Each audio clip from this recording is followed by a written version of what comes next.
The content presented on the following show is intended for satirical and educational purposes only.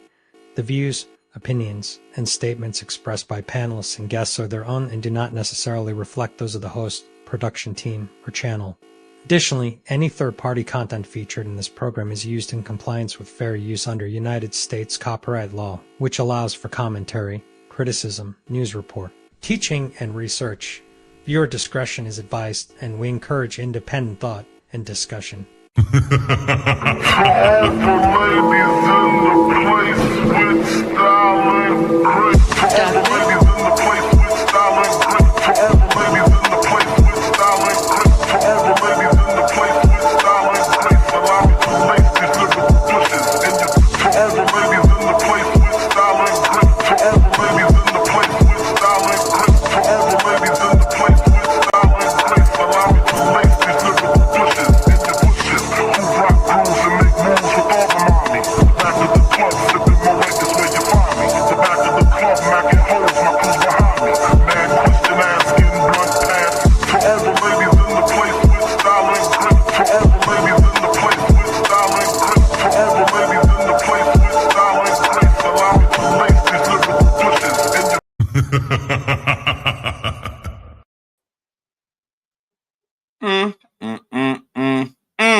Friends of friends, awesome week, awesome shows, awesome people.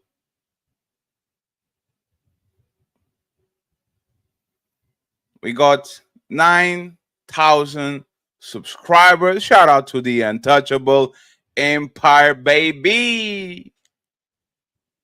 The Untouchable Empire, baby.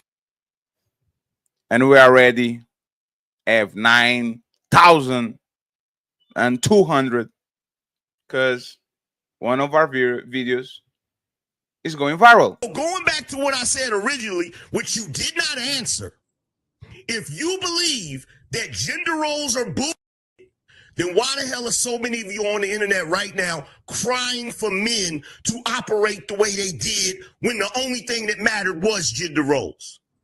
It don't make sense. You expect men to be from the 1950s while you operate in 2025 doing whatever the hell you want, whenever the hell you want. It doesn't work like that. And as far as you saying, oh, well, you men ain't leading nothing. You couldn't even flush your toilet if it wasn't for a man. You don't know what you're talking about. You wouldn't even be on this internet if it wasn't for a man. You wouldn't be able to go to the grocery store and get food if it wasn't for a man. You wouldn't even have tampons and maxi pads if it wasn't for a man. And also, if it wasn't for a man, you wouldn't have nobody to argue with right now. So friends, maybe we'll be celebrating 10K faster than we thought. But forget about it. The infamous Ladies First show starts now. They say men lead the way, and behind every move, every war, every throne has always been a woman. She nurtures, she shapes, she survives, since she speaks, not just to be heard, but to shift the room. Because when the world gets loud, and 'tis her silence that says the most. This is not about taking over. This is about finally being heard. This is Ladies First. Like, a man is going to do what a man is going to do. You can't, I wouldn't want a man to tell me how to be a woman. So the real problem with relationship is women have no trust in men anymore. You want me to be submissive to you. You want me to treat you as the king that you deserve to be. If I am not having the mentality of a queen, if I am not having a mentality of a lifelong partner that needs to consider my man and make sure that I'm able to be here and please my man and think of it in that manner, if I do not have that mentality, I cannot give you what you want. Women really aren't doing that. Like Ali said, most women are focused on getting their degrees, what they want to do, their personal life, making sure that they don't lose themselves in a man or their kids and things like that. And that is one of the issues with dating today. And the reason why a lot of men are cheating is because men aren't getting what they need in the home. In order to make sure your man doesn't cheat, you have to do a lot. It's a lot of work. Y'all wouldn't believe them anyway. So if you are the ones with the issue of distrust, you are the problem. I'm sorry, you can't say a woman is the problem when you initially don't believe her when she enters the market anyway. If you're on Instagram and your panties and bra, and he comes into your DM, what part of respect do you think he coming in there with? And you're saying because you're a woman, you can be on Instagram in your panties and bra. As a woman who's a couple of decades older than you, and I'm going to tell you that you're going to get what you get.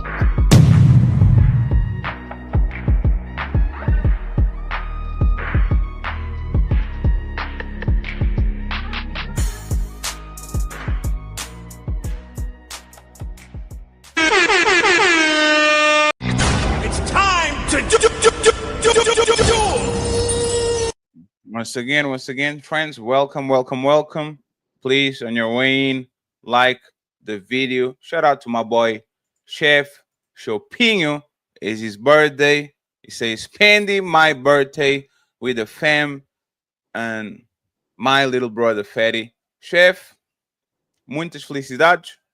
E espero que estejas aqui por muito mais anos, ok? 20, 30, 40. Vamos ter a certeza que tu chegas lá, tá bem? Grande abraço e vê se portas-te bem, tá bem? Grande abraço. And by the way, I don't know why Chef actually knows Portuguese, but it is what it is. I think he is walking around. I appreciate you, sir. Thank you very much for always supporting the show. I appreciate you. Other than that, friends, we have already Sims. He became a member today. Shout out to you, sir. I appreciate you. We're going to be moderate on the profanity because we have Wisdom here and I don't want to scare away. So thank you very much, Wisdom. Thank you very much. I'm sorry. I'm trying to get better. So Sims, thank you very much for becoming a member of the Untouchable Empire. Untouchable Empire, baby. We have Sun Keys saying shalom to you. Thank you very much for the support. I appreciate you. And Chef, of course, with the birthday. Salute to you, Chef. I appreciate you too. Salute. So, friends, just to make sure before we introduce our guests, Hamburger Fund. We have the Hamburger Fund as usual. We need 15 members and $100 via Cash App or PayPal. I would like to have small donations from people that usually don't support as much, okay? At the end of the month, at least a Netflix subscription. We are 700 members. So please, let's go ahead and let's support the Untouchable Empire, baby. One small donation at a time. I would like to buy the burger. I would like to buy a hamburger. I would like to buy a hamburger. I would like to buy a hamburger. I would like to buy a hamburger. I would like to buy a hamburger. The burger. So if you feel generous, let it fly. Hey, baby. If you're feeling a fatty, hit that like, smash subscribe, and bless the Cash App at $TeamFatty8.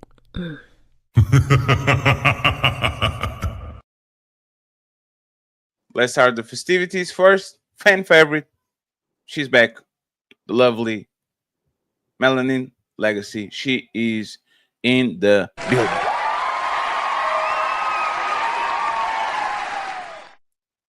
The one and only. He's with his game face on today. He's looking like the Godfather, like sitting in the chair, like the one and only Damien. He is in the building. Shout out to my boy Damien. We have a newcomer, first time in the show. She's going to do well. She's not going to get into no fights. I'll make sure I'll let y'all, because y'all are gangsters. I'm going to make sure I'll put you to the side, okay? Especially B. Okay, B, I see you. You better not corrupt. You better not corrupt it, B. Okay. Wisdom, she's in the building. And finally, the lovely, the beautiful. Y'all love to hate her, but she's not afraid of y'all. And stop hitting her in the DMs, okay? The lovely B, she's in the building. And last but not least, she came running to be on the show. She's ready to go. The lovely Lady Deb. She is in the building. Thank you very much, Deb, for being here. I appreciate you. Thank you, thank you, thank you. Thank you, thank you, thank you. I'm again the ugliest person in the room. That's crazy. I am.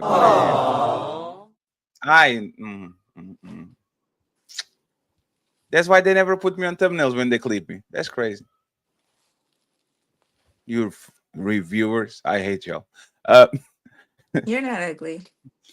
Oh, that was so sweet. Thank you. Okay. Thank you, B. I feel better now. And then I feel better because people are already supporting. I appreciate y'all, friends.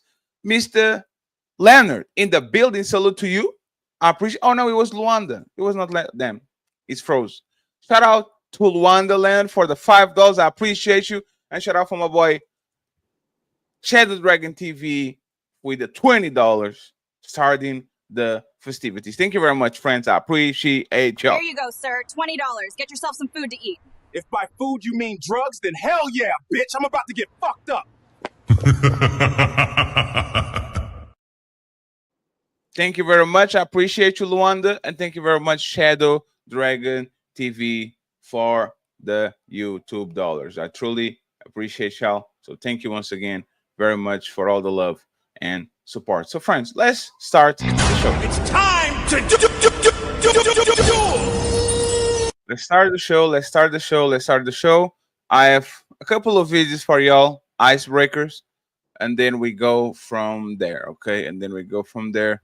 Let me just add one little video I have over here. Okay, here we go, and we are good now. So, icebreaker, icebreaker, icebreaker. There you go.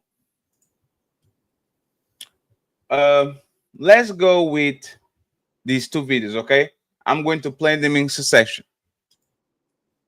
Like as men, man, we be at a disadvantage when we good men. Is that it's almost like being a good parent when you have a woman. It's like, do I want to be the fun parent or the disciplinarian? The fun parent gonna get all of the praise and the admiration, and you're gonna get remembered, right? You was fun, but the disciplinarian is gonna make the kid the best possible version of themselves. So it's like, as a man, when you're dealing with your woman, it's like, damn, I want to find that balance between being fun, but at the same time being this structured, balanced person that can add order to her life because she needs it. She can't just be ripping and running. But the unfortunate part is most women need us to be the structured version, but only appreciate the fun part. And this is why in more cases than not, when niggas get cheated on, it's typically for the fun nigga.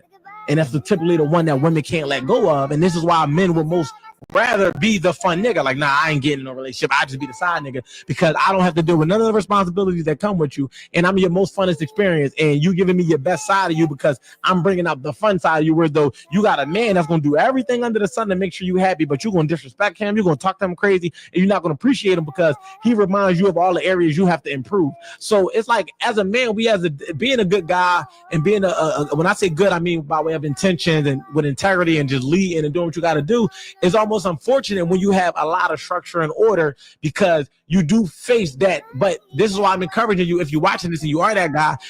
I don't want him to give him no advice. No advice, sir. Thank you very much for the explanation. You hate the safe guy. Why? Because I don't like them. And I'm faking the funk. And I find it really hard to do that. Okay. Because I'm a cringer. An invisible one. Like the safe guy is usually somebody you're not sexually attracted to. Usually somebody that, like, you know, they'll do anything for you. They'll come running, they'll do this and that. Yeah. But then when you got to reciprocate some type of energy to thank them for that, you be like, yeah, that's me. And I visibly cringe. And like, imagine a nigga trying to give you a kiss and you recoil like that. Like, I know. It's time to do. Friends, I'm going to put Wisdom on the spot, and she just ran away. She was like, nope, I'm not going to be the first one. No, I have to sit higher. It's like too low. I need a cushion. I'm little. Don't worry, the afro is in frame. Everything is good. Don't even worry about it. So let me ask you something. And HQ, start answering my emails, goddammit. HQ, if I see you on these YouTube streets, HQ, oh my god. HQ. Oh, Chucky now. God damn it, HQ. HQ Oh, is playing with me. now. He's playing with me. So let me ask you something, Wisdom, right? Why go for the safe guy? Why go for the main spot when you can get all the benefits of being the side dude without the responsibilities, right? The question will be, why? Why? As a man, okay, I'm asking to the ladies in the panel, like, why go for why not be the fun guy, the guy that you call at the weekends at 3 a.m.? Why should I go and look to be promoted to the guy that gets all the responsibilities, sees all your dark sides and all that? Why should men in 2025 do that? Go ahead. I say that type of relationship, there's trust in that relationship, and you can't put a price on that. And with trust, you have to be honest. You have to be willing to be honest with yourself and your partner. It takes a level of maturity.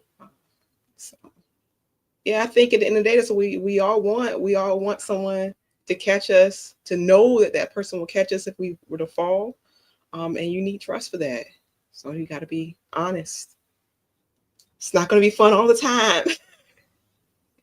Yeah, but there's the thing, right? What will be the benefits? Because the way that we're looking at relationships always were transactional, but the way that we look at relationships, actually they became more transactional than ever, right? So if I had the opportunity to get always the good side, you're always excited to see me, like you described, the fun parent, the woman spends the whole week with the kid and has to be the disciplinarian and all that because dad is at home, and then on the weekend, the airplane, and I throw you to the sky and I grab you again, and you are always excited to see me, right? Like, and women complain a lot about that, about the fact that the dad, especially when they separate, the dad has the opportunity to be the fun guy every time they see each other. Once a week, he actually can become the fun dude, while the guy that is always there has to deal with the kid tantrums, with the smelly diapers, with like, see what I'm saying? Like, why as a man go for that? You see what I'm saying? Like, I don't know. B, can you help me, please? Yeah. Understand why I should stop being a fuckboy? You know what? It's not, I don't feel like I could say that you should stop being fuckboy. That's your vibe, you know what I mean? But I think having a partner to go through life, when you think about going through difficult times, like if you lost a parent or something like that, when you something financially happens, when you have a partner, let's say if you're married, you have somebody to lean on, somebody you trust, somebody you know has got your back and going through life. When you're just a fun guy, then who do you turn to? You have maybe multiple girls or just one girl that you kind of like, deal with, but you guys don't have that depth in your relationship, that trust, that bond. Then who do you go to? Then you feel like, wow, I'm really alone in this life. Like, I'm going through this by myself. I don't have anybody, that's got my back the way that I probably need right now. Do you think that married women have men back when they go through the worst? In general, most of them? When they go through divorce? Yeah, when they go through their worst, when they become depressed, when they lose their job, when they are not able to provide. Do you think that most married women, and it can be for you and for Wisdom, do you think that most women have your back and they're saying, you know what, you lost your job 6 months ago, but don't worry, baby, I got you, because I want a partner for the rest of my life? Like, do both of y'all think that, like, women in 2025 are doing that? A lot of marriages end. I want to say most, just because I feel like I don't know. That's just like a pro women. Like, yes, she's got it. She's gonna do it. But Yes, Queenie. with a lot of what I've seen, what I've gone through, like, maybe not. I don't know. But I would have to like get more Would you perspectives. do it? Would I Yes. stay? Would you do it? Would you stay with your husband for, let's get 2 years unemployed, unable to provide? Would you do it, B? I guess it depends on the relationship itself. No, but we were going to get all together. Remember that? Yeah, but this is what I'm saying. Like, I think Oh, it's circumstantial. I know that when I've been through that. I've been through that, and I stayed for about a year, maybe. Yeah, like a year, and then I was out. But I feel like to begin with, you know, yeah. To begin with, is I'll love you forever. But then when push comes to shove, is see, when I start talking do, about this, do, this is do, when Can I I ask get you a in question, trouble. I'm Patty? like really do, Let me do, ask you trying a to get question then. into it. and I don't have a problem with that. I just think that you are like most women. Like we kind I of would, know. Go let me ahead, ask you another Damien. question. Go Let ahead, me ask her. Damien. Let me Tell ask you me a why question. I'm I just need to lying, ask a question. Damien. No, I'm not saying. I'm just asking a question. Remember, I did a whole thing on Will Nikolsky's panel, and I said about this. Yes, sir. Basically, it's I feel like this. There's a difference. There's two things, and I want the women to consider this. Okay, you meet a guy, no job, no real. He's always grandiose plans of he's going to do this. He's going to make things happen. He's got drive. He wants to be successful, but he hasn't really success in you year one, end of year one. He's still the same place he was. Are you more likely to be like, all right, I'm out, or if it's a dude who been doing this thing, maintaining, successful, not necessarily balling out of control, but he's been handling his business for a couple of years, you've been with him or whatever like that, and then economy happens, he loses his job, and it's taking him time to get things back. Those are two different type of mentalities. Which one of those are you willing to accept, and which one are you willing to reject? Like, hey, which one will keep you around longer? If the dude, you see him hustling, handling business, and something happened to him where he gets knocked off his square, or the dude just never really got there and he's been promising shit for a year. Which one are you guys most likely to rock with? Obviously the latter. Like if you yeah. got your stuff together for your, a long time, it's like I know you're good for it. You know what I mean? Like some things happen, but I know you have that ambition, you have that, mentality to get back to where you were. I'm here to support that.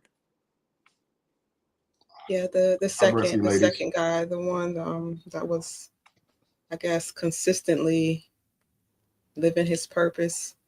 Now for the first guy, I guess the circumstances would it depend, because a million things could be preventing him from accomplishing his goals. A million and one thing. So it depends. But definitely, to answer your question, definitely the second guy. Mel. What about you? Huh? I'm curious. Nice to hear your voices. I want to see what you guys want to say. Lie to me, please. All right. So the second guy sounds like the ideal pick, but like Wisdom said, I think I would have to see the way he's failing throughout the year.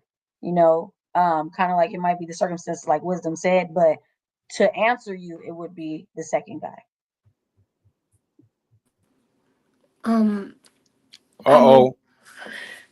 I move off vision, so I'm not gonna just say I'm gonna just stand by the second guy just because he had it all together this whole time. Well, why? Why did you lose everything? How did you lose everything? How did you let it get to that point that you lost everything?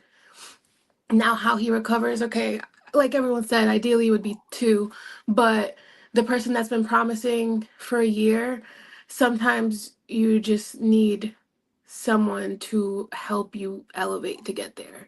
Someone that's going to be able to work through that vision and help you get there. I didn't have everything I have now by just one day happening. I had a vision. I kept saying, I'm gonna get there, I'm gonna do it, and I did it. So sometimes it's just talking, but until you get there. And I don't know. I'd go with either or, but obviously the more logical that everyone would say. And this is the funny part, Patty, is where but you can say, like, any woman who say, okay, I'm okay with the first guy, like he's driven, he's envisioned. That's woman talk. Women say they like ambition because they don't want to see, they don't want to say, I like results. You don't want ambition, you want results. You want to see the fruits of these ambitions at some point, because come after the 1 year, you on the clock. That's when the clock. Year one, and you haven't achieved any of the goals that you said that you were setting out to. You haven't moved the needle at all. There's going to be a time where she's like, okay, now, all right, brother, you got to show me something. I'm over here maintaining, holding things down or whatever like that. You promising me all this stuff. Come on, I need to see something. And that's just honest. Like, it's not this. A year's not a long time. A year is not a long time to be so harsh about results. If they're hitting, like, say for example, the guy say, I want to own a McDonald's. Say, I want to own a McDonald's franchise. He worked at McDonald's. He wants to own a franchise or whatever. If he hasn't like stacked his cash, if he hasn't gone through, I think they got like some kind of like ownership school. If he hasn't applied for ownership school, if he hasn't like done any of the steps necessary to achieve that goal, he's like, okay, I'm gonna get there at one point, and he's always coming up with these red blocks and excuses in the way. It's just it's common nature. It's human nature and common sense that women are going to say, okay, when are you going to start doing the things that you've been saying that you've been doing? I can't sit up here and hold this thing down while you plan the plan. You got to start executing this shit at some point for me to see that you really about this shit, or if you're not just talking. And I think that's where it gets to a point where men get put on that shot clock. Are like, all right, dude, when are we getting, because women can get real resentful really like quick after they start to feel like they've been taken advantage of. That's when the resentment starts to come in and be like, dude, you just sitting up here, I'm going to work every day, and you sitting up here working at McDonald's or whatever, thinking that you nothing, working. Shout out to people who work at McDonald's. It's a job. I respect that. I worked at McDonald's in high school, and be like, dude, you just sitting up here, I'm going to work every day, and you sitting up here working at McDonald's or whatever, thinking that you nothing, working. Shout out to people who work at McDonald's. It's a job. I respect that. I worked at McDonald's. What was that? It was me. Okay. But all I'm saying is just like, I think what it is it gets kind of disingenuous when people say that they're not going to set expectations for, okay, I can get, if you're hitting benchmarks, if it's the year passed and you've done the McDonald's training school, you're a third or halfway there to stacking the cash necessary to get there. If they see that you're still on a trajectory and you've hit these checkpoints and benchmarks, then yeah, a woman will rock with you for the most part. But if you have done none of this stuff and you're still just a dreamer, I'm telling you, your woman's put you on a shot clock that you might not even know you own. You're gonna lose your woman, and you've opened your woman up to another dude who's on a square to take her away from you. Real talk. I agree. Yeah. I don't agree at all. Of course not. So let me tell you, like, what I taught you. I actually thought like you a couple of years ago. I changed completely my position. So there's a saying that says the difference between a hero and the villain is that the hero is remembered for the best thing that he did in life, and the hero is remembered for the worst. Right? But it's actually the opposite. Superman is so squeaky clean that everything he does, if he does one thing bad, everybody's going to remember the thing that he did bad. And a villain can delete a bunch of people, do a bunch of terrible things, and people just expect the regular. You see what I'm saying? Podcast. Thank you very much for the raid. Check your IG. Right? So this happens on this space. This happens in relationships. When people are too righteous, right? Like, let's look at Obama. Obama, because he's squeaky clean, every time he does one thing that is out of bounds, we're talking about it. Oh, he had a tan suit. Oh, he said everybody should have a boyfriend. All that.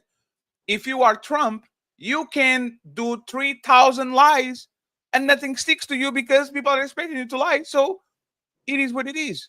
Relationships are literally the same thing.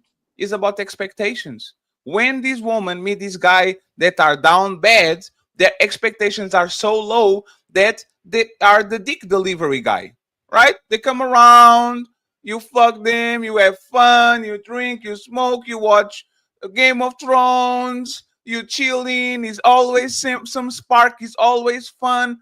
That guy has so much time to improve and to become the man. Like she has, because the expectations are zero. Because he got slotted on the fuckboy position. So now he can upgrade his slot if he works hard enough. But he can stay over there and he can actually go up and down and up and down. And a woman always say, "I met this guy as a fuckboy. My expectations was low, so I'm going to give him time to roam around to figure this shit out." The guy that is slotted on the boyfriend or husband position, ooh, he has to come correct. He has to take you on dates. He can never be demoted to the fun guy, ever. So that guy that came to you correct, that came to you in a suit, that came to you with a good job, that came to you with a 401k and separate, like that dude that actually has everything that makes you happy, that dude is on the clock as soon as he loses all those stuff, because your expectation for him were extremely high. So now that he's just an average man, now that becomes a subpar man, the clock is ticking because he was never the guy that came on to drop some dick and then disappear. And Damien, I'm just saying this and think about the it. dick guy is on the clock from jump one. If you just to do dropping off dick, you on the clock from jump one because he has more time. What's it called? I'm telling you, I've been the dick guy just dropping a dick, and I can tell you that the regular the good dude, that's if he has any of those other qualities, I'm done. Like, oh, I'm with this cat. I can't see you no more. We can't kick it no more, or whatever like that. It's just like that dude. That is on a. I mean, don't get me wrong. If it goes south, they may come back, but it's just one of those things. So initially, what's up, podcast? I didn't realize it was you. That dude is just living off borrowed time. You know why you're wrong, Damien? Most women that I was the fun guy, I always get to hear from them either be 1 month, 6 months, 7 years. He always like when they down. No. Think about it, Damien. My ex-girlfriends don't talk with me because they up. They in some other let me vent. Let me vent real quick, Damien.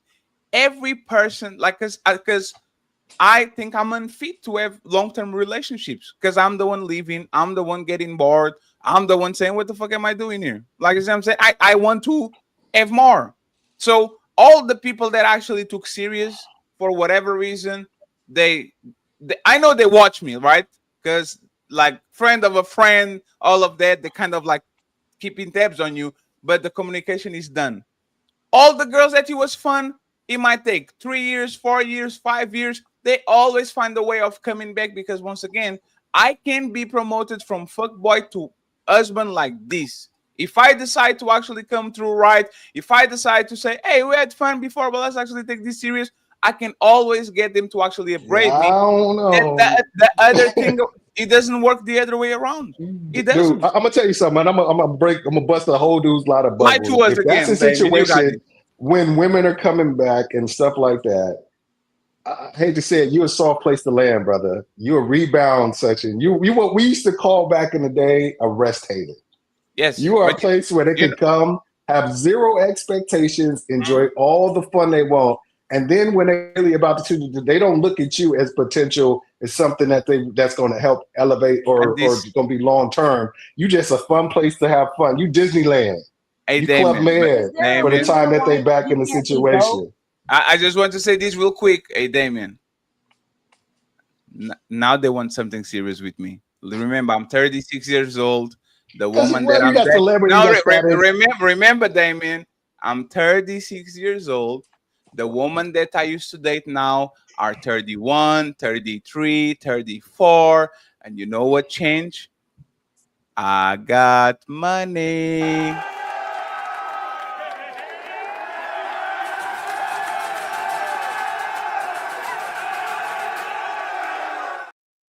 So you're not just a big dude. So the guy that was no, think about it, Damien. The guy that was fun, the guy that was fun for all that time and didn't want no commitment.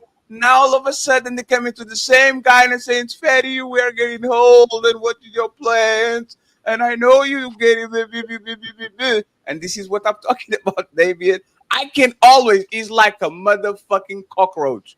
I will reinvent myself. You think you I don't kill want me? to. I don't want I'll show to up on co-opt the whole situation because it is the ladies' first show. But dude, you upgraded yourself to where you have now. You may feel and now they want to upgrade me. That's the point.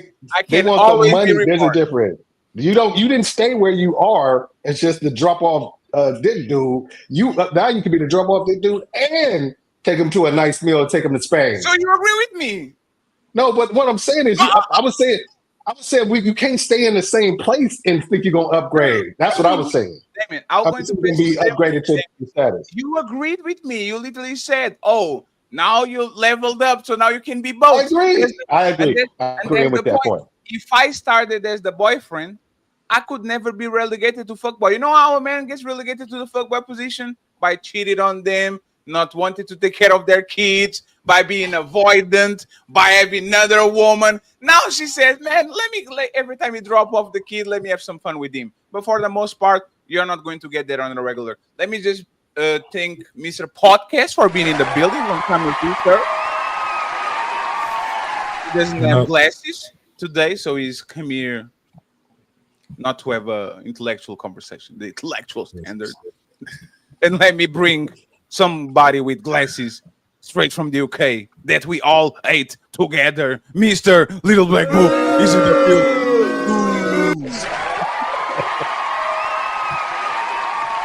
Mr. Little Black Book, thank you very much. Distinguished gentleman. For being here. I appreciate you. Let's get Mel and B, and then we open the panel for everyone to talk about what is the benefits of being the main guy right now when the side dude, the fuck boy, gets all the fun and gets all the excitement, while the main dude gets all the responsibilities and all that. Go ahead, Mel and B, and then we open the panel for the rest of the people. Well, the kind of man that I like, I guess he's like a little mixture of both, because he doesn't have those type of restrictions that you guys are talking about. So, he can go out with his boys, he can go out and have fun, he can go out and be himself. So, it's a wonderful benefit to be a main dude when you're doing what you want to do and not what you're told to do by a woman. So that's how I feel. Have you ever liked the dude? Have you ever really tried to like a dude, but he was like, ugh, he has all the things that it looks like I'm happy, but he's not charismatic, he's not funny, he is very flat-footed, right? He can't dance. He can give you the like he's very like you never got that, man. Well, you just don't because you don't entertain it because you don't like it, so you just don't do it. I have. Uh-oh. Okay, Uh-oh. Patty, do you remember? Wait, you had It's time to do. Be careful. Tread lightly. I know. Okay, do you remember the first? Yeah, the 6'7" guy and the Lakers guy. Okay, yeah, so right.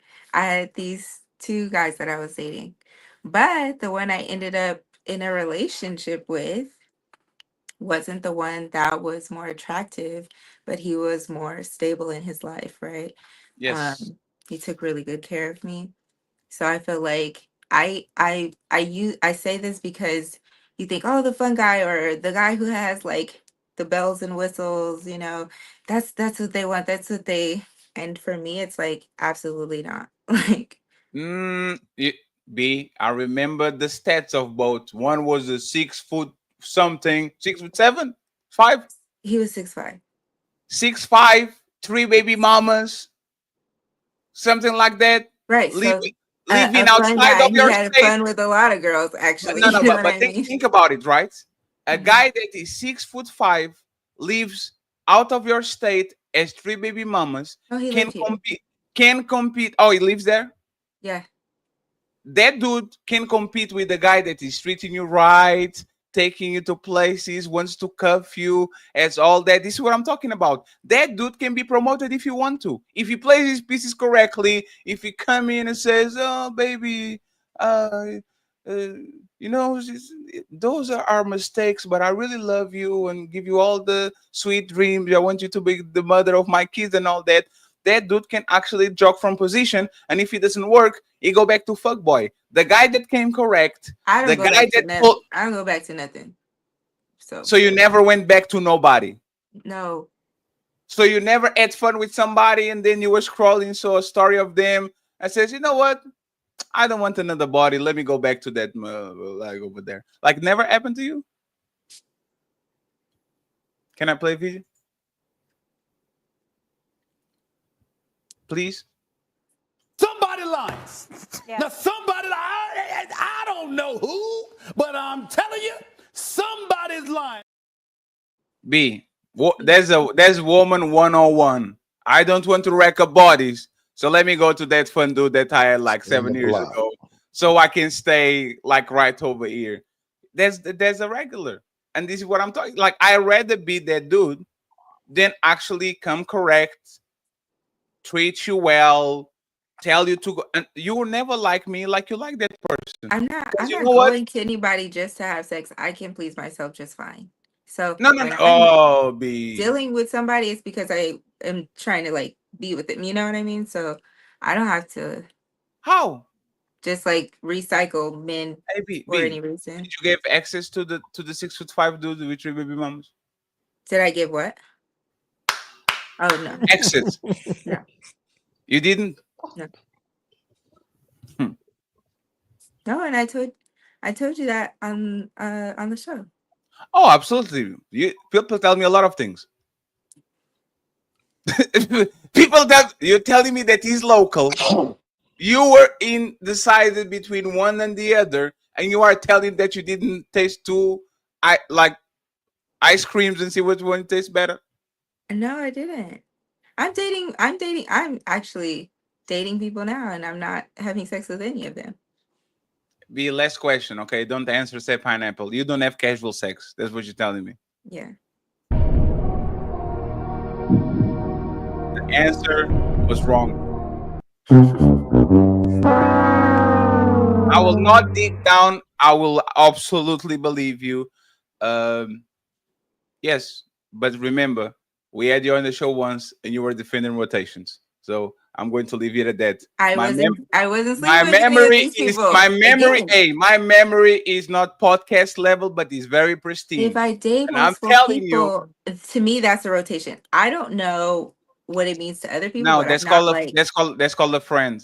having sex. If I'm talking with Melanin B, Lady Deb, and Wisdom, and I'm not having sex with them, I'm not getting nudes, I'm not getting some freaky talk, it's called a friend. I won't brag about a friend. What is I won't dating say then? I What have a is dating? rotation of 4. So Fetty, what do you do to them? I talk with them on Instagram on the messages. Hey, good morning, Grand Rising Queen. There's not a rotation. I have to actually have some romantic thing with them going on for it to actually be somebody romantic. So what are we doing here, B? I'm so confused. Like, if people don't just date, like just go on dates So- and get to know people, text and talk on the phone. Yeah, but they do It more has of to it. We're be- all grown. Nobody here is under 30, right? No. Yeah, we grown people. It's like saying, oh, like when people get caught cheating, and they are like, oh, it was just the kiss. We were in the car kissing. Like, you are 37. I know it's not just the kiss. That's And crazy. like, if you cheat with the person, I know it's just not the kiss. I know, yeah, I did something more, right? So we are Mel. grown. Anybody, please. Oh, Y'all don't okay. just date people. Y'all just, I mean, are you having sex with everybody dating? Is it just me? That's weird to me. Like, why are we not just dating to like get to know somebody before we have Because that's how it used to with be. them? You used to like somebody, and then you decide to have sex with them, right? You used to go to school with the person, fall in love with them, be anxious to see them, excited to see them at school or at job, and then says, you know what? I love you. Let's have sex. Now, we'll have sex, and then we decide if we like each other. That's how it's been on the last 10 years. So the fact that you are telling you don't engage in that, I find it very suspicious, but I'm not an over pursuer. I learned my lesson. I'm going to leave it alone, and I'm going to move on. You're not getting it. It's not clocking to you. It's not clocking to you that I'm standing on business, is it? Hey Deb, and then I want Little Black Book and Beans. Why am I tripping? Deb froze. Oh, Deb is back. Hey Deb, what's up, John? How are you doing, sir? Welcome to the show. What's going on, everybody? Hey Deb, let me ask you something. Why am I tripping? Why am I tripping with the side dude, main guy? Am I wrong? No. Damn. Can you elaborate a little bit on that? I'm sorry, because right now it sounds on my end like it's like going in and out. That's why I keep coming in and out, so I can't hear it. Can you hear me okay? Yes, I can. And I'm going to filter your sound. Go ahead. Try again. Oh, hold on. Try again. It's fine. Okay, can you hear me now? Yes. Like this. Yeah, she probably has technical issues. Isn't? Can you give me 1, 2, 3 testing? Nope. Let me get a Little Black Book and podcast. Podcast was your first podcast.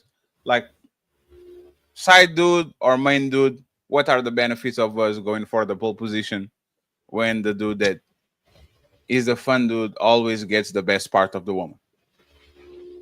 It depends what you mean by best part of the woman, right? Depends on what the best part of the woman is to you. If you're saying sex is the best part of that woman, if that's what you consider to be the best part of that woman, then yes, being a side dude would inevitably win that particular game.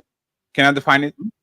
I get the sex, I get the laughs, I get the no pressure, I get the you don't have to do nothing for me, I get the I don't get your stress, like I don't get nothing that comes with the I don't get nothing that comes with dealing with the woman on the day-to-day every day. I get the fun part of her, and you get everything that comes with being responsible and being the number one with her, right? Now that I define it, why should I go for the main position instead of just being the side dude, and then if I like her that much, try to be promoted?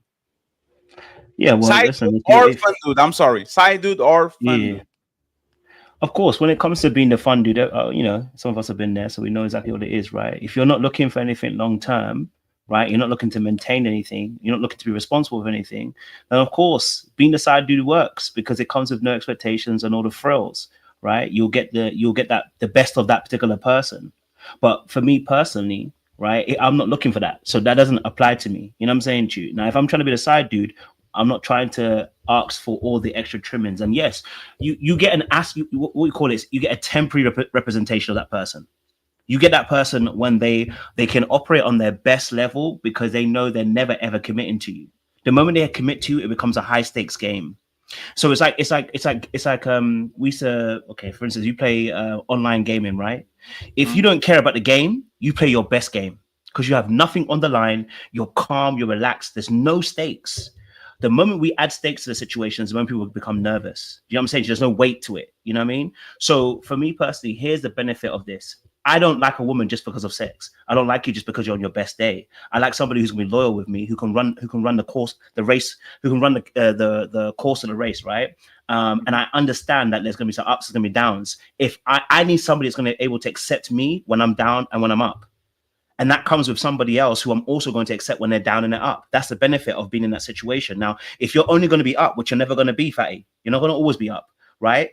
You're never going to always be up. But if that's what you want, then temporarily that will make sense. But then you have to shift to somebody else because eventually someone's feelings are going to get caught, stay in that place for too long. So you have to move to somebody else and do that all over again. But the problem is that eventually, after a while, bro, the relationships stay together because there's an emotional connection. Without that, there's no longevity of that relationship.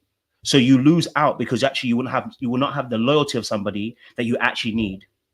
So for me, that's what I would say. Yeah, go Yes. on. So me and Damon was talking about this before y'all got here. Women are not being loyal to the guys that they marry, and they become boyfriend and girlfriend when they down bad. Like you are putting a binary system, right? I have this girl that is fun, but she doesn't have my back. She's not going to stick with me when I'm depressed and all that. And I have this woman that is my woman, and she's my responsibility. And for all the things that I do for her, when I lose my job, when I get sick, when I am going through something, she's going to have my back. I will say this until my motherfucking face gets blue. The side chick is probably going to stand there for you and listen to your shit more than your motherfucking woman. Straight the fuck up. Not even close. That these women, respectfully, are not there for the bad times and on sickness and when you lose your job. They are not configured to do that. So if I'm going to pick a woman, have all the responsibilities of taking care of them and doing all that, and then as soon as I lose my job, she disappears as fast as a side chick that actually was just having fun with me. What is the benefit of having the second one? At least it's like the side chick doesn't take my kids away. At least she's not going to take my house away. At least I don't have to split off of my finances. If this woman were actually staying, I would appreciate it. But women that are breaking their relationships 25 years in to fuck a guy on Discord without the respect, I'll pass on that. I'd rather be the single guy forever. I'd rather be the single guy that has a couple of companions, has a dog and all that shit, than turning around and saying, "Oh, you are going to be miserable when you get old, fatty, because you don't get companionship." And then I turn 47, and all of a sudden I get divorced and I lose everything because you decided that you don't do it with me anymore. I'm not interested in that. I'm sorry. So no, and you know what? The picture you painted is a beautiful one. You're absolutely right. You shouldn't want to be invested in such a situation. But here's the thing again. Like I keep saying this to you before, Fatty. Why do you keep talking about women that you shouldn't be with? I don't understand why every single time. Wait, hold on. It was a rhetorical question. You keep painting a picture of women that you shouldn't be with. There are men out there who are enjoying the fruits of a long marriage. You know how you know? They're quiet and they shut the frick up. The ones that are crying on the internet, both the men and the women, are awful pickers and awful choosers. And they come on the internet and they cry and cry and cry and cry some more. And they come and tell you these stories. The example you gave, right, is a terrible example. And absolutely right. Who wants to be in such a relationship? So you have to work on your ability to be able to discern and choose correctly, because there are good women out there. Now, if you can't find one, come to me. Let me coach you. Because there's some emotional wounds that you're carrying that needs to be sorted, because your emotional wounds are actually charging you in the way that you choose women. The reason why you keep meeting women that are betrayals, that cheat on you, that lie on you, that gaslight you, do those things, is because you yourself are not emotionally in tune. You yourself don't know how to know what your wants and your needs are. You don't have your ambitions and goals. You probably don't mention them the way you need to. You're not in alignment with yourself. So therefore, when you go to choose, of course, if you're a jump off, she's a jump off. I don't understand. If you want loyalty, why are you choosing a girl who's going to be a jump off? Her energy is giving jump off, but you keep being loyal to a jump off. Her energy is hoish, but you keep giving energy to loyalty. I don't understand this conversation whenever we go in this place and you don't take accountability for your choosing. I'll explain to you. You are the second coach this week that needs a coach, right? So I'll coach you. I got you, right? Why don't I give energy and vet these women like you need to give energy to the right woman? Hey, Deb, are you the same woman you were 7 years ago? No. What about you, Melanie? What about you, B? No. What about you, Wisdom? So you are telling me that the person that I meet in 2025 is not going to be the same person in 2032? You are telling me that people change, that their goals change, that their physical form change, that their mentality change. There's some kids on the way. There's postpartum depression. There's menopause. Their bodies change. The hormones go. Sir, you can predict who I'm going to marry 7 years ago. I'll repeat this shit again. You only know your wife when you meet her at divorce court. That's when you know if your woman is a really awesome woman. She could take you to the cleaners, but she says, "Hey, Damien, I love you so much that I don't want to ruin your life. You have the kids half of the time. like, I don't take all your money. I'm going to take just the sufficient, and I'm going to do what I need to do. Most of these women, like, you only know who they actually are when they're mad at you, when they know they have nothing to lose, when they're on their way out. So when you say, Little Black Book, you need to vet better, and you are not emotionally reliant, and you are looking at the woman, and instead of looking at the art, you're looking at the... What more do you want from me?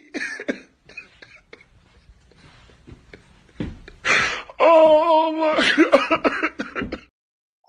Hey, this dude met You're a proving my woman. point.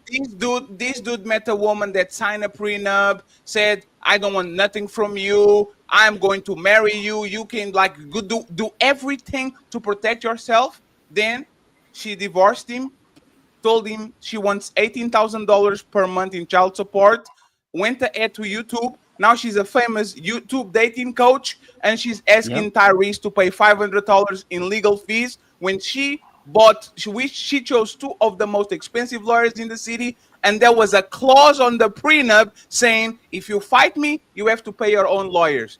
That man protected himself, went for what the woman said. He did everything right, and he still met his woman at divorce court. So, Little Black Book, with all the respect, if I want to trick Melanin, I will do it for sure. I can play the long game. You're proving my point. No. I'm not proving your you point. are. No, let me just say this, and then you got it, and then the little podcast and that, right? Think about it. I know how to manipulate people. I'm sorry. I know how to lie to them. I know how to sell them dreams. I know how to put my best foot forward. I know how to do it. So if I want to go to Melanin and kind of start in romancing her slowly and try to sell her a dream and try to be funny and charismatic and all that shit, I can play that game for as much as I like. For 1 year, 7 years, 10 years, I can do that shit. So if I am capable of doing that, women are way more manipulated than men on average. They know how to actually game men. They know how to dangle their pussy in front of that man and make it chase it like he's a carrot. They know it. They know the men that are interested in them, what makes them push and all that. So for the most part, the vetting thing, as long as it's not extremely obvious, regular people are going to get away with it. You know why? Because men are marrying hoes every day. Men at 29 are marrying hoes every day. You are a princess. You are the most beautiful woman that you had in your life, and that girl was in college getting ran through by the basketball team, and you have no idea what the fuck that happened. So respectfully, I know what you say sounds very good to women, but I will tell you this, Little Black Book. If you want results, talk with the man that doesn't pander to you. Talk with the man that is going to tell you exactly what it is. I'm not even pandering to the ladies. If you are going to say emotionally intelligent, You're proving my point. Then the feeling. Fatty, you're proving my point. You see, when a man doesn't know a game and doesn't know the rules of the game, doesn't know how to play the game, he'll inevitably fail the game. There is a game between men and women. There's a game, right? Now it gets applied differently for different type of women in slight shades or forms, but the game is usually the same, right? And the fact that you're mocking the fact that emotional connection is a part of that game tells me you don't know the game, and that's why you're going to keep on losing. You're a liar and a manipulator, so you'll continually meet women who are liars and manipulators. You will meet your mirror. And you keep complaining, but you won't change. You don't know how to trust a woman, so you will never know what a trustworthy woman looks like. You don't know what it looks like. You don't know what it smells like. You don't know how to taste it. If it hit you in the face, you wouldn't know because you are a liar and a manipulator. Hold on, you are a liar and a manipulator. And until you're ready to change that, and until you're ready to actually start seeing the good in people, which is including yourself, you will never meet the right kind of woman. And you continue to talk about all these men who are going to cry about it, and they don't know what a good woman even looks like because they themselves are not good either. So until you start to really look at yourself and take accountability for the choices that you make, there are companies that were here today that are not there tomorrow. There are companies that started, they were amazing $1 million businesses and they failed. Why? Things change. Everything changes. In life, I can guarantee you one thing, it gonna change, but you're gonna have to move along with it. If you don't know how to maintain a woman, that's on you. If you can't choose a woman, that's on you. If you don't know how to get a right woman that can't be a hoe, that can't be disloyal to you, it's on you. Yes. It's because you got a bad picker and you are trash yourself. And it's time to fix up, brother. I can't lie to you. It's time to fix up and pick it up. And you know, it's funny. You want a family and you want kids. I don't want a family. I don't want kids. And we have almost probably the same body count and we're both single. So why are you the man that wants things and don't get, like, why are your results the same as mine? You are literally on the same boat. They're not the same. Oh, because I was damaged. No, you are projecting. That was you, sir. I'm going to teach you. I'm going to actually book a session, $50, 30 minutes, right? I'm going to tell this for free of charge, sir. Emotional connection. The person that likes the other the least is the winner. I'm teaching you this so you actually know about this, right? This emotional connection of bullshit. I'm going to tell the ladies what they need to hear. If you like your man more than your man like you, you are on the palm of his hand. That's the reality. If you like a person more than like you, you are going to dance the lambada in like you like to dance, right? Little Black Book. I see your TikToks. You like to dance a lot, right? If you like her more than you like, if she likes you, you are going to dance on her end. And the part that you say respectful, I'm telling you that you are pandering to woman because you sound right. Lady. The sound going Your out. audio is dipping, fatty. Your audio is dipping, fatty. I got you. I think it's good now. Right? Little Black Book. Good people attract everybody. They attract vampires. They attract narcissists. They attract good women. They attract good friends. They attract bad friends. When you say you are what you attract, and because you are a bad person, you only attract bad person, this is you pandering to women because it sounds good to their feelings, but the reality is righteous women attract the worst guys, the best guys, the tall guys, the short guys. It's irrelevant. And the same with a good man. If you are a man of value, if you build yourself, if you are a man that actually get to a level, you are going to have groupies around you. You are going to have good women try to get the relationship from you. You are going to get everything and everywhere. So respectfully, once again, you might do the babble that sounds good on women's feelings, but women won't hear a man like me talk. They kind of understand that I'm not lying to them because they know themselves by their own personal history and by what they have around. When they were the worst, the best woman and the best man, vampires started to show up from nowhere trying to actually get a bit on their neck. And when they become shitty people, when they become users, when they were damaged, when they were bleeding, there was always good people around to save them and to give them a little of blood and a little bit of opportunity. So no, bad people attract good people all the time. Good people attract bad people all the time, and you are lying to them because once again, you are so immature still that you can't tell the truth to people. You have to tell what make them feel good. So my point again, Fatty.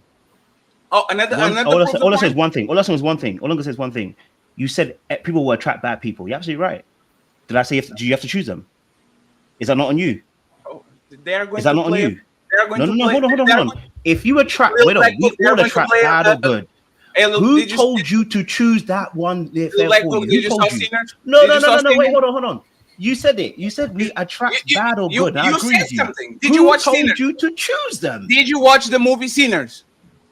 I did watch it. When the vampires came along, did they say, "I'm a vampire, can you let me in?" Or did they say, "Oh, are you doing friends?" Oh, they are going to pretend. They're going to sell you a dream. They're going to pretend they like you. Actually, they're going to love bomb the shit out of you. They're going to give you so many good things that by the time that you are done, they're already biting on your motherfucking neck. So again, you are wrong because even if I choose the person that I deem right, that person is not actually going to show that she's bad because she wants something from me. So again, you are a coach, and for whatever reason, you are unaware that people are going to put their good side to try to take advantage of you. But now I said wait, hold on. I said the same thing to B. I didn't get this much pushback from B the way I'm getting from you. You are unfailing to take accountability. Trying to move the goalpost again. On 3, fellas. 1, 2, 3, push. No goalpost moving, sir. Little podcast and Miss Lady Deb and John Henry, and then we'll open the panel for everybody. Damn, this man got tired of listening. He was like, yeah, I ain't gonna lie, that was a lot. But I kept running this scenario through in my head where the idea that in the past, and I think at this point we got to start saying grandmama, right? Not necessarily grandma, but grandmama and them, right? Great grandma and them used to stay together, right? Until one of them died, which was usually grandpapa, right? And I kept running this scenario in my head. If I go into the past, 1940, 1950, all the way up to like 1960, if I grab those men who somehow stayed in these marriages until they died and bring them to 2025, will those marriages still last a lifetime? No. That's what I kept coming up with. I kept coming up with no, right? And that's why I found it very rich that the brother Little Black Book is trying to say that the reason why that would be is because of the men. I just think it's way easier to say that and absolutely more profitable at this point, right? But it's very, to me, disingenuous to just say, oh, it's because you pick wrong, right? I got a video. I wanted to send it to you, Fatty. I didn't know if you play videos on Sundays. It's the guy from the Undesired Truth. He's interviewing a lady on the street. Are you single? I can find it for you. You want me to play it? Yeah, I got it already. I'll send it to you. Yes, send it to me. And by the way, just to make sure that we're talking about the same thing, Little Black Book, like what podcast saying, if Jesus came back, these hoes wouldn't give him no play. If Jesus can't save these hoes, why are you trying? What make you think you greater than Jesus? I just wanted to play the video. The podcast, when you have it, let me know. I just want to make sure. So I thought I downloaded it. It looked like I didn't, but I'll check.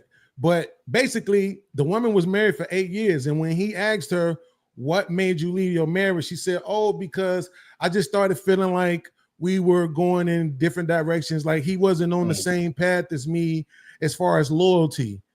What does that mean? He cheated?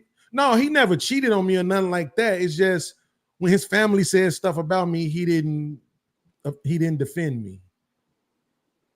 That was the thing that she suggested ended her marriage after 8 years. 8 years, Beans. Damn, was she defendable?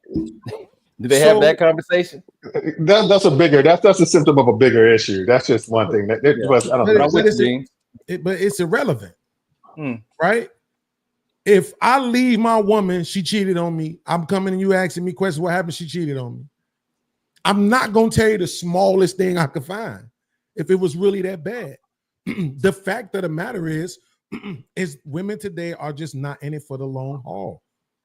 They're not marriage-minded. Neither are right? men. Uh-oh. Here we go. She said neither are men. Well, that can't be true because we outnumber you in marriage and it's more of you. 2 million more. You outnumber us in marriage. Who are you marrying? Other men? What are you saying? Even if that don't be true, disingenuous and patronizing. I don't need help. I don't need help. I promise I don't need help.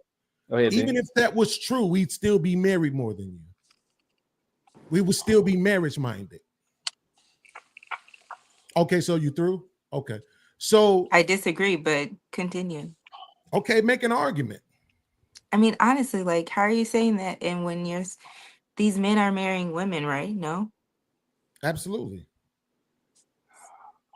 So how is the number that men are more willing to marry than women? Because they are married. That's the point, right? It's about 700,000 more married. Let's just deal with black folks because those are the numbers I know. It's about 700,000 more married black men than black women, but y'all outnumber us by 2 million. There's no way it should be more of us married than you. But it is because we actually are marriage-minded, right? Well, let me explain something to you just so I make sure we're on the same wavelength. When I say marriage-minded, what I mean is looking for somebody to get with and spend the rest of your life with. I'm not talking about couples goals. I'm not talking about Beyonce and Jay-Z. I'm not talking about building generational wealth. I'm talking about finding somebody and getting out the way. Marriage-minded. Are you married? I was married. I got married when I was 19. I was always marriage-minded. But you're not married now. Absolutely not. Ask me how many relationships did I end? Are you marriage-minded still? Absolutely not. Ask me how many relationships did I end? I don't want to ask that question. I know, because you're not going to like the answer. Right? Exactly. That's the point. It's when anytime we come, we've been doing these shows now since like 2020. You're talking 5 years, right? And it's been woman after woman after woman hitting these panels saying, I've been engaged 5 times. I've been engaged 4 times, never married. Who's really marriage minded? The men proposing or the woman never getting married? This is not hard, sweetie. I'm not using, I'm not just making this up. I don't know, but I am in the like dating scene, and I don't feel like there's more men that are marriage minded. The guys that you want are not marriage minded. B, the guys that you are chasing are not marriage minded. I guarantee you. I'm not one chasing second, please. anybody. I guarantee you. Don't be doing sign language, little black book. I guarantee you there's 20 guys ready to lick the bottom of your feet and ready to put a ring on it on your DMs. And you're like, I don't know about these dudes. So man, oh yeah. No, she's right. All the men are not marriage minded. She's absolutely right. Because it's not the men that she chooses, not the men that she wants. Wait, what? Wait, did you just make a not all? Yeah, it's not the woman. It's not the men that she's attracted. It's not the men that she's around. It's simply all men are not marriage minded. No, she attracts everybody. She attracts men that want to being fuck her. sarcastic. She attracts men that want to have sex with her. Yeah.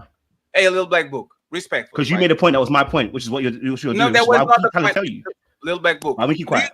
Do you think that? And I'm sorry, podcast. I'll pass you right at the microphone. Do you think that all those women that were on the T app fighting for 20 women fighting for one man? Do you think those women don't have 10 men on there that are actually after them and trying to pursue them and treat them well while they're chasing the guy that gets all the women? You think they don't have no options? You think B, looking the way she looks, she doesn't have 3 guys that say, "Oh, damn, let me go see if I can put the ring on her"? You are telling me there's no people actually trying to cuff women, especially if they look good. All the women on the panel look decent and above. You are telling me that there's not 20 guys on the chat right now saying, "Oh, if Deb gave me a chance, hey, that's what you're telling me, little back book." There's not one of them in the audience that wants to ever cuff any of these ladies out here. They don't want to marry. They don't want to cuff. They don't want to do any of those things. You know why? Because they think, I'm confused. Okay. That's the point that you're making on the run. That's what I'm trying to get you to understand. It's about you try to put it on to be her choice. Sorry. Anyway, you go on. Sorry, it's Slays first. I have this app. Did you call her Cis? I have this dating app, and it can put like what you're looking for on it, and I can tell you that 80 to 90% of what guys are looking for is something casual. I put it on for a little bit for everybody, and the girls, almost none of their profiles said that they were looking for something casual. No. So I'm looking for something casual with you. We have wonderful sex. The room is smelly as fuck. I wake up. You are cooking. You are cleaning. You are being nice to me. You are checking on me. You are doing oh my God. And then I'm like, nope, I'm going back to the streets. Do you think that most men think like that, B? No. Men fall in love so fast when they get a little bit of empathy, a little bit of acts of servitude, a little bit of gratitude. Because most women don't. Most women say, send me a message when you get home so I know you're safe. That's all we get. If you show a little bit above of the bare minimum, men fall in love with you so fast. The thing is, once again, is not that men just want to have sex. Is that men are looking to the woman of this market, and I say, this is all you are worth for. Because as soon as I cuff you, here comes the problems. So go ahead. So B, here's the problem, right? With what you just said. You said that you can put on the app what you're looking for, right? Yeah. And that means you're seeing what the guys that you're looking for are looking for. That's the part that you're ignoring right now. Let me finish. In order for you to see those guys, they have to fit into the categories that you selected, right? So if you say, I want a guy that's dark skinned, I want a guy that's, slim, I want a guy that's this tall, I want a guy that makes this money, whatever you put in, then it's going to show you those people, right? So that's why he's saying the people that you're looking for who just so happen to be on those apps aren't on those apps looking for wives. Yes. Okay. You see what I'm saying? So that's the thing about it. I'm on an app too. Unfortunately, they keep showing me fat white women. I'm starting to think that's my destiny at this point. I got to get me a Roseanne Barr. I don't know. But I mean, it is what it is, right? But that's what I'm saying. I'm saying what I'm looking for, and then they're showing me, okay, well, according to what we have on the app, right? This is those people. This was looking for you. Also, these are the ones that's looking for what you represent as well in the categories that you selected, right? So I'm this tall, I make this much money, I'm this color, my body type is this, right? I got these many kids, right? So it's like I'm saying in the real world, and I hate to try to pretend like the internet ain't the real world. But I'm just saying in the real world, even though, to be honest, these marriages don't last a lot of times, men actually want to be married. They want that universal lifetime commitment. They at least want the one. I'm not saying they won't cheat on you. I'm just saying they want you at home, wake up to you, come home to you, go to sleep to you, give you the keys, you the keys to the safe, the codes and everything else, have the babies with you. We want that. We don't want to be 45 years old looking for a woman again, 50 years old looking for a woman again, 35 years old, 65 years old looking for a woman again. But because women always believe they're settling anyway, they always feel like they can get back out here and look again. I'll find another one. It's okay. So, and again, I know you've already heard the narrative about who ends these marriages. Average relationship in the Black community, 2.5 years. Average marriage, 5.5 years. 70 to 80% of the time, those marriages and relationships are ended by the women. Come on. I mean, at some point, you just in order for you to have a 50% rate of marriage or more, somebody has to be settling. Somebody has to say, "Yep, you good enough." You know what? That middle toe is longer than the rest of the toes, and I don't like that, but you cool though. I'm gonna work with that though, right? You know what I'm saying? You know what? I know I wanted a man that makes 6 figures. You make 72. I'm cool with that, but nobody's doing that anymore except for the men. Mr. Ben, can I ask a question? So is it B's fault that she gets trash men? I'm not saying y'all do, but B, I'm just saying in general. But if B gets trash men, is it her fault? Is not her, or are all the men in the field just trash and she ain't got no choice because all the men are trash? So not necessarily. Depends on what you say when you say if she gets, right? Because if you're saying what she picks, right, from the woman's standpoint, I would argue yes. But the reason why I don't think that argument holds up as well as you think it does with men is because we don't have the greater expectation for women that they have for us. Do you understand that? Like right now, I don't even know. Picking up a woman. I'm saying this right now. I don't know any one of these women on the panel.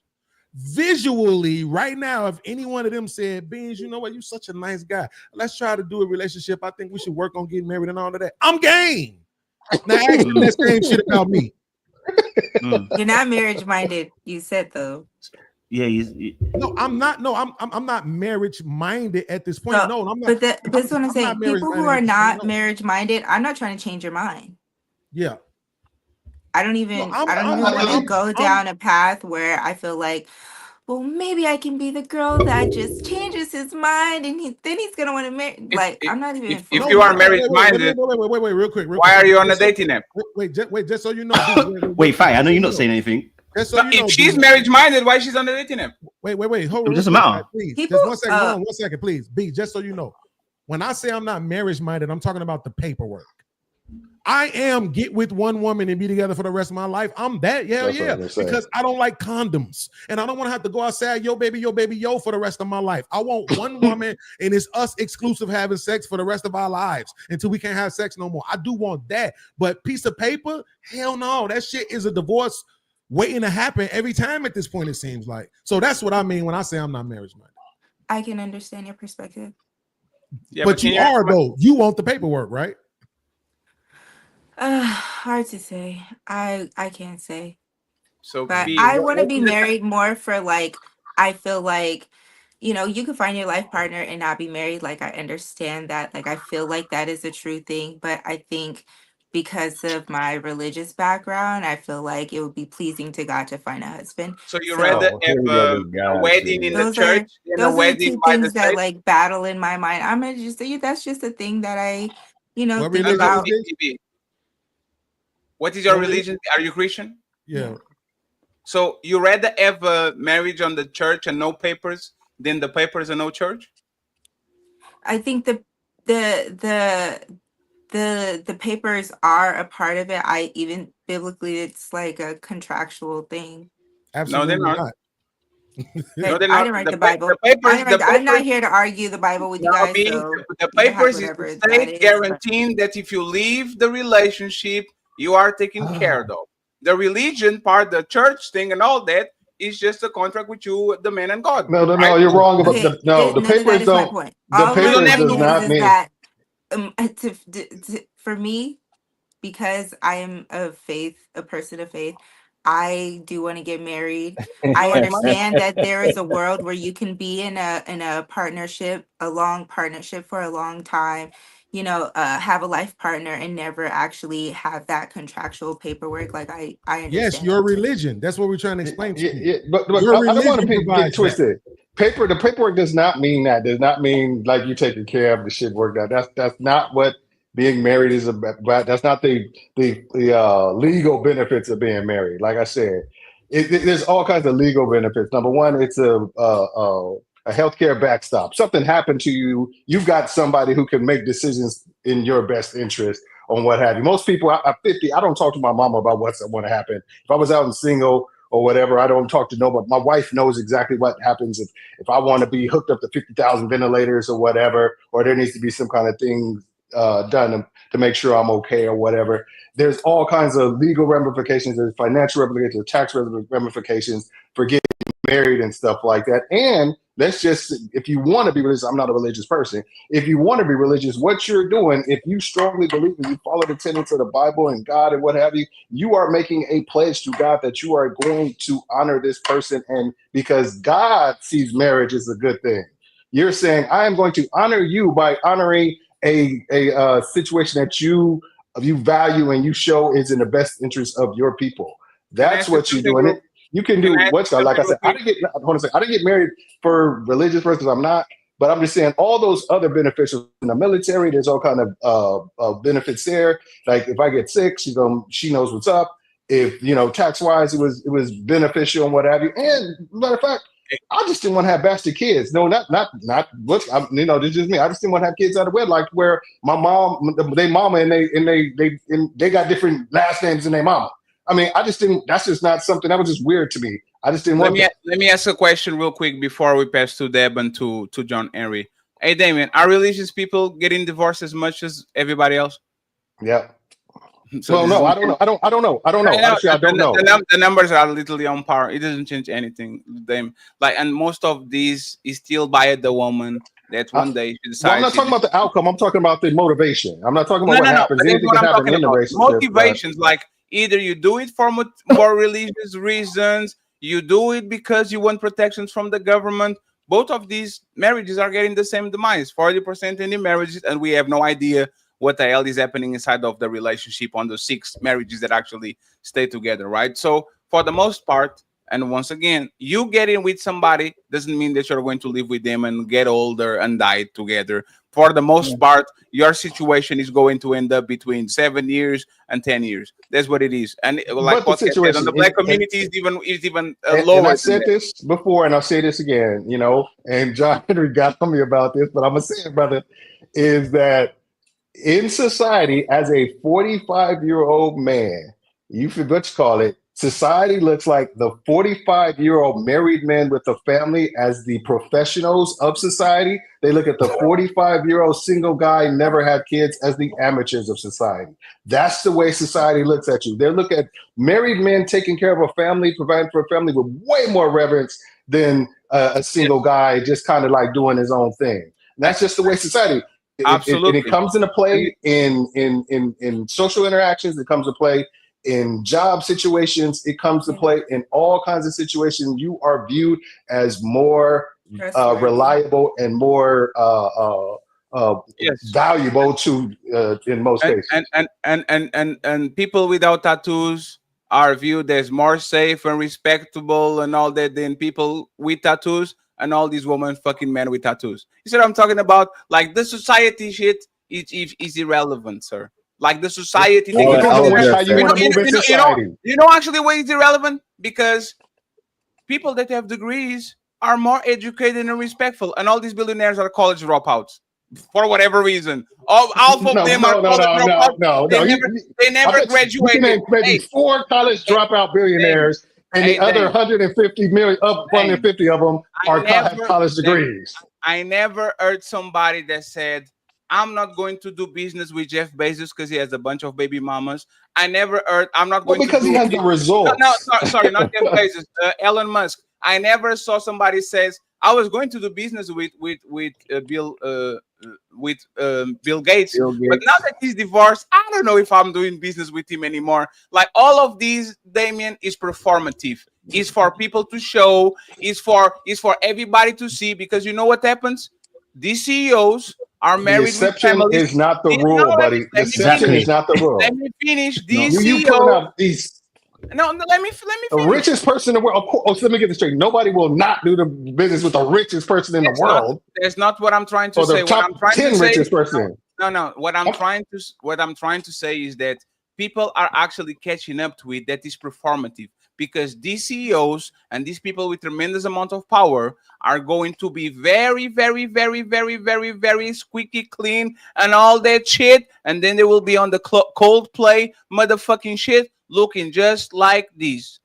Oh, he was married. I think what happens in the marriage is not the same thing. What happens in the marriage is not the same thing of when you first. He's married, right? Like I said, what happens in the marriage is what happens in the marriage. All I'm saying is, like, if you most, that's why most of these CEOs are married. You rarely find CEOs of companies that are single individuals. That's perfect. Last question, Damien. Would you do business? This man is worth $1.2 billion. Would you do business with him? Yeah, of course.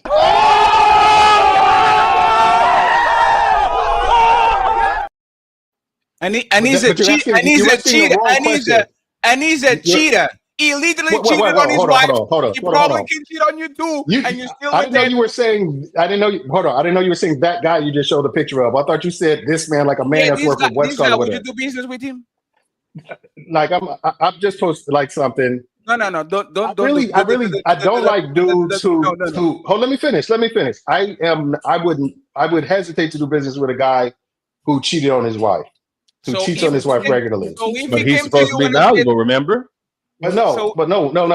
How is he? How did he even valuable? By cheating people? You know what I mean? Because he has a bunch of money, and people love money. Money is that hold on a second. A guy who cheats on his wife shows that he's undisciplined. And don't you want the most disciplined people in the business that you're doing? If you're trying to judge, like a person who, if you can't be disciplined enough to value the relationship with the most important person on the planet you're supposed to have a relationship with, how the fuck you gonna get the first chance you get to screw me over? Why wouldn't I think he would screw me over? You still choose the disciplined single guy. You still will do business with him. Hey, please don't let him escape. Damien, he comes to you with a $10 million offer. Are you going or not? It all depends on the situation. $10 million offer. He can cut you off at any time and sell any patent that you do to the rival company, but you still get $10 million no matter what happens. Are you going or not? Sure, in that extreme, sure. It is what it is. It is what it is. But what you're saying is you're asking a very price, Damien. You're leading the witness, Your Honor. All I'm saying is that basically. But really quickly, before you go to Deb, though, right? Can we just address this really quickly? Because the thing that trips me out about the religious part, because I think I hear a lot of women say that part, especially when it comes to why they want to be married. But so many people don't even know the Bible. Like, they don't know what it says in the Bible. And then when you start saying things that the Bible actually says that goes against what they believe, then they just tune it out, right? It's like cognitive dissonance.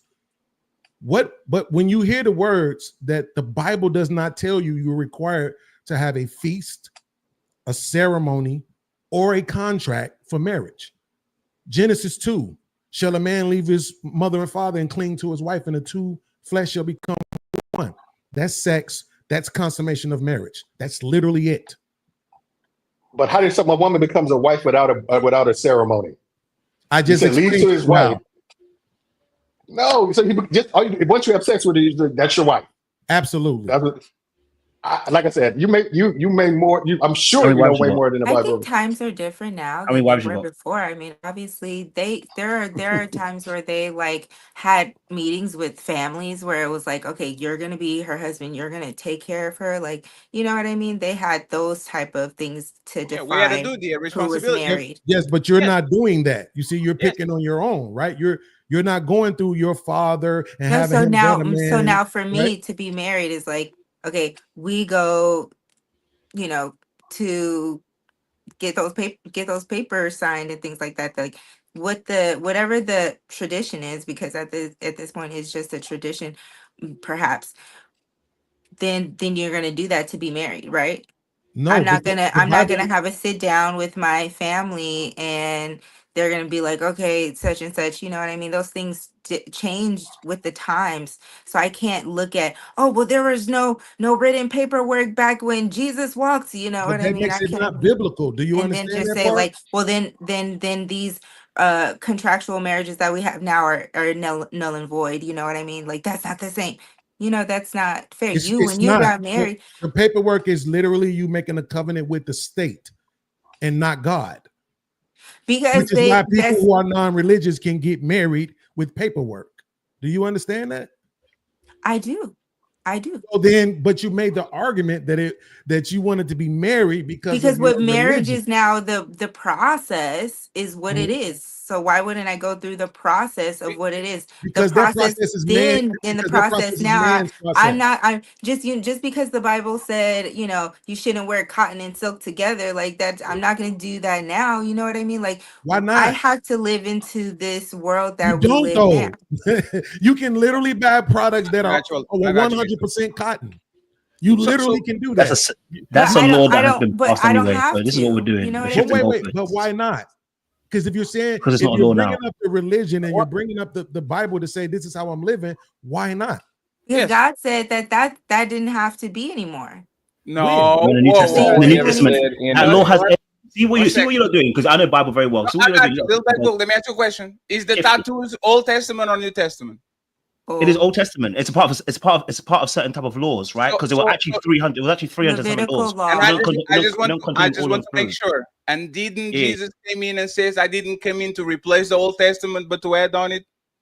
No, what did he say? He said he came to fulfill it, which means he's a fulfillment of those laws. But you have to understand that some of those laws also are no longer pertaining because they were pertaining tattoos are to not against Israel as a Christianity now. nation. I don't want anyone to start using Bible when you don't know Bible. No, I want to ask you. You know Bible.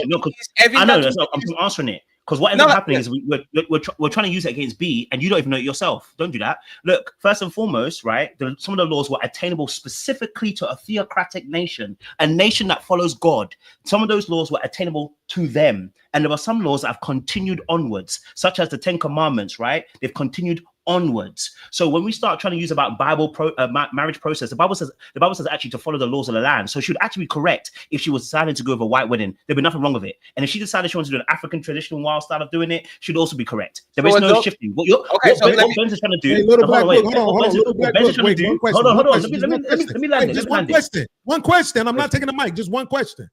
You said follow the laws. Is there a law that says you have to get married? Follow the law in terms of what it means by marriage. What does the law honor in terms of what marriage? What I asked you. I said, is there a law that says you have to get married? No, I know you didn't. I know you heard my English, right? What is the law in your country concerning marriage? What's the law? There is no law. You don't have to get married. No. We know as Christians we have to get married. You want to be What married. is the law of your nation concerning marriage? What is the process? You go ahead and get married. So I'll answer your question, but I want you to answer mine the same way I'm going to answer yours. So you can get married with a piece of paperwork, or in some places in our country, you can live together for 4 or 5 years and it becomes common law. Checkmate. it's 7. Now answer my That's question. not a checkmate. It is because it's not the without law. paperwork. Oh because my there's no days. paperwork involved, and you're still seen as married. So You now, can't answer my li- question as a directly like I Christian- asked you. Repeat the question, please, and then I'll go to John Henry, Lady Deb, and Elijah, please, because they've been Because waiting for a while. it's intentionally trying to take Christian principles, and you don't know nothing about it, and it's frustrating because you're trying to use it against B, and it's annoying when people do this. You don't have a point because first and foremost, as Christians, right? We already know that first of all, rings don't exist. Contracts physically, as writing an actual contract, never existed. We already know that. And I said that as Christians, we're supposed to get married. Okay, if we're supposed to get married, what is the procedure here? You went to common law. Forget common law. What is the procedure to get married? You're supposed to do what? You went to rectify it with a priest or rectify it with a pastor, right? The pastor says what he says. Okay. If we're talking about Christians, I'm not talking about anyone else. Get this procedure because it doesn't align with the point you're trying to make. Oh my God. That's why you want to forget it. The I point believe is, it because that's not the when people start talking procedure. about Christian stuff they don't know about, that's what we're doing. We're doing this. If you don't be honest, it's cool. Give me just 1 second. Give me being honest. Podcast. Give me just 1 second, right? Did you say, Little Black Book, that it says to follow the law of the land, so we don't have to follow the book? I just want to clarify to make sure that you said that. That if there's law of the land, if it doesn't go against the law of the land, it's okay to be tattooed that goes against the book. Is that what you said? No, I didn't say that. I said that tattoos is not necessarily rectified in the New Testament. If either you No, that's not what you said. No, that's not what you said. No, you in said regards that to marriage, I said you got book. to follow. Y'all don't listen, man. Because what happens as well, and then you take stuff that you don't know nothing about, and it's frustrating because I'm asking you, but you know it. You You may don't want to know power it. yourself Listen down on to that part. me. Huh? I said you may want to power yourself down on that partner about your claiming about knowledge and everything of the Bible. No, it's fine. I didn't say not everything in the Bible. There are certain laws that we're talking about I just want that to are make rectified in the New Testament. All right, my bad, Fatty.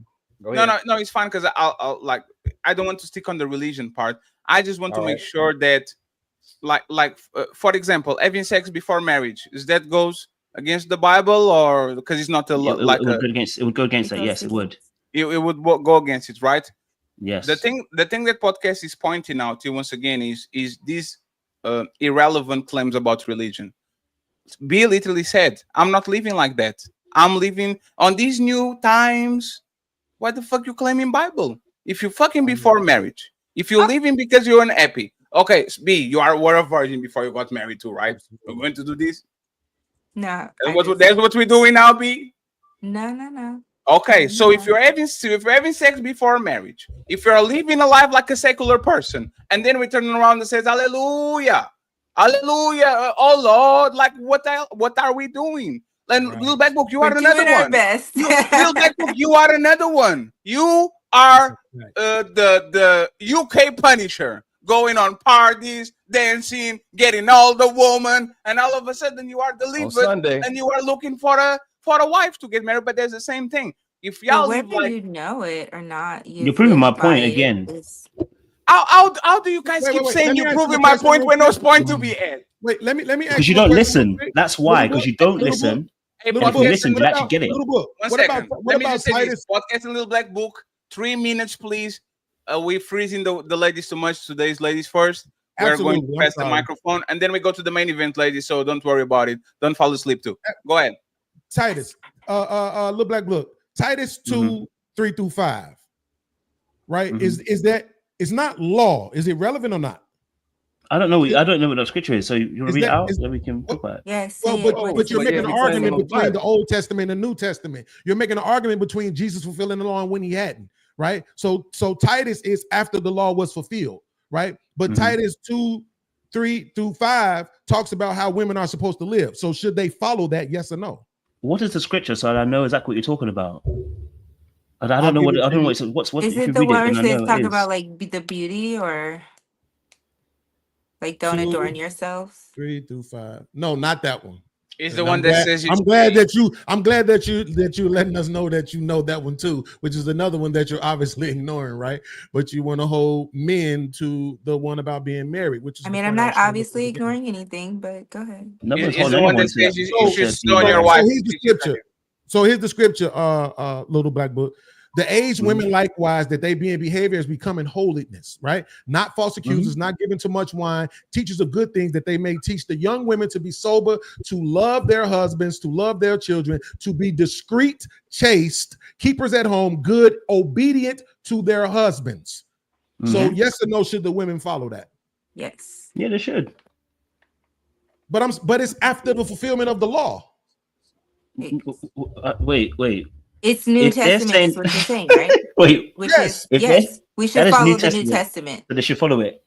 That's yes. So it's after the fulfillment of the law. The law has been fulfilled, right? So there are no rules anymore. Yes. The same thing that people say about. I didn't say there's no rules. Oh, you're confusing because if But you you brought never up said there something isn't. from the Old Hey, I can't Testament talk and to all said, y'all at the shouldn't same they time, follow baby. that? I can't talk to both of y'all at the same time. I just want to talk to him. Sorry, I'll let B go. I'll let B go. Okay, I was just saying that you brought up something from the New Testament, right? And these are the things. The New Testament is like our new standard. He was saying the Old Testament things are not standards that we have to hold ourselves to, right? So you bringing up a New Testament thing and then saying, should they follow it or not? Yes, they should. That's a thing we can all agree on. I'm glad that you're acknowledging that, even though we know that you're not. But I'm saying I'm just trying to get his point because he's trying to tell me what I don't know. So I'm saying to him, this thing, the law has been fulfilled, but yet this scripture is saying this is how women are still supposed to move, regardless to the law being fulfilled. He's confused. What I just explained this. Yeah, the Old Testament law has been this is what I'm saying right here, right? When you asked me a question, you know what I did? I answered it. I didn't laugh. I didn't make snarky comments. I didn't do any of that. I answered it. That's my fault. It's not B. It's me. So my question to you once again, finally, and I'm done with it. Yes or no? Should they follow it? You said yes. Why? New Testament. It's not They should law. follow the New Testament. But it's not about being law. You know what? The conversation will be a very long. So let me make it very, very short. Okay. What Christ does, he fulfills the law, which means now he's the person we follow. Okay. He's now the standard. Okay. Right. So anything after the cross, right? After Christ's death, okay, when they say this is what we should be doing as Christians, that's what we should be doing. Now, do we do every single thing? No, because sometimes we fall short as human beings. We're imperfect, but those are the things we should be fulfilling. So when you said Titus and read it, I said, yeah, I'm agree with you. We should be doing that. Do we do everything's in there? Not all the time, because we are imperfect human beings. So that's it. Well, time to move the goalposts again. On three, fellas. 1, 2, 3, push. No, it's cool. That again, like you said, Jesus is the standard. That's not Jesus talking. It might be Paul. I'm not sure. I think it's Paul. No, you're right. Yeah, Beans, you're absolutely right. What he's talking about is nonsense because none of that stuff is what Jesus said. That was something that was put in by Paul. And Paul, we were talking like about Jesus, New and Old Testament. Exist. Okay, so what we're looking at are things that were added after that fact here. And that's what we're getting into right now when we have complaints. And that's it. Yes, and Black John, and this is why I don't want to have this conversation. You're right. My bad, Fatty. No, it's fine. None of them is following that shit. None of them is dressing modestly. None of them are virgins. They go and divorce for anything and everything. Religious factors. It's crazy. That's the point. Why we keep if hey, Beans, I'm done with it, man. I'm done with it. For most people on this planet, their God is money. That goes against the Bible. That goes against the Bible. You want to earn all the riches and all that shit, not living in community, go to your penthouse. That goes against the Bible. You know what people do? If they can get the dollar, they will, and they actually go to Dubai, get cheated on himself with a cross on their chest, and says, "Hallelujah, praise the Lord for this 20,000." So the reality is, I don't want to go deep into religious conversations. Because once again, if we were talking with people that actually preach what they say and do what totally fine, perfect, I can have a conversation. But you want to preach morality, and I know that as soon as you click on this X on this motherfucking shit, you are going to go to a house of a guy and get on your knees and do the nasty shit like everybody does. Like you are not better than nobody. So let's not talk about these. Once again, little black book with your 37 bodies. Shut up. Who was going to do that? You're not making the point I was even making. But my point is this. No, little black book. My point is this. If Jesus can't save these hoes, why are you trying? What make you think you greater than Jesus? That's my point. That's not your point. That's my point. That's what I said. That's why I said to you that you and Beans made my point from earlier. That's why I said you guys weren't listening, because we're going back onto actual task of what we actually were talking about was people actually choosing the right people, and you're proving my point. You're proving my point. That's why Beans went on there and proved my point. So that's what I'm saying to you. Like, you have to be accountable for your choices. You prove my point, and I don't get what you did because you made the point I was making, which is why I kept on saying this. Can you tell us in 20 one second podcast? Can you tell us in 20 seconds what if Jesus can't save? That was for sorry. Can you tell us in 20 seconds what was the point that was proven so we can move along? The point is that you try to be accountable for the choices that she made in terms of the men, saying that if she chose as men, that would be on her. And I said to you earlier on, the reason why you don't know how to a right woman is because you're not being actually accountable for your choices, and you're not discerning very well. That's what you put on to be. You are the same way. Yes. So I need John, Henry, Lady Deb, and Wisdom, because she was doing this for like 20 minutes and still nothing. Lady Deb, you're first. That's why I was trying to apologize. Yeah. She clicked the button and nothing happened. So after that, friends, we're going to democratize the microphone and we're going to go to the main event and everybody can talk. Apologize, ladies. Hi. Little black book. I'm so sorry. What am I responding to? Lady Your Deb mic can't is hear low. you. I just Your lost. mic is low. Oh shoot! Can you guys hear me? There now you it's go. perfect. There you go. So I don't know what I'm responding to because there's a lot that was said. So now if you can like bring me back, please. So Do you believe in Jesus? No, I'm just playing. I don't want to talk about that. But no. It's about choices, about women's choices men. and the man they choose. Women's choices and the men they choose. Yeah, we were talking about the why be the safe. Actually, why be the man of God, the God-fearing man, the respectful man, the man that respects your body, and he comes in with a gift, and he says, "Spartans 3007, to the Lord shall I love you or I hate you. I will always stand by you." When you can be the guy that has fun with you, he pulls up at 11 p.m. He comes in with some popcorns and some raw, and you guys have fun. Like, why be the first one? Why be the first one? It's all your fault, B. That's the question. Like, why? Like, what would be the motivation? If you were talking, like, for example, to your son in a few years and he's on the dating market and all that, like, why? I think if you're already that, I think you should just stay that way and only change if in your heart you think you found that right person. But I mean, you should ideally, I don't know, not ideally, we're in 2025. I feel like I have really bad trust issues, so I don't trust women or men. So I just wouldn't say, go and change. Just be who you are. If you find somebody that you can wholeheartedly trust, change for that person, but don't just change. I don't think that a lot of women in 2025 deserve it, to be honest. So, but Deb, expand on this, right? If you were to tell your son, because this happened to my nephew, right? My nephew is 13, 14, 6'3", light skin, fell in love. Oh, I'm going to buy roses on Valentine's Day and chocolate and that's the move at that age. And lost the girl and didn't get the girl. The kid that got the girl is the bad kid. He's the rowdy kid. He's the guy that's playing. Like, you see what I'm saying? If you had to go and talk with your kid, like, women always go to the treat her nice and be a gentleman and show love. Like, like with the information that we have today, if you actually want your kid to get the girl, to get the prize, to actually win, would you send him to the righteous path of cultivation, or you send him to the demonic path? Hey, son, ignore a little bit. Don't be talking with her every day on the phone. Just be a little bit unavailable and kind of like, what would you actually tell that kid to get that girl? You tell her to do right by her and pursue her honestly and all that, or you tell her that doesn't work. Go to the other side, you're going to get her. Which one would you actually pick? I would probably do a little bit of both, but I'd gear towards the worst side because of the fact that it's true that the worst guy gets the girl every time. You can be nice, but you don't want to. I wouldn't teach him to just be great and amazing because he's going to get used and he's going to get replaced by the other type of guy. John, do you disagree?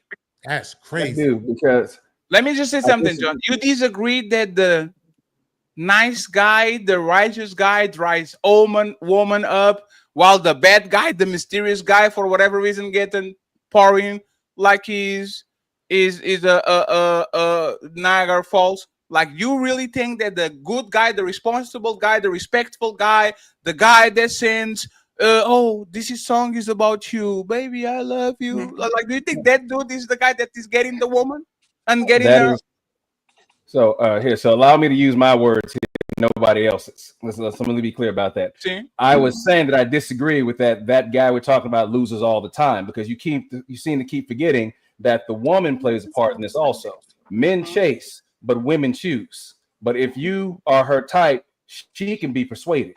And I think that's one of the things that Black Book, that you calling yourself a coach, I get it. I mean, that's popular nowadays. But again, me actually having actual background psychology degrees and doing this, there's a lot I hear up here that I wouldn't agree with. But it doesn't necessarily mean that you're wrong or right all the time. I'll put it this way.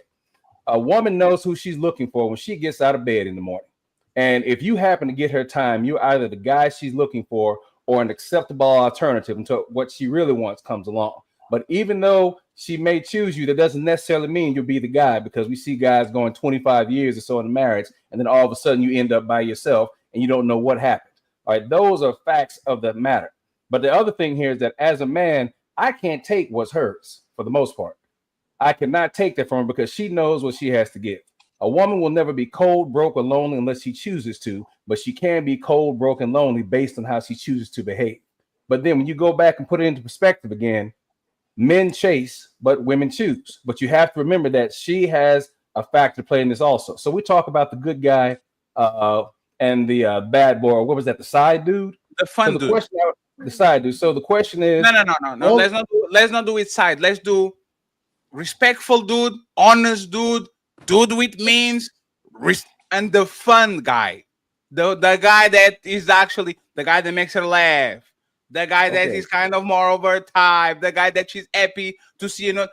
Hey, John, let me just say this, please. I promise you, John. You know, I know women are lying.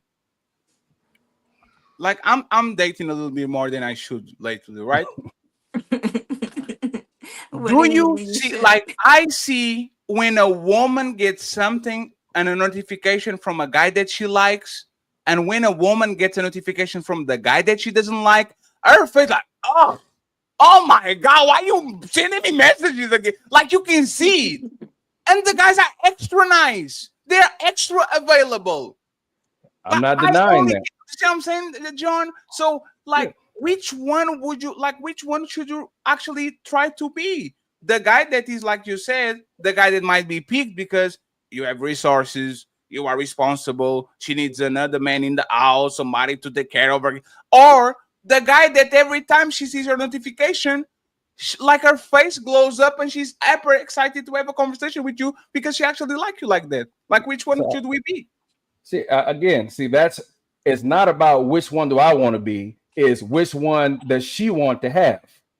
Now, as a guy, the only dude who knows he's the side guy or the fun guy is the guy who's always getting her time. So she's got a roster just like dudes have.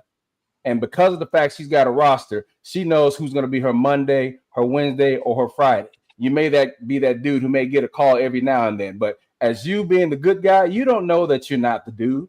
The dude who's always over there doesn't necessarily mean he might be the guy, but the person who knows who is going to be there is her. Is what I'm talking about. So no matter what guy I'm going to be, it's going to be whether or not if she is going to put that dude on. But I'm not here to buck up the ladies. I'm just here just stating facts here. So as a man, no, you can't because I'm busy right now. So as a man, I can't take what she's got. If I happen to get her time, it's because she thinks I'm cute. If I happen to get her time, it's because she thinks I'm a nice guy. But the minute I get her time, nice guy, and I slide through and get on, I'm the worst thing in the world. I'm the dog. As a man, I can't take from you what's yours. All I can do is convince you why you should give it to me, because I'm a salesman, and persuasion is all I have. So, John, but this is where we disagree. I don't think the good guy can ever be promoted to dog. Like, I never said I was born for the good guy, Fatty. No. What I'm saying is that if you position yourself as the responsible man and the relationship material man, you can never be demoted to dog. But the dog can always be promoted to the relationship, dude, if he actually starts to act right. You can. Yes, so no, so okay. I'm a fuck boy. I don't like you. I don't care. Nothing, and I still get your body and get your attention. I go to motherfucking Massimo Dutti, get a couple of suits, get a really nice job. Now I'm more responsible. I am more like I have a house, I have a car. Like that woman is always going to be promoted because she liked me when I didn't have nothing. She liked me because she actually liked me. The other way it doesn't work. If I like you because you have everything put together, you have the resources, you have all that, and now you want to be the fuck boy and you want to be the dog, that was not the reason I was with you in the first place. I actually don't like you like that. So why would I actually allow you to fuck me for nothing when I would never look at you if you didn't have anything? That's what I'm saying is the positioning. You shouldn't come in a relationship, try to be the relationship guy, because you can always be promoted being the fuck boy. So why not start from the bottom and then try to get the promotion if he's worth it, instead of trying to be the I'm going to that doesn't work, unfortunately. So I think what's happening. Let me just say one thing real quick. Somebody is fucking with the numbers, okay? For whatever reason, we have 1,200 people watching. I know these numbers are not real. I know he's 400, not this. I know he is. Hey, sir, stop fucking up with people's shit, man. We don't need inflation of numbers. We're doing extremely well. We finally got back from the slum that we were on. We don't need intervention from you, okay? So please go ahead and go fuck with somebody's channel. We are growing organically. We don't need no help from Mr. Bots or whatever the fuck it is, okay? So now it's because they went on my show and now they went on Ali. So Ali has 500 people watching now. And we know that Ali doesn't have 500 people watching. So somebody is targeting the show because once again, y'all think y'all are funny. Respectfully. Okay? Go fucking inflate the numbers of the people you like. But it's kind of funny that while we were on the slump, everybody ignored us, and now that we're rocking again and popping again, now you want to fuck our shit. That's crazy. God damn it. Sorry, John. Finish your point, and then Wisdom Uninterrupted, and then we go to the super chat and the main event.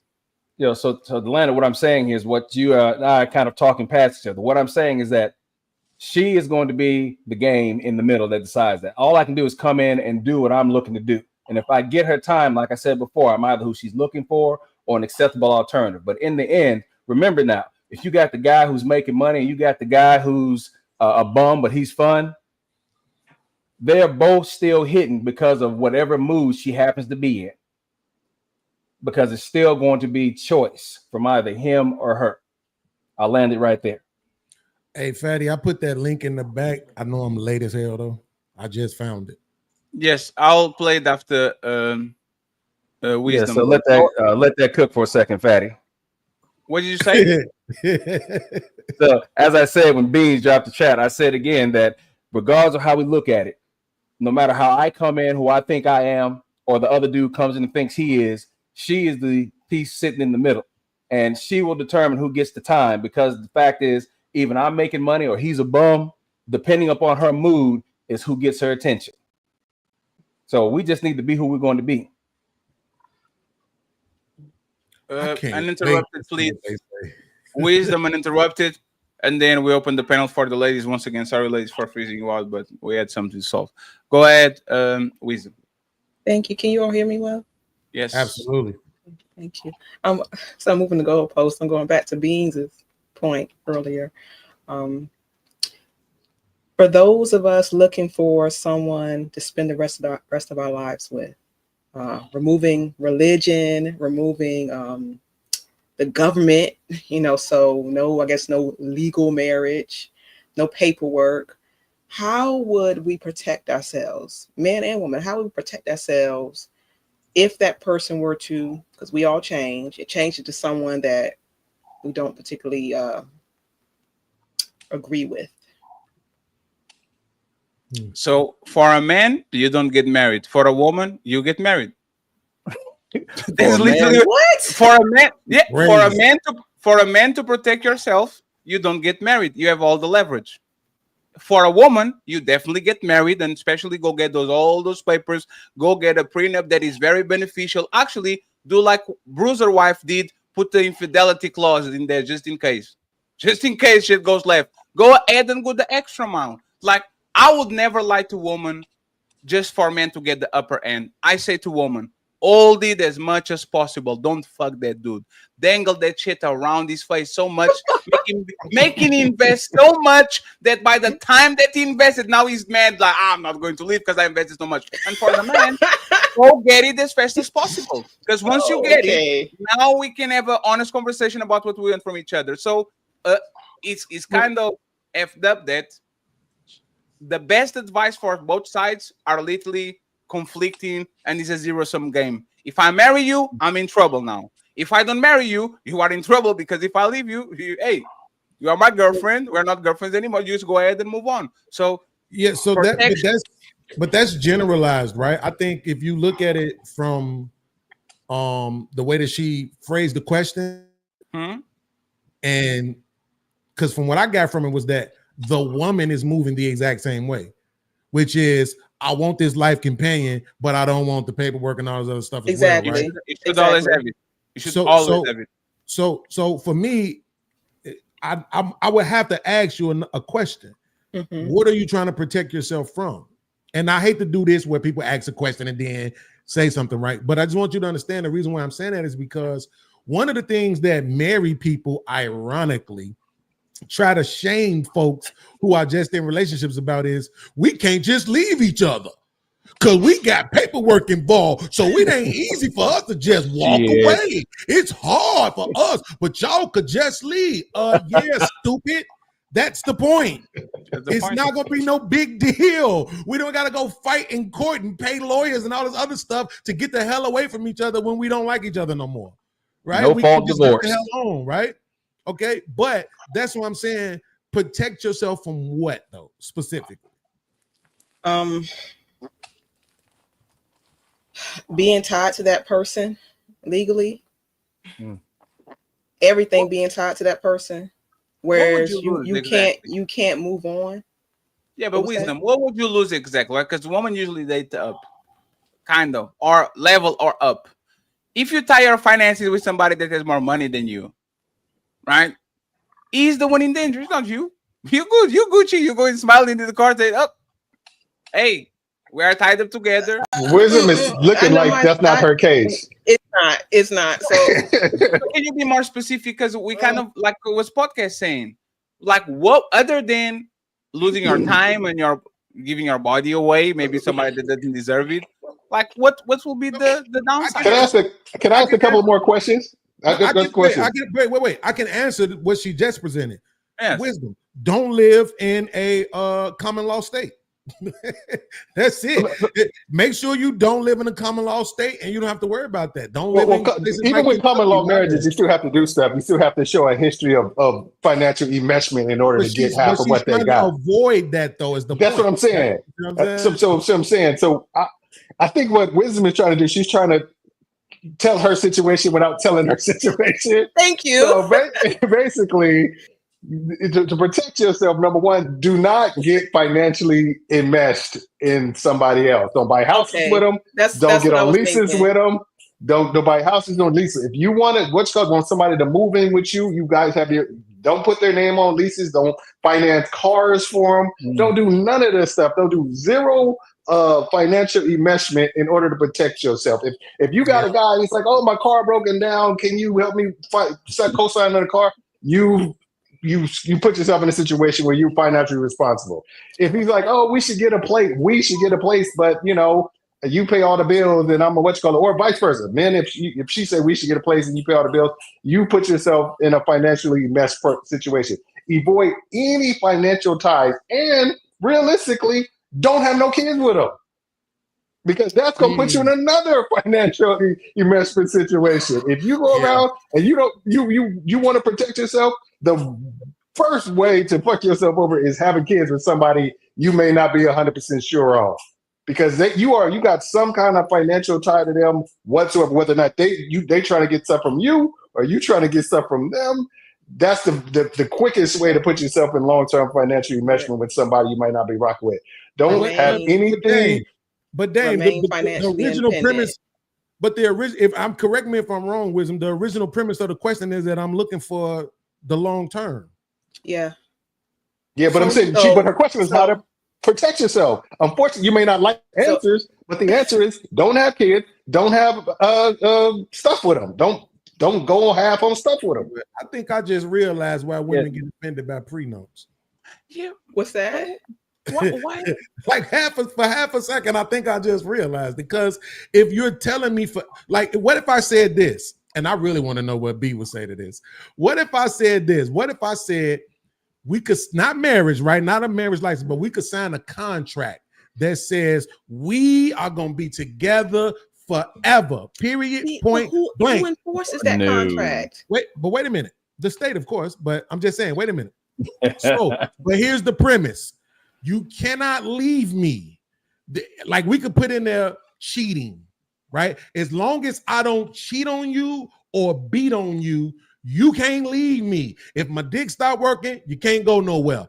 If I gain weight, you can't go nowhere. I lose my hair, my money don't increase, don't matter. You can't go nowhere. If you leave, it's death. Sounds good. Sounds good. Prenups. That's a prenup. What is that? That's an indentured servitude. Right, damn it. Would you be willing to sign that? Those are prenups. I would, but you know who's going to enforce No, you wouldn't. Don't say that, Wiz. You don't want to be. You wouldn't. You wouldn't sign going that to shit. enforce it? The state seriously. Enforce it. I think Well, like I said, not honor it. prenups can be okay.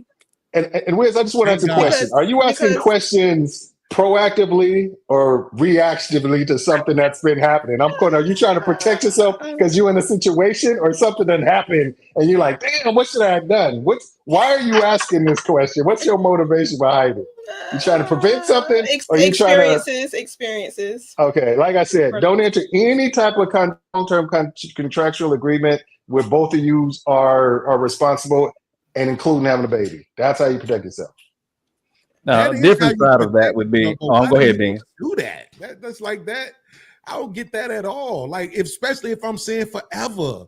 If I'm saying I meant it. All four of my relationships, I meant it. I thought that we was gonna be together forever, right? And we weren't together no more. I'm not the type to be like, I hope you're doing okay. No, bitch, I hope your life sucks. I hope that nigga get AIDS. We were supposed to be together forever. So I'm saying, if you telling me forever, you telling me forever, but you setting up shit to make it seem like you ain't really believing in forever. That's what I'm saying. Like right now, I could see why a woman would get offended by a prenup.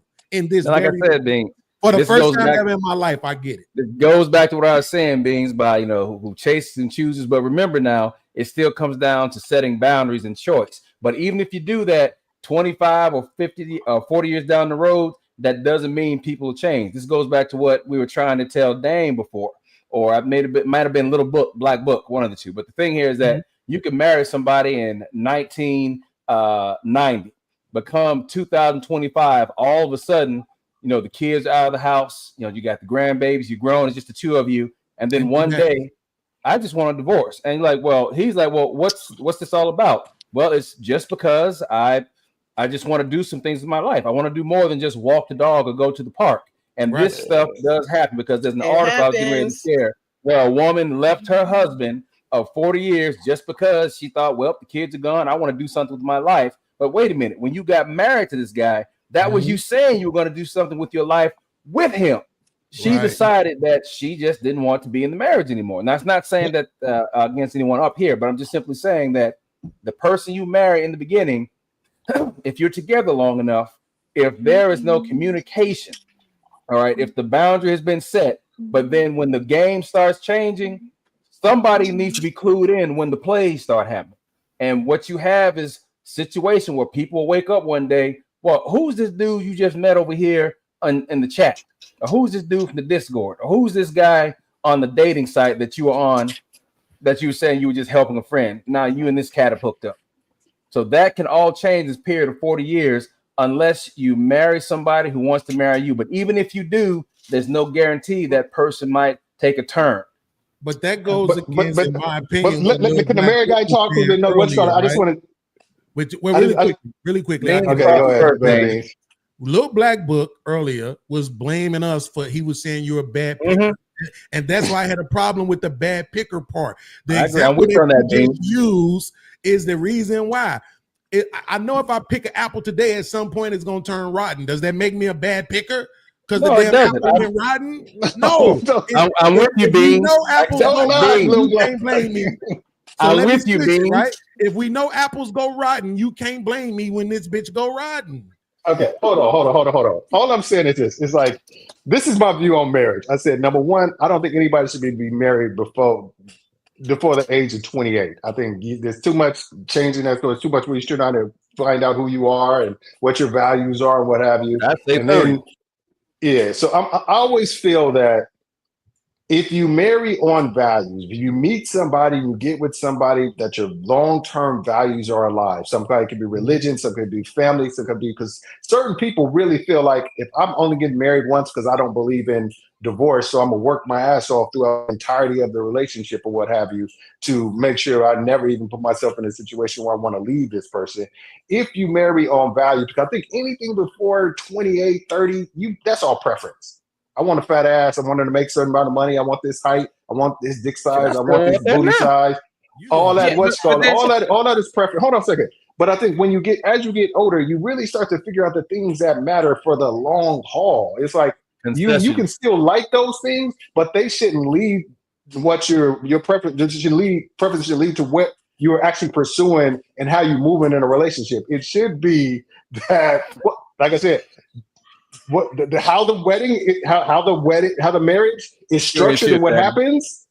It happens is up to y'all. Y'all determine what y'all inside of y'all marriage look like, and they still together. So I'm saying, so evidently, whatever was happening. No, that's not Will. Look again, Dane. I know that's not Will. Will. No, I'm saying I'll get Cena, but she's still with Will.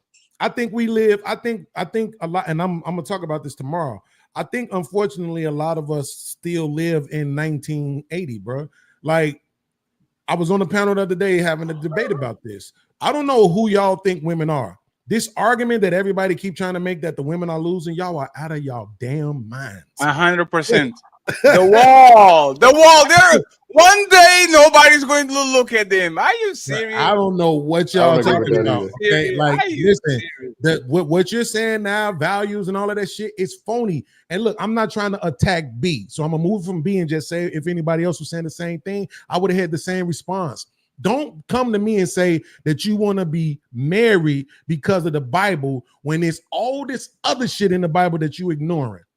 Which is why I say it can't be. We can't even get married foundationally. We can't even get married on values, because for a woman that shit's gonna change. What happens with a lot of these women is that they get to 40 and they realize, oh my God, I still look way better than I thought I was gonna look because my mama and them didn't look this good. They get to 50 and 60 and they're like, oh my God, I still got all this ass out here and these men love it. Now they also have this thing called social media, when it really should be called man killer, right? Because at the end of the day, I showed them this the other day. It was a video of this chick, a white lady. Her name is Heidi. A white lady. We couldn't even tell how old the chick was. She looked exactly like Edith Bunker. And I'm talking about she on the video and she got the titties out and she got the big old country grandmama booty and it's all in the camera and she just washing dishes and walking around so you can see it. And guess what? 4,000 likes, 6,000 likes, 400 comments, 500 comments with young people. Man, granny will get this work. Man, grandma slanging that thing. Well, I mean, I'm just saying, bro, this thing that this idea that y'all have about how we supposed to get shit done, that shit died a long time ago, and social media poured piss on the grave. Like I said, what is this, Fetty? Anyone that can read wisdom, can you read these real quick just to make sure that because I don't know what to read now. Of course.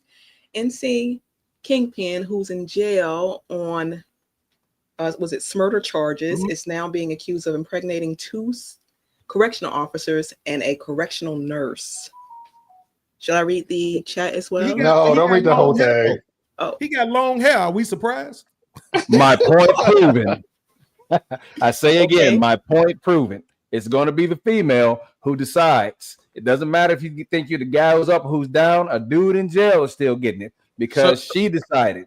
So, John, the question will be, do you think these two correctional officers and the nurse, like this is 3 women, do you think they didn't have good guys trying to say, hey, can I take you on a date? Hey, hold on, dude. Like, do you really think that these? I'm willing to bet.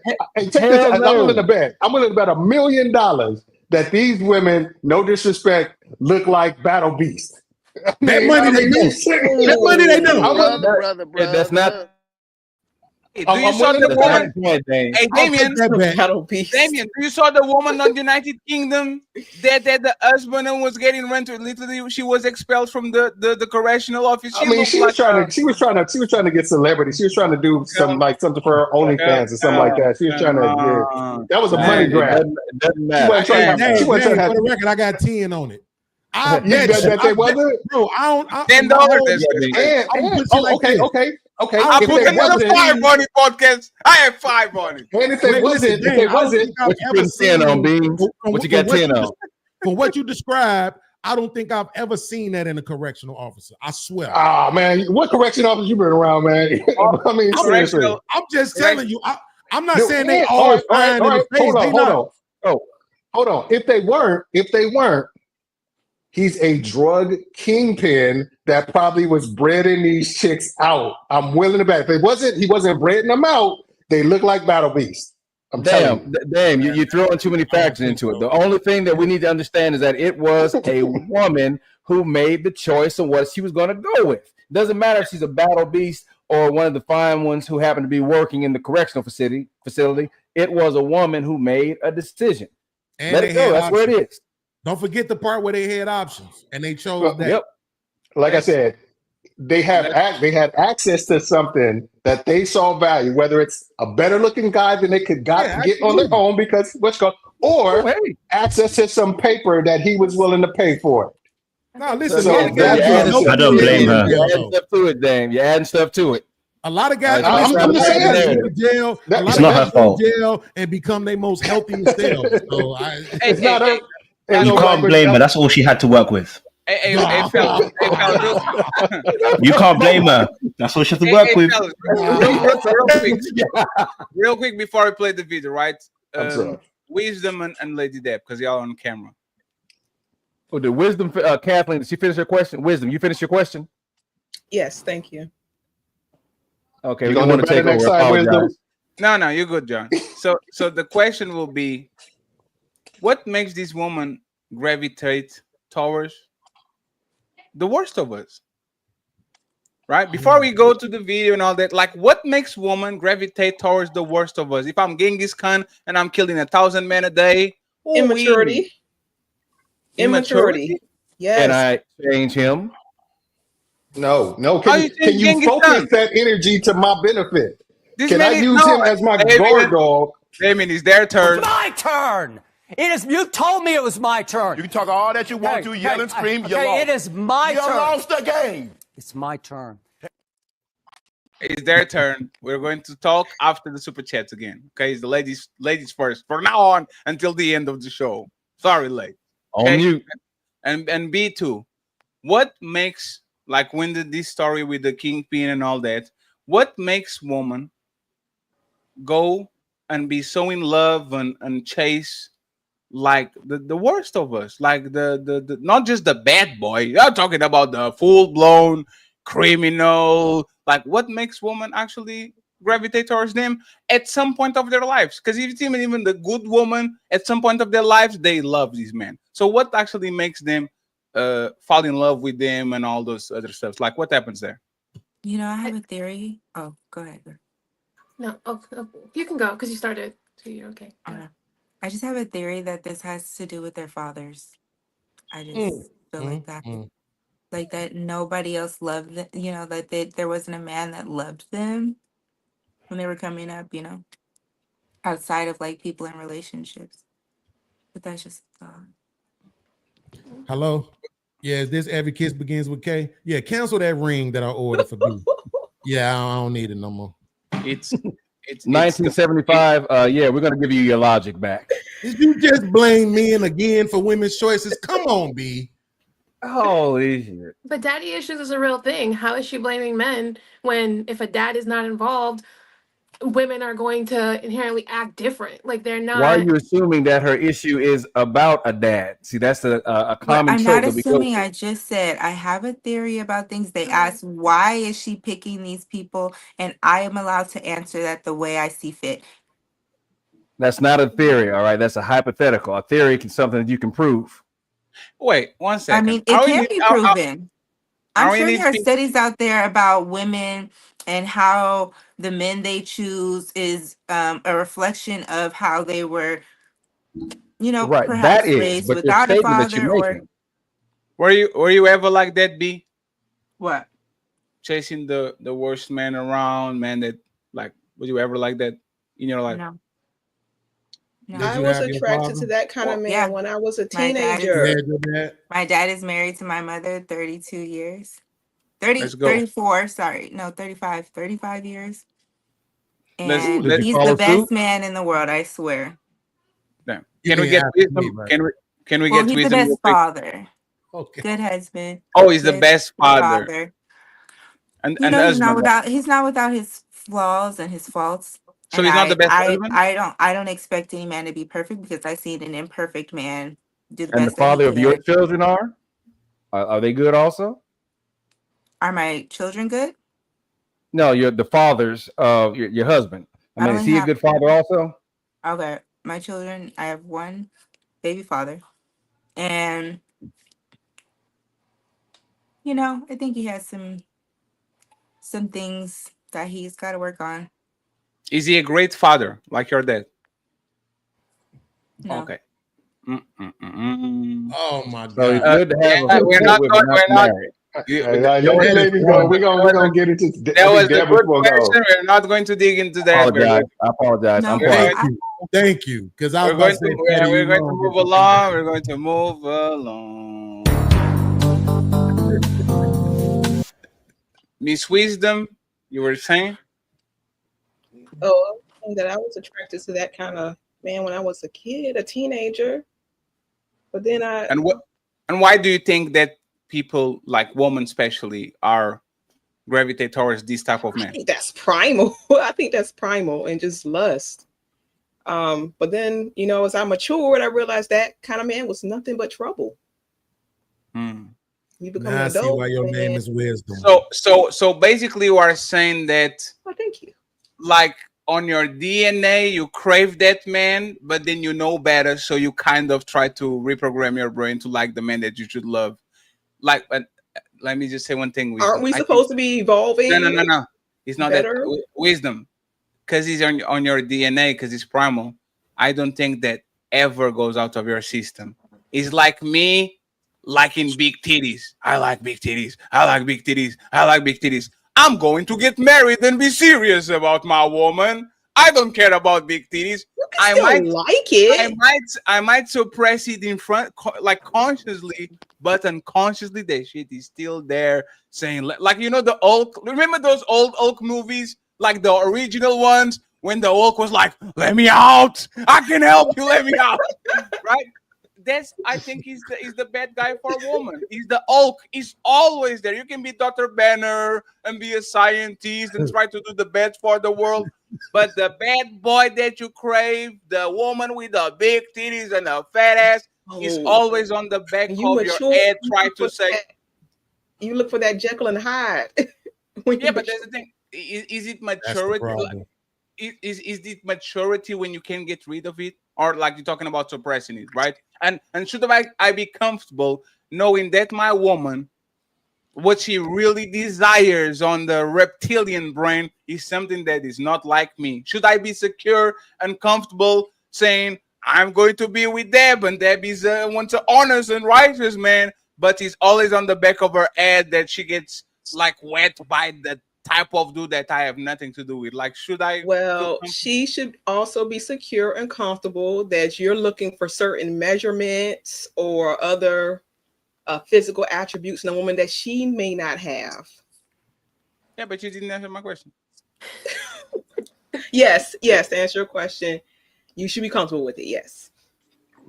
Yeah, and Right, there's I think that I just want to just say something I know it's just like it goes what you said is true about it being primal and all that shit like that. But what it is like, say for example, if you are in a hood, you're a sister in a hood growing up or whatever, and the dude who can protect you and providing the most security for you is the 6'8" dude that weighs 300 pounds that nobody wants to fuck with, that everybody's scared of, or what have you. If you're looking for security, if you move out of that environment and you get to Jeff Bezos, who's 5'7", but he's worth $400 billion, he can provide a different level of security. Women, it all comes down to the same thing. Where you at makes your understanding of the type of security you need person to provide for you. If you are a woman that says, I need a big, strong dude to where if somebody's gonna fight me, that they can protect me. But if you say, I'm not a big, strong dude, I'm 5'6", I'm 150 pounds, but I'm worth $150 billion or $150 million, I can put you in a house in a neighborhood where nobody will ever come near you ever in life. I can provide that security. Women go like, oh, okay, I'll take that security as well. It all depends on what type of security you can provide. Some women only have access to the big, strong dudes or the bad boys who can intimidate others or show them that type of security. If they have access to other type of security, they may go that route. They still gonna cheat. Hey, Damien, this is what I'm talking about, Damien. And then I want Deb and Melanie, and then we go from there, okay? This is crazy. This is what wisdom is talking about. And this is actually very like the reptilian brain. Mm-hmm. Jeff Bezos is the richest man in the world, or second, right? And you have Leonardo DiCaprio. I don't think she went ever to look at Jeff Bezos the way she looked at Leo here. Like you see, you see what I'm saying? And like you see the admiration, right? And this is what I'm talking about, feeling safe. That is right? Crazy. Right? When you see a woman have this lustful, like there's all that it is lust. My God! Like when you see your woman, and again, you are the top of the line. You are one of the richest men in this room, mankind. You accumulated so many riches that you can't even count that shit, and you still have to look at your woman looking at another man like, oh, please put him in my motherfucking throat. That's what it is. That was Jeff Bezos' woman? Yeah, that's Jeff. Yeah, that's his new wife. He just married that chick. Bald white guy. That was Jeff Bezos standing next to her. It's like what Salt Bay takes and to he me. was next to her. Yes. But I want to say something. Right? I want to ask you a Melanin. I want to ask you a question. If another chick walked up to Jeff Bezos and was looking at him the same way, that chick would claw her eyes out because she sees her security being threatened. So it's not about that. Yeah, that's a primal visceral response, like, oh my God, he's an attractive, whatever. But she ain't gonna go sleep with him and drop the batch. And by the way, we know this man doesn't keep women over 25. And that's the thing, is the unachievable shit. I know he doesn't like me. So I'm like, go ahead, Melanie and lady. Like, what nothing about her looks like Leo's type in the first place, and she just want to throw everything away over him. I hope he got a prenup. Oh no, he has the best prenup in the history of mankind. I think he was like made by like a law firm with like 19 lawyers. They went through anything and everything possible. So this is, and the thing is, even if he loses Alf, he still has $100 billion. So he's irrelevant, kind of, right? But the thing about she doesn't deserve it. That's my point. But there's a thing. Hey, Mel, do you think most women deserve marriage? No. No. Wow. Do you see what I'm talking about? It's like, I know you are here for deserves marriage is a virgin. Deserves marriage is a virgin. That's only one. Hey man, I wouldn't. There ain't a virgin on this panel. I am virgin on here. Deserves marriage. I am It's time to do. What did you say, podcast? I said, how did you get AI on the panel? How did she what? How did you get AI on the panel? Because that's not a real woman talking. No, that's a real woman. Melanin. That's AI. Melanin, you can't be doing that, Melanin. You are telling me that only a virgin deserves marriage. Yes, deserves marriage. We can desire or want it, but we do not deserve it. So you We're think not that People have to qualify. so you think that's a good certain woman things. that treats her man well? That like, let's go.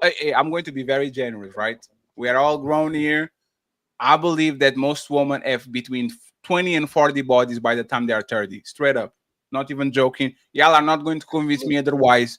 I've been too outside to believe in y'all on the internet saying that 7. Okay, we're not going to do that shit, right? So let's imagine that you meet a woman that at 30, she's like 4 bodies. She had 3 long-term boyfriends and she had 1 fling with the guy that she really liked, but it is what it is. She was immature, whatever. You think that woman doesn't deserve, like, if she actually a good woman, respectful, is No, about she your doesn't deserve it. If he chooses to make her a wife, good job. But her deserving it, no, she does not deserve it. I don't care how I think she nice does. or good she is. I think she does because she's actually working for it. Deserve meaning I'm working to get something. If Then you this earn woman, it. You don't deserve it. You're working, but you're working at it. You said she had bodies and experience. No wonder you're working at it because of your experiences, because of the things you went through, which means he will be settling for you based off of other people having you. no, because she's on the top 90 percentile of women. A woman with 3 bodies by 30 is on the top percentage of women. Is on the top Still percentile of settling. women. It's still settling for a man. No, it's not. Yeah, for me it does. I mean, you are No, entitled no, to. no, no. Think about it. If I have a woman that makes my life easier, she's not a slut. She actually honors and respects me. She is a good mother. She is actually a family woman, extended family, all that. Like, I think a woman can deserve being married because this is what we say to good men. You deserve to be married. You deserve a good woman because you are a good man. You are a righteous man. Men and women are not equal, though. You can't compare what we tell men to what we're telling women. So women can gain their access and deserve actually good men when they literally, like, they study for the test, they pass the test. Like, you telling me that these women still do everything right and like they don't deserve a No, husband? she doesn't deserve. If she's not a virgin, she doesn't deserve. Damn. Anybody? Yes, the Everyone agree? argument that she's trying to get you to understand is you're saying that the woman can earn it, right? But she Yes. can earn it from that specific man. What she's talking about deserving means any man that comes into her life ought to be bringing marriage to the table. Yes, I'll.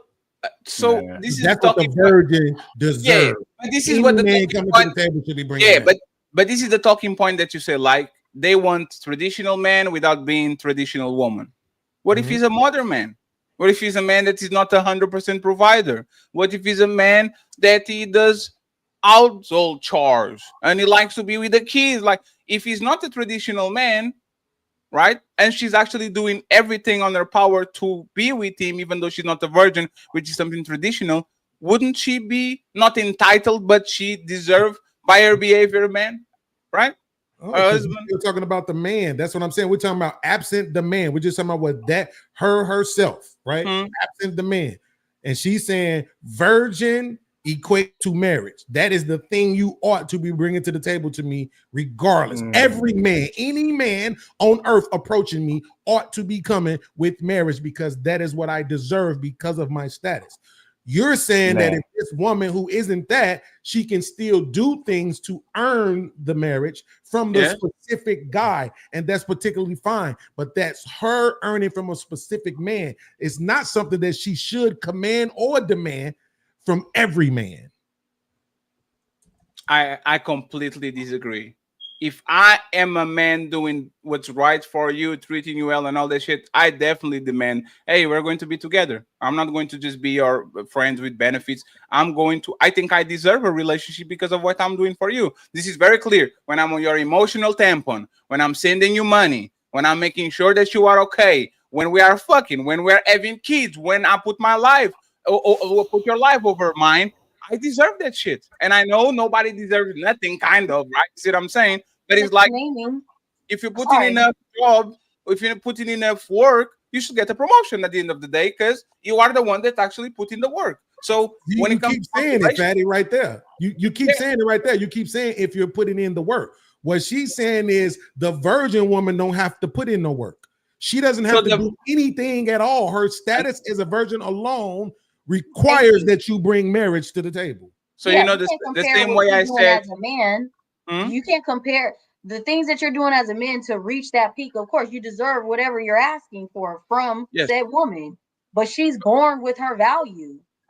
Yes, So she but the thing, deserves marriage. But if she steps out, you no longer deserve when you step outside of what you're supposed to be doing, which is waiting until marriage. I don't deserve it anymore. I can wish for it, hope for it, work for it, hope you settle for me, but I yes. don't deserve. So Melanie, this is why a lot of times like sometimes it's too good to be true, right? And I'm going to tell you this. Think about this. She's a virgin, not a good attitude, weren't taught to be a That's what mother, I was going to ask. wasn't taught to be a wife, terrible cook, doesn't know what she's doing, doesn't know how to be affectionate. Like being Lack of virgin. experience. I read it. No, Physical and the lack of experience is it is what it is, right? But if you are a virgin, but you don't have none of these qualities, you deserve less of a man than the woman that actually put in the effort on that 3 bodies. Respectfully, I've been talking about this all the time. Men are not fixated in purity as much as they were before. They are okay with the low body count because we live in modern days. Most women are having sex before they get their husband. So if you have a low body count and you have all these quality traits, and there's a woman that is a virgin, instead of you having 3 bodies, but she doesn't know how to cook, she doesn't know how to clean, she doesn't know how to attend to your needs, she's selfish, she's a brat, she's entitled. That woman doesn't deserve a man more than the woman that actually is putting the That work. can be taught. You can teach her. You can teach her how to do those things. No, I can. Yes, you can. You can send her to school for cooking, cleaning, obedience class. You can, but you can't get. Can you teach somebody to be thankful? Can you teach somebody that you don't know? Like average age of marriage is 29. Let's go with 25. Can you teach somebody that is ungrateful for 25, is self-centered, is always about themselves, doesn't see acts of gratitude or think as something that they should do? Do you think I can condition that woman into be like? No, she's who she is for the most part. She might try to repress it a little bit. If she tries to want something from me, she might hide it. But what you do with women a lot of times is you catch them too late. They already have a pattern of behavior for 2 decades, and now you try to teach your woman how to be thankful, and she's entitled enough. She thinks that's what you should do for me, right? Yeah, but the virgin that you're talking about are not virgins. What does that mean? The version of you're talking about, the woman you're just describing, right? Mm-hmm. In reality, those women usually are not virgins.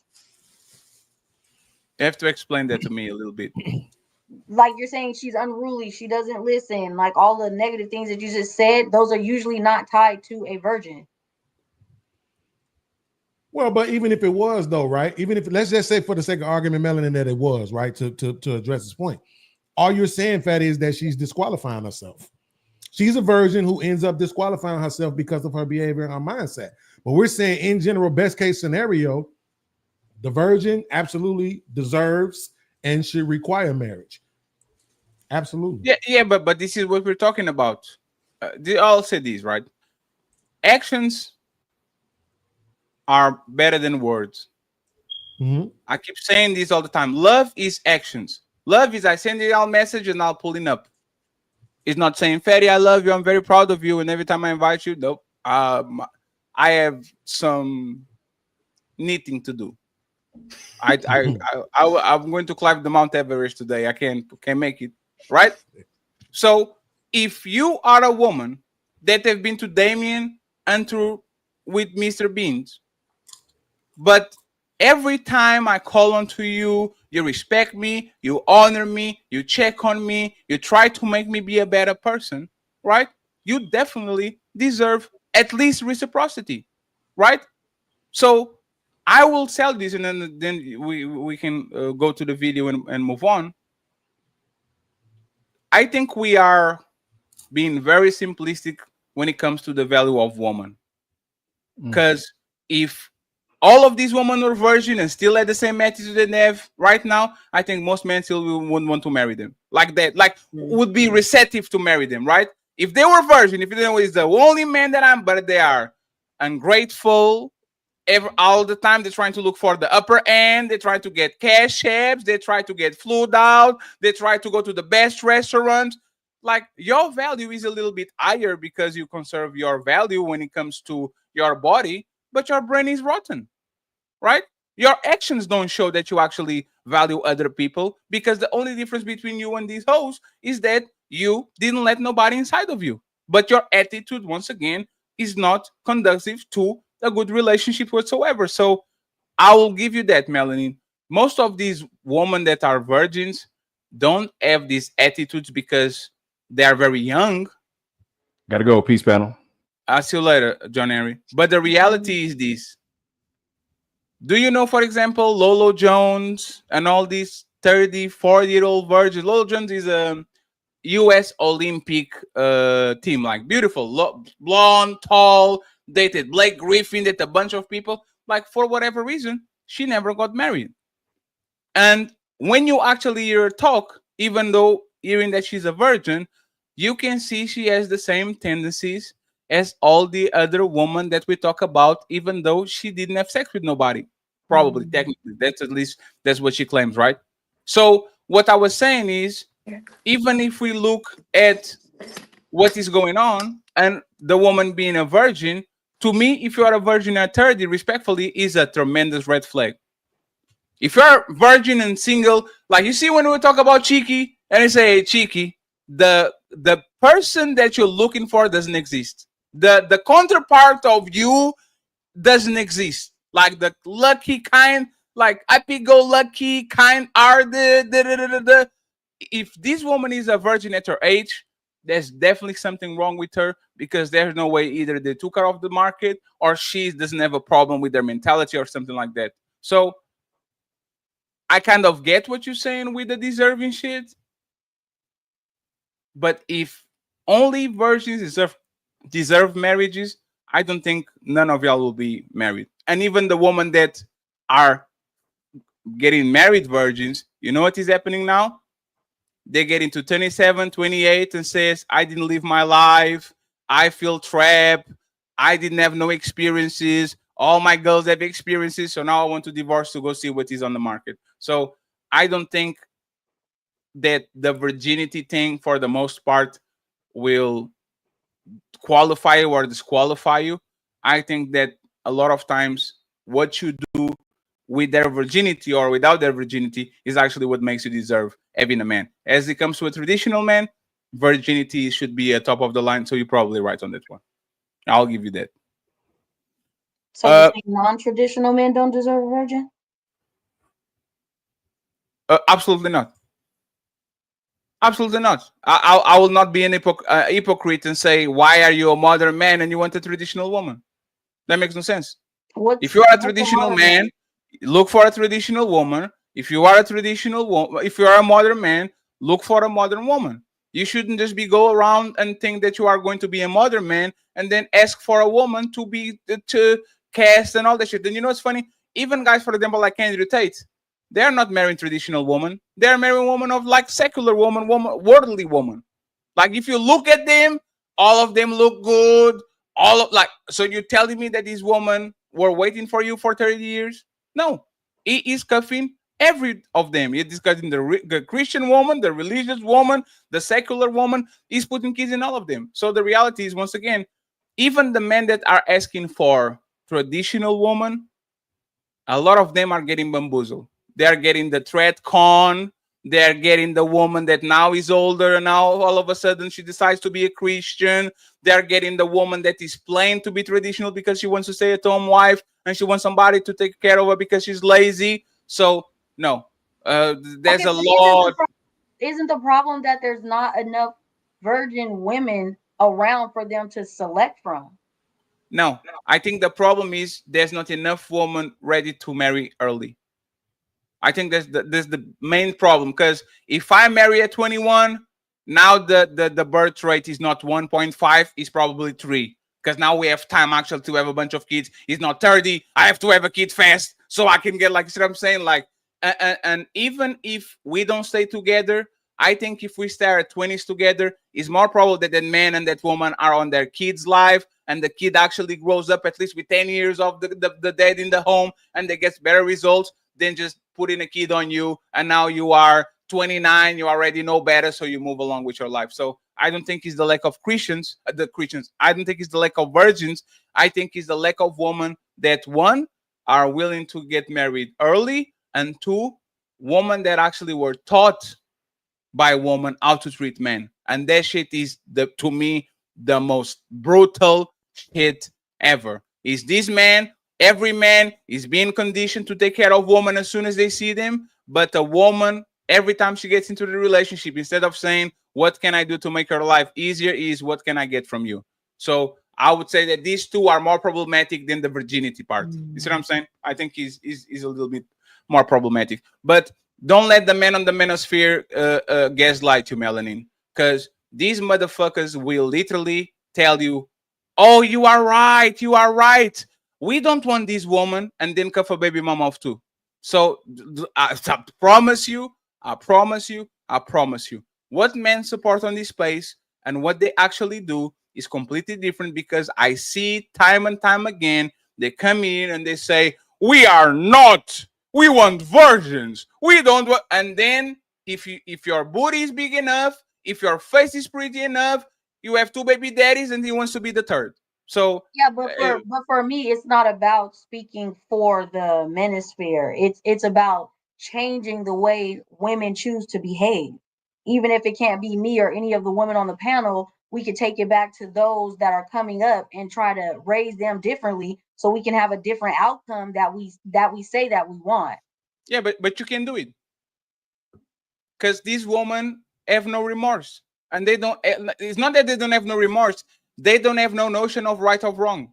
They want the winner or the loser. If you're a loser, move out of my way. If you are a winner, I will fuck you and do everything for you. So if you are trying to tell women to do what's right by society, what's right by community, what's right by their family, most women will literally bypass that because they were raised to actually prioritize themselves. So it is nothing that you can say to a 25-year-old. She's still going to try to fuck the dudes, and you're going to see her in 5 years, and now she'll come around and says, you know what? I now see what you're saying, Melanie. You are not going to change them. They have to grow into that person. And when they go to that person, what is your Carfax? Right? And this is what men care, is you grow into this person. Now I'm going to go to your Carfax and see how many accidents, how many owners, how many times this type. Like, this is what we actually care about, because virginity for most men is completely out of the window. At least me, I don't remember the last time I talked with a man that is actually looking for a virgin. He wants woman with low body count. That's the best he can actually want, because we have to be realistic. So I'll give you that. Let me just play this video real quick, super chats, and then I'll ask you about Hugh Effner, and we get out of here. Thank you very much to the 339 people watching. I appreciate you. We need we need 4 members. Okay, we need 4 members and $20 via Cash App or PayPal. So I'll drop the link in 10 minutes. Age. I'm 42. Are you single? I am. Has a man ever proposed to you before? I'm divorced. How long was your marriage? Total time together, we were like 8 years. So we divorced. I divorced when I was about like 33, 34. Being with someone for almost a decade, what makes you go, I'm throwing it away? When we met, I was 25, and the basal needs that I had or thought that I needed weren't the same when I hit my mid-30s, and I realized that he couldn't meet that. And so I thought there was happiness for me elsewhere. What needs was he meeting at 25 that he couldn't meet at 30? We weren't necessarily partners. Sometimes I felt like I was on my own for a lot of things. And I felt like when you're married, That's crazy. wait. Patty, you stop. You shouldn't have stopped. Great. You gotta look, make sure y'all don't miss this connection that she just did. Remember, I felt like we weren't partners. Watch what she's saying. She felt like they weren't partners on. You shouldn't ever feel like you don't have somebody that's going to walk with you in life on every single aspect. And I felt like there were some things he was going to walk with me on and other things that he was going to leave me just kind of up the creek to do. Are we talking financial or are we talking about loyalty? Loyalty. Like, I mean, he wasn't a cheater or anything, but like there were certain instances where his family sometimes would be really critical of me, and like he would just kind of leave me to fend for myself and not necessarily take my side on certain things. So you kind of felt like your husband at the time should have been able to defend you against his family. Yeah, I mean, I protect you, you protect me. It's us against the world. Don't leave the other one behind. No man left behind. Why even care what they have to think if you have the man of your dreams at the time? If you're with somebody whose family is really important to them and they don't stand up for you and they let their family kind of come at you, then that's a problem. Your family should not be insulting and making your significant other cry without you stepping in and protecting them. And so if we were thinking about bringing children into this world, it's like, well, if you can't protect me, how are you going to protect children? And that's where I kind of drew the line. Let me put on Explain to me what you saw. It's simple. It's super simple. It goes back to everything I keep saying. There's one word that's going to define your interaction with most women, like what level of security you can provide. She was saying her level of security is like, I need to know that I'm first, that you put my security over everybody else's. And she was just like, hey, he didn't do that. He didn't provide a level of security that made me feel valued and that I wanted to stay in the situation. You know, that's what she's saying in this situation. That's what I got from it. It's like, I need to know that I'm first, family second, you know, whatever. And she said, in her opinion, he wasn't providing security for her. I'm curious as to how they tried to resolve it, or if they tried. I'm curious. I mean, for her to divorce him, I'm sure she probably said it multiple times, like after that same thing happened over and over, and the family attacking her and him doing nothing about it. She's not going to just walk away. She was with him for a while, so it must have been happening, and he did nothing to correct it. So, I mean, Fatty, at the beginning of the video, did she say how old she was? 42. I can try. What's your age? I'm 42. 42. So she married at 25. So she said they married at 25. They was together for 8 years. That's 33, which means she's been single for 9. The problem was her. She was the damn problem. This ain't hard. I will say this podcast.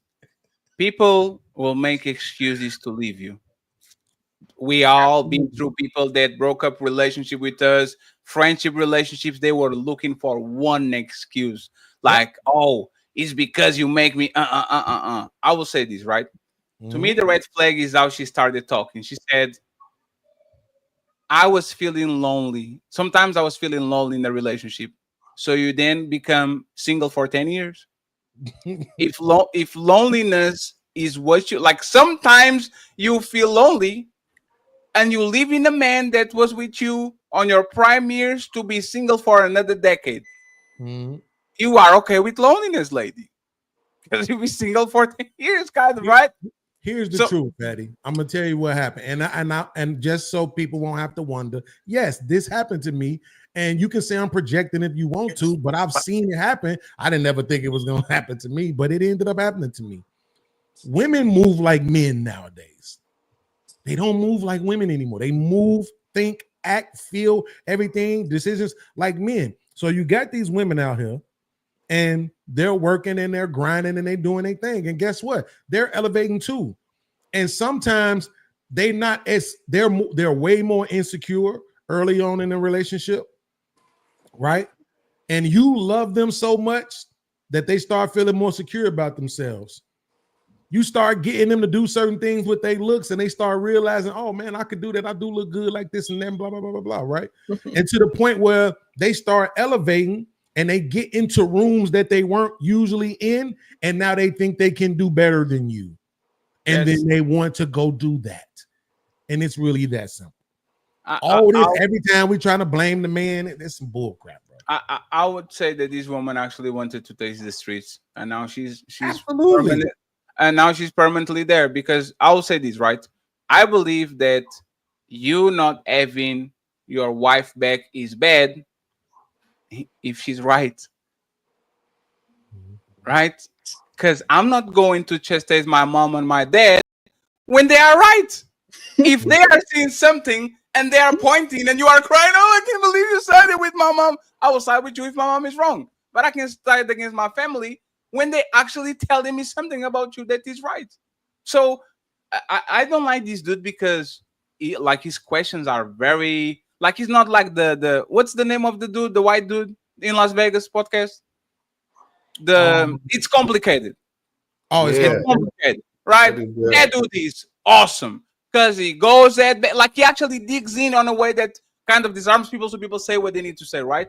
The follow-up question for this woman was, but were they right about you? If he didn't have your back, were they right about what would they say about you, and were they right or wrong? And if they are wrong, now we can have a conversation about it. But if they are right, I have to be a righteous man. I have to side with what is right, not side with whatever the fuck like you feel like is my loyalty to. And on this space in life, you see this all the time.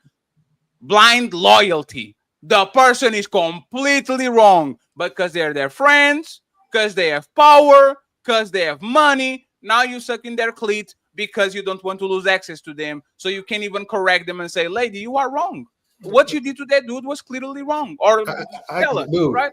See what I'm saying? So no man is no woman. Nobody should check your woman other than the man. Like nobody. My mom definitely can check my woman. Absolutely. And you know what? And her dad should definitely have the power to check me. And my mama come at her, I'm be like, mama, this is my wife. It's my job to check my woman. You don't check my woman. It's me that checks my woman. So you have the conversation with your wife. That way, if she out of pocket, you let her know that you see out of pocket. You don't let somebody convince you, hey, man, what I thought she was fine, but mama, you told me she out of pocket. Now I'm saying she out of pocket or whatever. I don't agree with that. That's what you can. There's a way you can listen. Your family can be right. You can respect your family, but you can also respect your relationship with your wife. You can say, look, you have your opinion. Even if you agree, let's say if they're right and you agree, you could say it's not your job to be checking my wife in front of me. If you have your own thing and I'm not there and you guys have a back and forth and it ends up somebody checking somebody, fine. But if I'm standing there and you decide you want to check my wife, I'm gonna check. I'm like, that's not where you. So can your father-in-law check you? Can my father-in-law? Yeah. Nope. And this is why you are wrong. Opinion, not wrong in a factual way. And I'm gonna tell you. No, let me just give you the regards to my relationship with his daughter, because this is not his relationship. No, you know why you're wrong. B B is denying like something I do. Damien, B is denying me sex for 2 weeks. I'm snitching to her that so fast is not even funny. I am snitching so bad. I'm like, it's not clocking to you. It's not clocking to you that I'm standing on business, is it? That is some weird. That's some goofy shit. This is why you need her dad and be like, dang, you know what? No, B ain't blowing me like she used to. What should I do about that? Damien, this is why we need the extended family. Is because auntie can coerce you, grandma can coerce you, dad can coerce you. Like, you need these people to actually stabilize the relationship. So if I'm not getting something that B is doing, instead of going to the therapist and to the pastor and all that shit, I'm calling her dad. Hey, dad, B put her hands on me. She didn't hurt me. I think he was just being like reactive. But you better talk with her before I have to do something. That's true. If my daughter's future husband, if she gets married, comes to me and says, Mr. Damien, wife ain't your daughter is not doing this. I'm gonna look at him like the biggest pussy on the planet. Oh my God, Damien, you are a part of the problem. Because so let me see if I get this right. This man that married your daughter has so much respect about you that he goes to you to say, hey, sir, Your daughter is doing something that I can't How can I control, get your daughter to and you blow me help more? me, and instead of you help me, you says, "What a bitch, crybaby." Damien, are you serious, Damien? You're not helping me. I'm 100% serious. Damien, you're not. I'm 1,000% serious. If he walked up to me and said a interpersonal issue and want my advice on their relationship, I'm like, if you can't handle your relationship, you shouldn't be in this relationship. Ladies, hey, Damien, we're going to decide. They are going to decide. I'll read the super chat. Open panel. Ladies, who is right, Damien or Fatty? Should I have the ability to be checked by my father-in-law and go to my mother-in-law and tells, "Hey, your woman is not doing this. Can you?" No. Or, oh damn, You can't go telling her parents anything about your marriage. Yeah, That's this just is between incorrect. Yeah. Wow, you are so. Are you guys I'm on betraying Fatty's me? side. Y'all betray me. No, That's I believe crazy. I'm calling you out. I'm so sick of these people. You know, oh, like Y'all certain betray topics me need to like I'm on that. Fatty's side with this one. like if it was abuse or something, definitely go to the family. But something sexual, intimate, that needs to be Sexual or private. anything really. I think unless it's physical and like it's something like life or death type of thing, my partner's mom can't say anything to me. Like, lady, I'm not with you. I'm not doing anything with you besides I'm dealing telling you, with your Patty, it son. don't work like you it works. Yo, so I I'm can on go. Fatty's side. I can go to Auntie and says, "Auntie, can you go ahead and talk? Can talk with B real quick? Just That will give end him up a in a little money." fight. Oh my God. Mind your So Your why business. do family's gonna we? talk So so wait. bad about you. So why do we need the extended family then? To help got What, babysit. to Christmas parties and Thanksgiving days? No. Why do you need the extended Hold on a family second. to I can elongate your concede this. relationship? I can concede this. If you before you get married, if you want advice because you think they may have been through similar things, I get it. But once you get married, y'all got to figure it out yourself. This is your marriage. Oh my god, I'm snitching so fast. 911. Hey, hey, Not my come get family. it, please. Come get it because I have to. No, Hold on. If my brothers and uncle found out I went to my wife's father and asked for advice, I couldn't show my face. That's crazy. Hey, family I don't know. function. I don't know because, like, you guys know I'm kind of from African roots, right? Even though y'all say I'm not black. It's inconceivable that the father of my wife is not my other father. You see what I'm saying? Like it's like, you know what? You have to sit there and even pretend that you are listening because your mother-in-law is going to sit you down and she's going to sit her down. Hey, what you doing? Hey, we don't know. Like, happens all the time in parties and all that.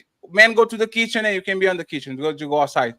You can be here. This is the woman's work. Just go ahead, let us cook and let's do. Like, is structure. So the fact that I can even call my mother-in-law, my dad-in-law, is crazy. They should be actually the nuclear option. But y'all telling us to go get therapy. So the white doctor, I'm going to sir. Nothing against the white doctor. It can be a black doctor. I'm going to go get therapy. I'm going to go to the pastor that is fucking all the people in the congregation and doesn't give a fuck about my family. But I can go to my dad and say, hey dad, your daughter is frozen.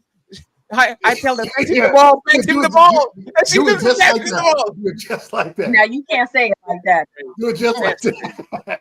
Don't say it like that. Do it just like that. That's crazy. There's a scene in The Sopranos where, what's it called? What was the dude? Tony? No, not Tony. His nephew, Christopher was talking. And it was his old chick. What's it called? His first chick. He was doing something foul to her. I don't remember. I don't know if he hit her, if he just was yelling at her or something. And her cousin came up to him and was like, "If you want to come at my niece like that, you put a ring on her finger, because after that, that's your wife and you guys have to work it out." I'm sorry. I'm the same way. I'm like, if once somebody becomes my daughter's husband, that's their marriage to figure out. If they want advice or they want insight or stuff like that, but he ain't coming to me, oh, Mr. Damien, she's just not listening to me. I'm like, because if you coming to me, that shows me you ain't worth being listened to. Nah, Damien, because you have to go to the Godfather for him. Like, the Godfather wants to be involved.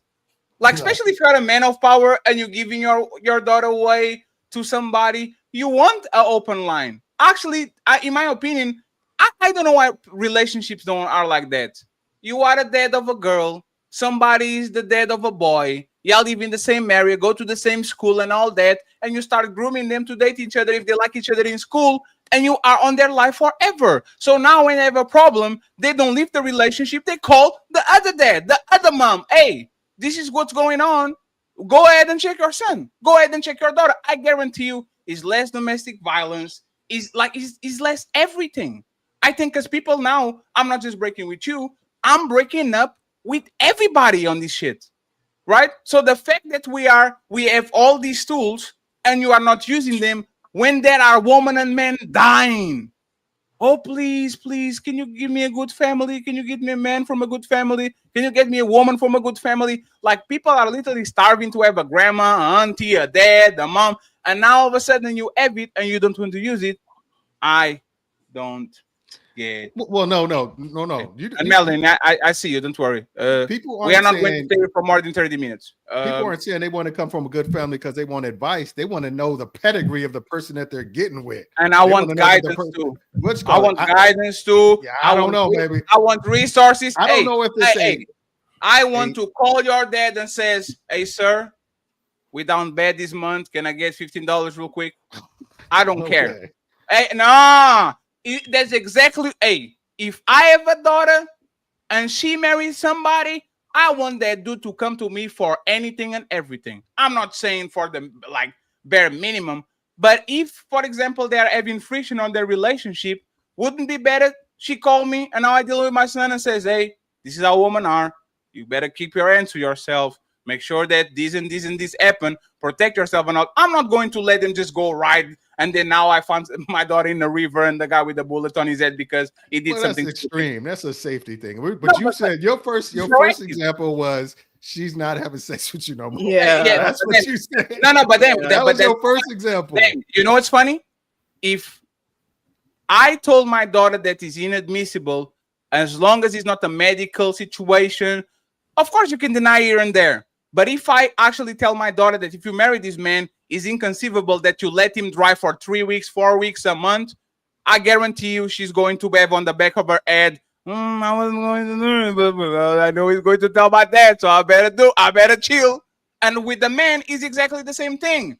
Imagine Damien. No woman will respect that man. Damien, there's one thing that might, like, that is not a leader. No, Damien, let me just say this and then you got it, right? There's one thing that can stop me from cheating on my woman. When I say cheating, I will never get on a relationship and say, I will be with you forever. I don't like women like this, right? But if there was one thing that will keep me on a relationship and keep me faithful and all that shit is, oh shit, her daddy. I married little black book daughter, and I married, and on the family there's Mr. Beams, that is her brother, and that is Damien, that is the other brother, and we do a motherfucking barbecue every 2 weeks, and we are very good friends, and we really enjoy each other. So now, how the fuck do I show up with my face in front of these dudes after I do my woman dirty? Like, y'all don't understand the type of deterrent that is to have good men on your family, man. Because there's a thing, you know, when women ask, y'all are not protectors. We existing make us protectors because it's a deterrent. I don't have to wear to use my nukes. I have nukes. So now nobody attacks me because they know for a fact, me as a man, I'm a deterrent. Nobody's going to try my woman because I'm there, right? It's not that I'm going to try to fend off burglars and criminals like I'm motherfucking Spider-Man. But the fact that I'm there saves my woman from a lot of trouble because instead of her getting all the bolts, all the bricks, all the drama, I'm there to kind of pop that shit. Damn, I talk about Spider-Man and B was upside down. but this the thing though, Fatty. I think you're 100%. Take a Zoom so we can read the super chats and move to the main event. Okay, we're going to say for more 30 and then we bounce. Go ahead. Yeah, I think you're right though, right? Because at the end of first of all, everybody don't always have their parents. Everybody don't always have siblings, right? Everybody don't always have a host of friends. And the thing about it is the elders were supposed to be the elders for a reason. Yes. Right. So you're supposed to be able to go to the elders, whether they in-laws or not. And the thing about it is a lot of times it takes for a woman to appeal to a woman. Yes. But what we know a lot about women's friends too often is that they just want to agree with you and tell you right now and invalidate your feelings. Right. So mama-in-law, auntie them, they used to be the ones that would sit there and let the girl vent. He be doing this and he be getting on my nerve. And that big girl, Charles be doing the same thing, girl. But then when they get through, okay, you through? Okay, now go ahead, pour you some of this, and we don't have these sips and take your ass home. You are so right. Hey, podcast, you know what keeps a relationship together? A good female friend that is not going to tell you what you want to hear, is going to tell you exactly what you need. If every time you have a problem with me, you go to your best friend and she's like, nah, bitch, you tripping. That's like that. I'm listening to you and you are getting me mad, let alone your man. That woman will. What Dean said is different from what you said, man. You saying that she went to her family group. She didn't go to your family and say he doing this. That. She has to come to my dad and my mom. No, she says to her aunts and see like he tripping on me, blah, blah, blah. And she's getting advice from those elders. She's not saying, okay, I'm going to go to your peoples. Or saying shit about you and ask for advice. And especially ain't no man going to do that. Like I said, if my wife and I have an argument and I'm kicking it with my you sleeping in the cousins and stuff like that, I'm going to be like, yeah, man, you know, they'd be like, yeah, you know, same like Bean said, he should be doing the same thing, blah, blah, blah. Take it, but I'm not gonna go to her father and be like, what's your advice on dealing with not my advice? I'm snitching. You better take that, that belt. You better take that belt out of that motherfucker. Wait. Just to be transparent. Come over here, let me talk with you. Just to be transparent, Fatty, I did do it one time. I went to my wife when I got married when I was 19. I went to her grandmama trying to talk about it. It didn't work out how I thought it was. Shut up. Hey, podcast. She hit you with the stop crying. She just hit me with shut up, pussy. Stop crying. Nobody wants to hear that shit. She hit you with that. Shut up. She just hit, you know how she is. I mean, I mean, if that's what she wants, I'm like, oh, that's crazy. Exactly. You're supposed to be a Christian. We can't be doing that. You wanted to say something real quick? Me? No? Yes. Yeah. I agree. Like, you should go to your family members. Like, I've definitely gone to my sister a lot about things. Because, of course, I don't want to get my parents involved in my relationships, especially because I don't want their views to be too, changed on the person that I'm choosing to be with. I have had in my marriage, their sister and I were really close. So I would, confide in her because she also knew him just as well, so that I could, either get advice or she could be like, okay, maybe I can, try and encourage him in a different way. So I think there are circumstances where both are okay, but I still don't think that parents per se probably should be the ones, but yeah. But they the elder, like we don't No, respect. I get it, but you don't. Elders, man. AB, I you literally understand. said that your dad is a good dad. The fact that you are wasting a good dad advice, a good dad brain, a good like most of these women don't have that shit. They crave the I don't see what is going on with this dude. Can you explain to me from the point of view of a man? Because you've been with mom for 30 years. You've probably been through this. You probably understand it. And this is what I'm telling you, right? If you don't want to introduce a man to your dad because you don't want to change the way that he views that man, you know that man ain't shit. No, it's not that this I is don't what want to women do introduce them. usually. I just don't want to tell their parents, all of just. But they the ones to talk to. Hold on. That's crazy. By her own take, she said, "I don't want," because you are so 100. I'm glad you said that. Talking to your people about people when your man, your woman, when they doing fucked up shit is a horrible idea because you will turn your folks against them. So you better off talking to they peoples and getting they peoples to talk to them about the situation. Because like you said, they know them, right? So I just thought about this right now. My brothers, they girlfriends used to talk to me all the time about their relationships. And I used to go to my brothers, man, what the hell is wrong with you? Why you doing And that? I think it's better for a brother. You Yeah. see what I'm saying? Yeah, I mean, like, but I'm gonna go back, stick with the whole like father thing. As the father of a daughter, I lose all objectivity when it comes to that little girl. You are the problem. And say my daughter's doing wrong. I'm gonna be like, well, what you doing? you know, Hey, Damien, what's your problem? Damien, but this Damien, what we I am. No, Damien. I'm actually glad that you are most honest. men are like that. No, Damien. I'm actually glad you are honest, but podcast is our witness. We've been talking about this for 3-4 years. The people that make these women delusional the most are fathers of girls.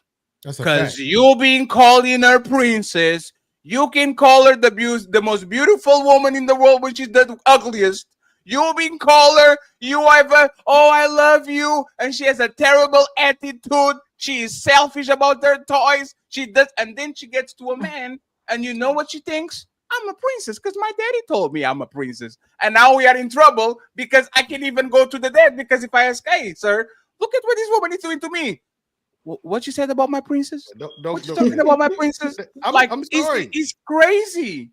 And How can I'm a firm believer in. I'm not gonna ain't nobody going Florida and LA. My daughter to death. She gonna see some shit. Like she's gonna be around some stuff. It's a lot of women. It's a lot of women coming out right now in the last couple of years. More specifically, I just did a short on this. That's amazing. I came from a 2-parent home and I'm a 304. I pop cat on the internet. So just don't think everybody you come from a 2-parent household is gonna follow that same. I'm not even saying I'm not. Wait. I want to make sure you understand. I want to make sure you understand. I'm saying you the reason why. Yes, because you can do no wrong. She can do no wrong. Right. Yes. No. That's not what what? This is your fault. Hold on a second. No. I'm saying if somebody brings something to me about my daughter, I'm gonna be like, okay, what did you do? What you call? Hold on a second. Hold on. Damien. Let me I finish. think you know women, and you're gonna say, "What did you do wrong?" No, hold on a second. Hold on a second. But if what you call it, if I recognize something in my daughter, I'm gonna be like, yeah, you foul for that, you wrong for that, you doing something like that. But can't nobody come to me and be like, yo, your daughter is wilding out. Me. What if she actually talking me loud, talking me? So Damien, if I come to you and says, hey Damien, hey your daughter Wisdom, like she put her, like I didn't come here the first time, but she gets very antsy every time we get upset, if you know what I mean. It's not the first time. I didn't cheat. I didn't snitch on the first time. I didn't snitch on the second one. But now this is becoming recurrent. So I'm coming to you so you kind of see what's going on. Are you going to say, what are you doing to my daughter for her to want to put her hands on you? See, you moving that. Play the moving the goalpost like little That's captain. what you said. And I'm going to tell you why. Because I'm going to tell you why. You can play the little moving the goalpost. That's exactly what you did. You moved it from basic, like not having sex with you or arguing, and what you move it to she's physically abusing you. No. You moved it all the way to the other side. Hey, Damien, 1 second. Damien, you know what's the best way for me to put my hands on you? If you disrespect me. Right? I never touch a woman, never work close with because I leave that shit. But the best way for me to put your hands on you is by you disrespect me. Like, but remember, like, one second, Damien, just 1 second, right? Like, Damien, just 1 second. Do you see the Napa girl that comes in, the one with big T's? Like, she's cool and all, like, she looks good and all that shit, right? I think she's a tremendous value to the show because she's kind of like the opposite of what we think, right? But if she kind of aggravates me on the internet, what do you think happens if she's in front of my face? A woman that is clearly shorter than me, clearly can hurt me physically, and she's rah rah rah. It's not about the respect, it's about the you don't stop talking. And I saw my dad, like the one time that my dad and my mom actually was about to fight was my dad will go to the kitchen and my mom will go to the kitchen, and she pretends she's cleaning some dishes. And now my dad is go to the bedroom and she's go to the bedroom, thinks she's going to rearrange some shit in the shelves. And then my dad comes to the living room and she starts ironing clothes right away. And I remember saying this. I understand if he puts his hands on her, because you are literally going after him. It's a Sunday. This motherfucker is working 12 hours every day on construction. And the only day that he has, you are nagging him about him not being an home enough when everything is okay, everything is fine, we are striving and all that shit. So if it was something serious, if he was cheating, if he was abusing, if he was neglect, I kind of understand. But the fact that you are seeing pushing him like his buttons, I wish he could call his mother. Like my grandpa is in Cape Verde, like thousands of miles away. I wish he could call her mom or dad and said, "Hey, can you come here real quick to the house? Let me talk with you before I talk with her." Because I think women are like women know, right? Y'all women, when y'all met, y'all are professional button pushers. Y'all know exactly where to press that man for that man to get aggravated towards you. You're going to say nasty things. You are going to throw shit. So B, why you first you smirked and then you said, crazy. "No, I don't." B, you don't know what to say to hurt your man if you want to? I know, but I don't say it. So do you think most women don't do it when they get mad? I'm not going to speak for most women, but I know women can. That's why I smirked. I know that women can be really good at pushing buttons. That's why I smirked, but I shook my head because I think that's a wrong thing to do. Yes. I feel like you shouldn't say anything that you can't take back, because that person's going to always have that in their head. So speaking of a professional button pusher, tyranny. Let me say this real quick, Fatty. Here's another thing to show up his point, Dame. Fatty's point, because Dame, you're not raising your daughter to be disrespectful.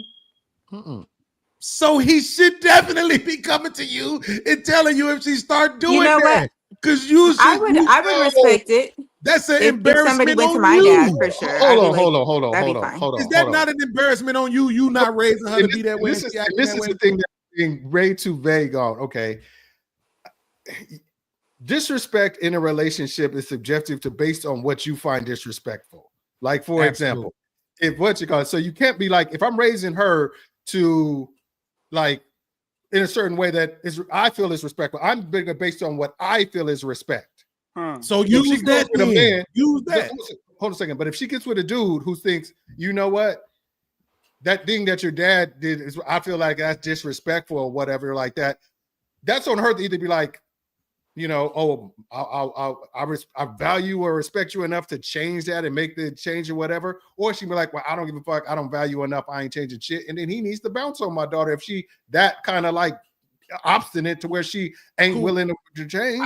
I can concede to the last part because you're right. But I'm saying for you though, whatever you deem as disrespectful, you're not raising your daughter to do that. So wouldn't you want him to let you know if your daughter was behaving that way?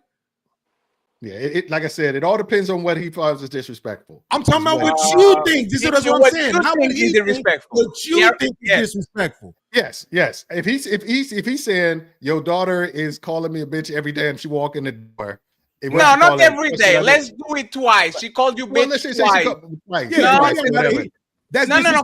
I can be doing an extreme, right? If she called you a bitch on January, he checked her, and now he called you a bitch again on July. Is that the fairest? That is fine for him to come to you and to say, "Hey, sir, I told her about not be called it a bitch. She called me a bitch again. What we doing? Like, what's your reaction, Damon?" Yeah, like I said, real time. Is it okay, Damon? Yes or no. Listen. He said, "Why is she telling you that?" Go ahead, Damon. Listen, I'm like, are you being a bitch? That's I'm gonna beat my ass 10 times, nigga. I'm gonna get back up. But I promise you, nigga, when the opportunity present itself again, nigga, I'm gonna shine, nigga. In a real way, nigga. Nigga ain't shit. Like, are you being a bitch? Like, Hey, seriously. hey, I thought we had you on that one. I thought you was gonna concede. No, you know what's funny about it? If you know what's funny about it, you know what's funny? If that man was calling Damien daughter a hoe, he will never say, "Are you being a hoe, daughter?" So you can call you a hoe. Come on, Damien. That's crazy. Because that's my what's called. But like I said, if he come and says, you know, your daughter said I'm being a bitch, I'm like, were you, motherfucker? I'm like, Hey, you know? Damien. Hey, Damien. Hey, That is Damien. crazy. I can't agree with you there on this one. But you know what? You know, Patty, let me say this part. Her judging him as a bitch would probably be based on something that I consider being a bitch. God, I would probably you problem. Damien, woman call men gay and sassy all the time. So if a woman call me sassy, I go to her dad. Hey, sir, your daughter keeps calling me sassy. But Fatty, why are you gay? Why are you gay, Fatty? Why are you homosexual, Fatty? At some point. Huh? Are you homosexual? A what? A homosexual. What's that? Buckle up, everyone. It's time for some super chats.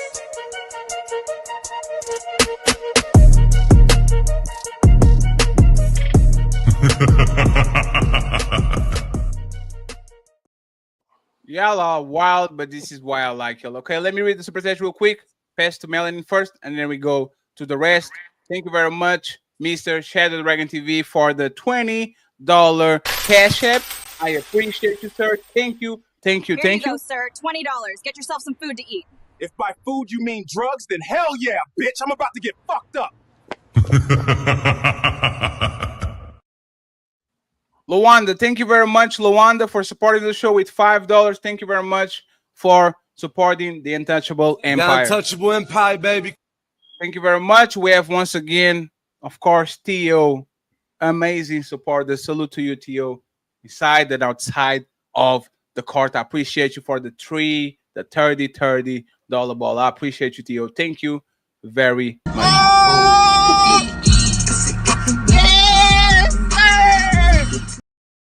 And the new friend, Joseph, with $25 says, always keep one eye open with this new woman. Thank you very much, Joseph. I appreciate you for the $25.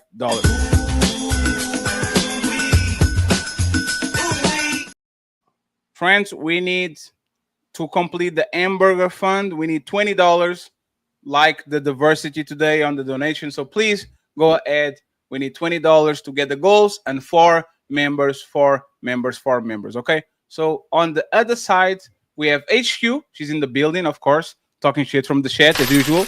She says, "Oh, Shuki. No. Thank you very much." We have Red Pill Ranger. He says, any woman that calls her husband or partner isn't fit to be a wife. And if you hear a woman using or supporting that terminology, avoid her at all. Damn. Shout out to the lovely Red Lipstick Vibes for the Untouchable membership. I appreciate you, Red. Thank you very much. The Untouchable Empire, baby. Right, the Ranger comes back and says, modern women swear they're a muse more like you. And this man is a poet now. Shout out to Chef Chopinho. It's his birthday. If you guys can support him and send him a $5, $10 cash app, I would appreciate you. Salute to you once again and happy birthday, Chef Chopinho. Parabéns a você nesta data querida. Muitas felicidades, muitos anos de vida. Congratulations. Happy birthday, sir. We have Unk saying they bum off us life. Them. They bum off us life. They bum off us like we got 3 to 6 months of them. Damn.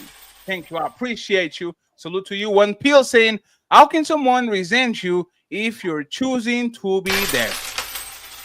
There's how resentment grows. You just choose to stay when something is bothering you. Red Pill Ranger says, when a woman really like you, don't need shit. You don't need shit. Women sleep with inmates and dudes with job every day. If you got them, God damn it, I have to learn how to read. When a woman really like you, you don't need shit. Woman sleeping with inmates and dudes with no job every day. If you got to have success, she not that into you. I actually believe we have another one. It says the meat dropping guys getting the best of her and for free. Man.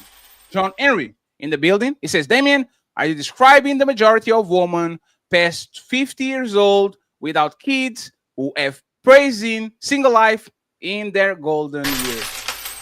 Thank you very much, John. We have HQ saying, Unk best, no troglodytes allowed here. Damn, that's crazy, Unk. Damn, you're going to allow her to talk with you like that? I say Beams is here in very bad faith, and any man who expresses a faith accomplished about black woman should be ostracized from this community. Oh man, hey.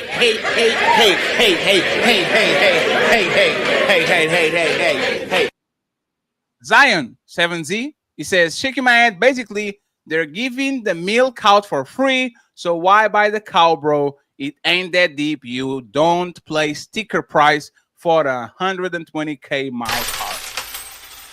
Then Carl Anderson, shout out to my boy Carl. I appreciate you. He gifted 5 Untouchable memberships for the Untouchable Empire, baby. I believe that there's multiple so-called black leaders who believe that they are untouchable. So, you think you're untouchable? Thank you very much. I appreciate you. We have HQ back again saying black book, get him. Of course, the terrorist supporting the financier of Al Qaeda. Absolutely predictable. $2, little black book. Coochie stinks. She's creepy. Damn. Yeah, man doesn't have a coochie. HQ from two being what? From 2 beans, black woman never change. Wine 2 beans. Damn, $10 to $5 one HQ. God damn it. Black book, you just got the host in his fifi.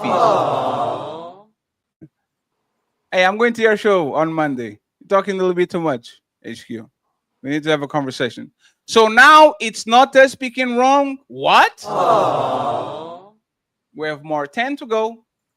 Little black, globally, man outnumber woman by 1 million or 2. So that's irrelevant. HQ, Beans is here to defend his bull. I don't know what that is, but I think it was an insult. NPC, he says, shout out to Fatty for keeping that Fight Club energy. Have you seen what we've been doing in the last 6 months? We tried to go corporate. There's no much Fight Club energy anymore. We're only pulling that off with 100,000 people subscribers, aka Little Black Book. Fuck you, Little Black Book. I want to start a beef right now. Damn, the motherfucker froze. That's crazy. HQ says we said marriage-minded, not girlfriend-minded, 2 different things. Thank you very much, HQ. And then she says, try being better mates. Marriages will last longer. Then she says, you don't need the Bible for a good marriage. Thank you very much. We have my boy Twisted Pup with the 5 Untouchable membership, sir. Thank you for always being kind and supportive. I appreciate you. I appreciate you. I believe that there's multiple so-called black leaders who believe that they are untouchable. The Untouchable Empire, baby. Thank you very much. 5 to go. John Henry says, value has no worth unless it's agreed upon, because in the end, you get what you qualify for. Thank you very much, John. And then John comes back again and says, experience and exposure is a determining factor, but I personally would not want a virgin, not an emotionally inexperienced woman. OG, shout out to OG J Speed. He brought the fire yesterday. Tremendous show yesterday, the return of the breaking ground. We're going to try to do Battle of Sexes next week, okay? So if you are especially a lady and you want to have fun with us, the Battle of Sexes is fighting, but it's not fighting. It's pillow fighting. So if you want to join, just let us know and we'll make sure that we save a spot for you. OG says, Fatty, a virgin woman is the highest honor a man can get for a wife. It doesn't mean woman can get married, but a lot of value is lost. I will not fight just to be combative. You might be right. NPC saying, loving this Fight Club energy. Peace to all. We're leaving Fight Club behind. Shout out to Anton and Ariel. And Brittany B. Kind of. OG Speed, $5. For what is PTT? For Tours and Turtles. Would you ask your father-in-law why the daughter wants suck your wood? Who's your wife? Fatty, you. That's you, Fatty. No, that's for you. I don't think it's for you. Would you ask your father-in-law why the daughter wants suck your wood? Could your wife go and ask your father why your wood is not working? Hey, man. I think it's fair. But the thing is, probably I'll go for advice to try to get some pills. So it is what it is. And friends, we got to the goals. Noble, he sent money. $20 for the hamburger fund. So thank you very much. I appreciate Here you you. go, sir. $20. Get yourself some food to eat. If by food you mean drugs, then hell yeah, bitch. I'm about to get fucked up. Of course, my brother Donnell Hawkins, always in the back, always send more $20 in. Keep winning, bro. So we get all the goals today. Trump got these prices going up. Woo-wee. Let's go. One fatty burger, please. And friends, before we go back to the show and I give Melanie the floor, thank you once again for all the support. 3,000 subscribers in 3 months. And we were celebrating the 9,000 yesterday, but we got a viral video go viral today. So we already have 9,220. So we might be celebrating the 10,000 very soon, okay? So I appreciate the support. And I won't forget who actually was supporting and pushing us when we didn't add a leg to stand on, okay? So I appreciate y'all. Thank you for always being nice and kind to me and for wasting your time listening to a Portuguese fat fuck just saying random shit to a computer, okay? Appreciate y'all, and the best is yet to come. So let's go back to the show and let's open the panel. The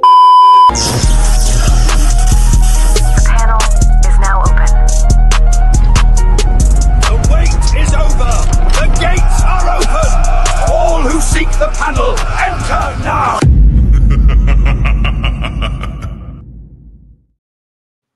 Let's have fun. And now I have something for y'all. The main event.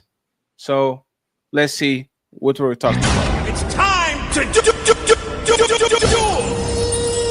Hugh Effner, the late Playboy Mansion owner and founder, he was talking about the things that make him actually become who he became.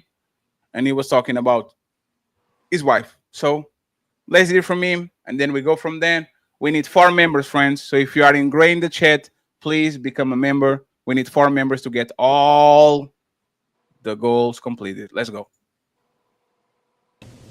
Virgin, in the sense that I had slept with only one person before in my life, the woman that I then married. Right after I was engaged, my wife-to-be had an affair and told me about it just a short time before the wedding. That, in combination with the Puritan background, had a dramatic impact on me. And I am absolutely certain that a part of what lay behind the establishment of Playboy was a throwing off the chains of personal hurt and indignity, and simultaneous with that, a quest for some better way. So, Hugh Effner. I can pronounce the ages so you know exactly what I meant. Hugh Effner. Okay? Melanie, statement, correct me. Women are creating these monsters. Women in mass, not all, because nothing is all. Women are creating the monsters they complain about. Agree? Disagree? Why? I agree. I don't think that women really understand just how much men love and how much it hurts to be betrayed. I think they think that it hurts them more, and it doesn't. Because we can still go on and love someone else. It's very hard for that man, even if he loves again, he's not going to love her like he did that first heartbreak. Little Black Book, you were nodding your head. Why? I wasn't necessarily nodding my head, but what I would say is, maybe I wasn't putting my mistake. Listen, he's got to work that trauma out, boy. I'm sorry.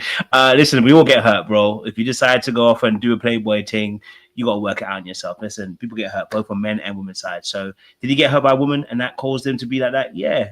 And go and heal. You know what I mean? Men hit women, women hit men. I need him to grow up. And he did by creating Playboy. That's what he did to Yeah. Will. Yeah. And he showed where his pain was. What did you say? I said he showed where his pain was. We all get hurt, bro. If you don't know how to start working on yourself to actually heal from the pain that you've gone through, that's on you. You know what I'm saying to you? So I'm sure a lot of men will have to say they would like to be a Hugh Hefner. I get it. But the reality of the situation is, bro, listen, we all don't know what happens when we're alone in our bed most times. It looks good on the outside. A lot of people tell you it looks amazing. When you're alone in your bed, let's see how fulfilled you are really. Let me go with Deb and Tyranny. I have a different statement. Woman rotations create villains at such a high rate that they end up biting them in the ass. Meaning, every time a woman has a rotation and they choose one man as a winner, there's a high chance that the 4 guys that lost are going to dog the next woman out, are going to become womanizers, are going to not put in all their chips into a woman because they're afraid. Like, is it a fair statement or you disagree with me? It depends on the communication. If they knew that there was multiple people, they're not going to get nearly as hurt. But if they thought, okay, this woman is dedicating herself to me, and then she come to find out, no, she was actually doing that with a bunch and then chose somebody else, then yeah, that's definitely going to affect him. Let me give you an example that happens all the time, right? I'm courting this woman. She ghosts me or the communication starts to act weird. And then on the next week, she posts a picture on social media saying, I love you, boo. You are the man for me. Like, literally, like we are courting, we are talking with them and all that. And all of a sudden, in 2 weeks, now you're showing up with a new guy because I know you've been dating us at the same time, because there's no way in 2 weeks you found the person that you love, right? Do you think if a man sees that and this happens on a regular, do you think that creates the villain that woman complained about? Like the type of man that was lovey-dovey and was trying to get her on the right way, but then he lost. So he's like, oh, so it's about winning? I got you. Absolutely. Like, what about you, Tyranny? Damn, Tyranny, your audio's not working? Because Melanie said on the back, I was like, but you didn't talk. Can you scream? Can you say, ah?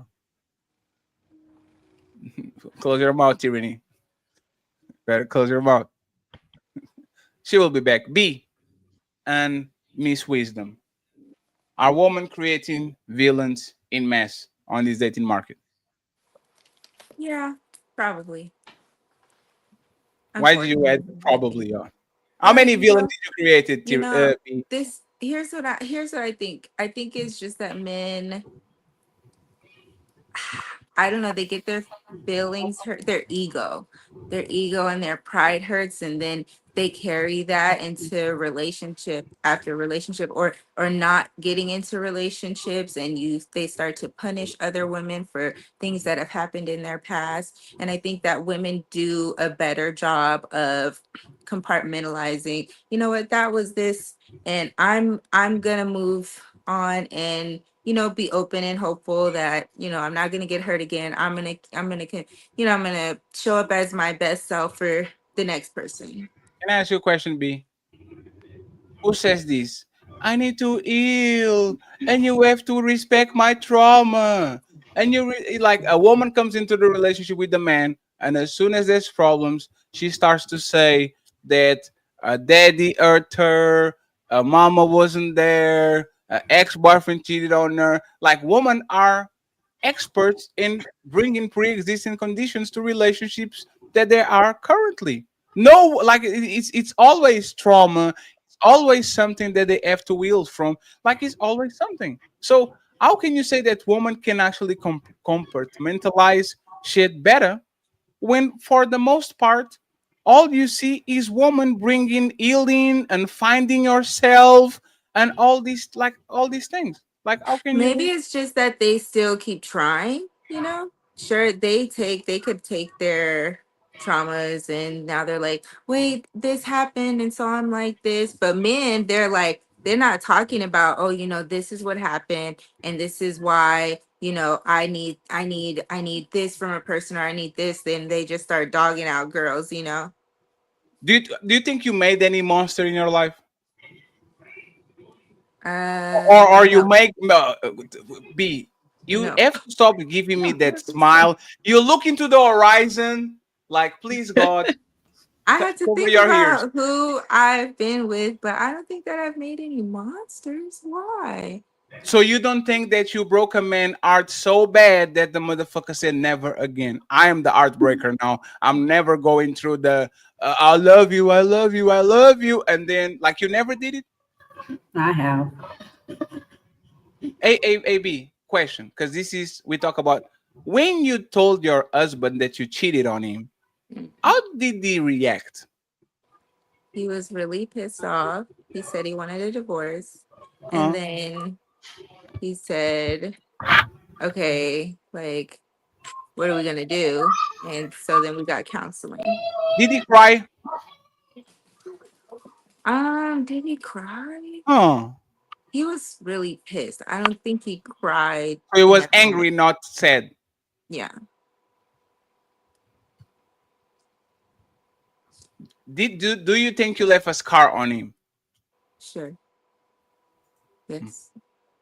But I don't know his relationship status beyond me, so I don't know if he's like a player or if he's still, you know, showing up for women in the same, you know, trying to be with them or be in a relationship or has aspirations to be married again. I don't really know.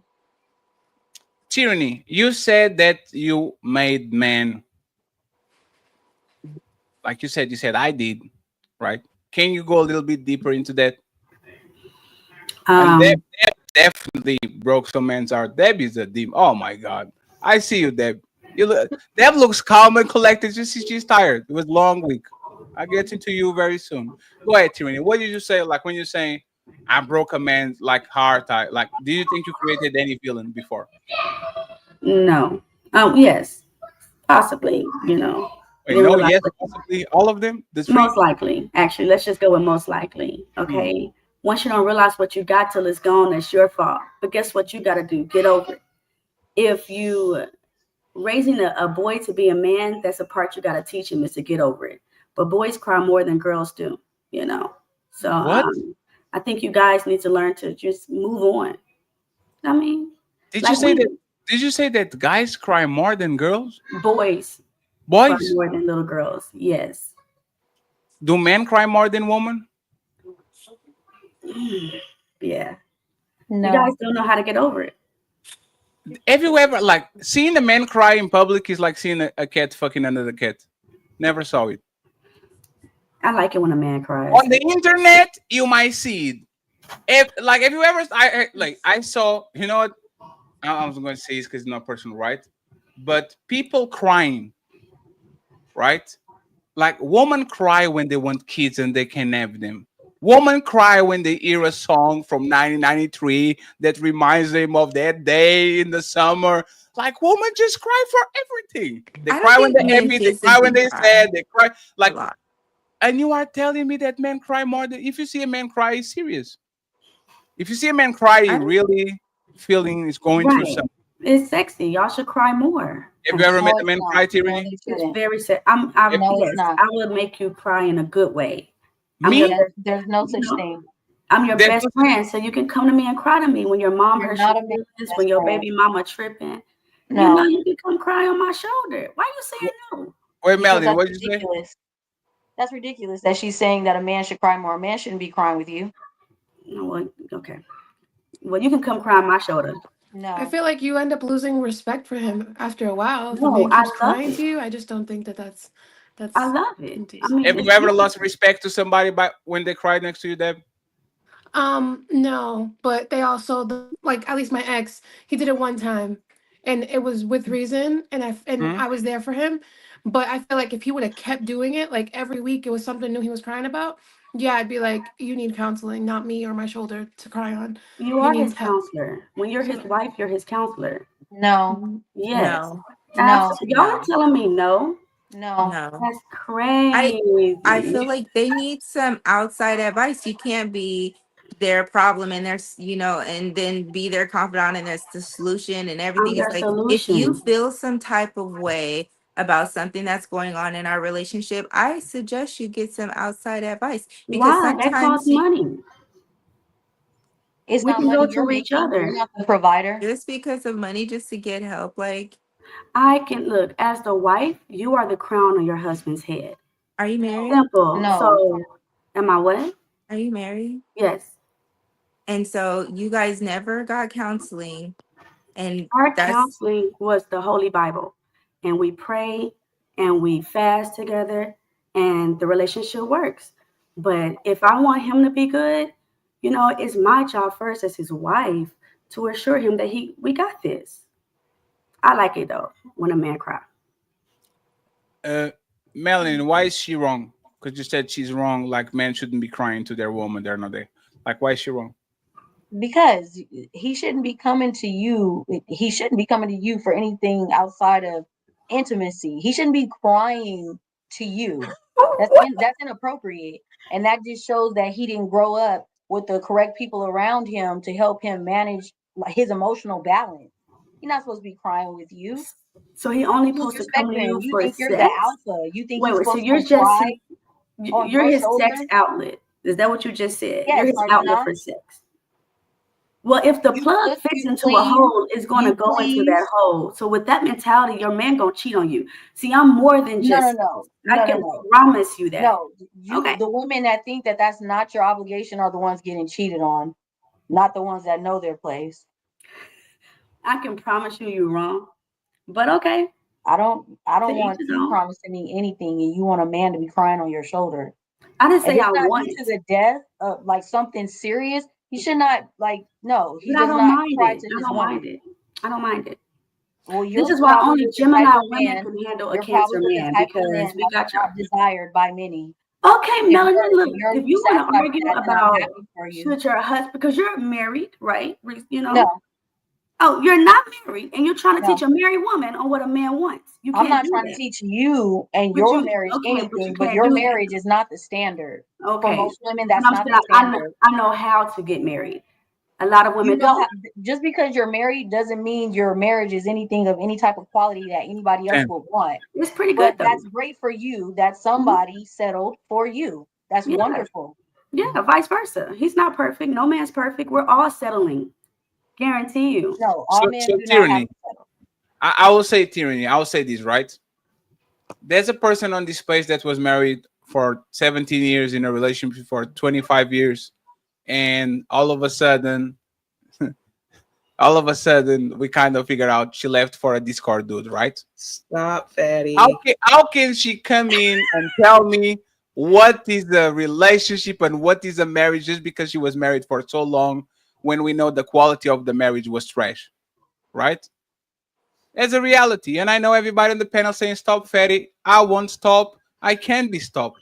If you say that your relationship for 10 years was trash while you were on everybody's face saying you are wrong, the red pill is wrong, y'all are wrong about women, me and my friends don't do that, and you actually are the woman that we talk about, why should I listen to somebody that Because it's called growing up and learning from something some people never experience. See, I can talk on something that I've been through. A lot of people are talking on something they've never been through, right? So if I did have a bad marriage, that's cool. But now I know how to be a better wife. So somebody settled for you. And I So settle you for have to them. learn. So you have to learn through your.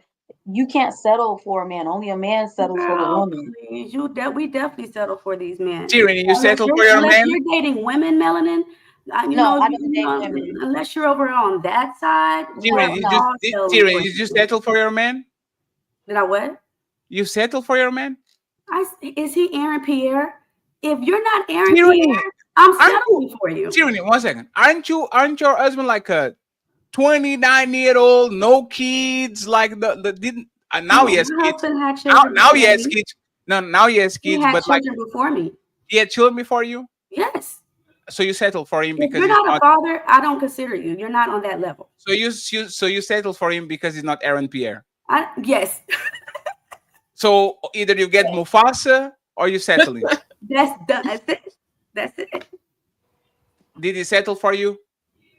I don't think he did. I think he's doing the best he's ever had. Best he ever had, baby. Hey, podcast, stop this. She might be right, podcast. She might be right. No, listen, I gotta listen. She might be You know, right. when people don't like each other or they disagree a lot, they always start off and preface their statements by saying, I usually don't agree with this person. I'm not even going to do that no more, right?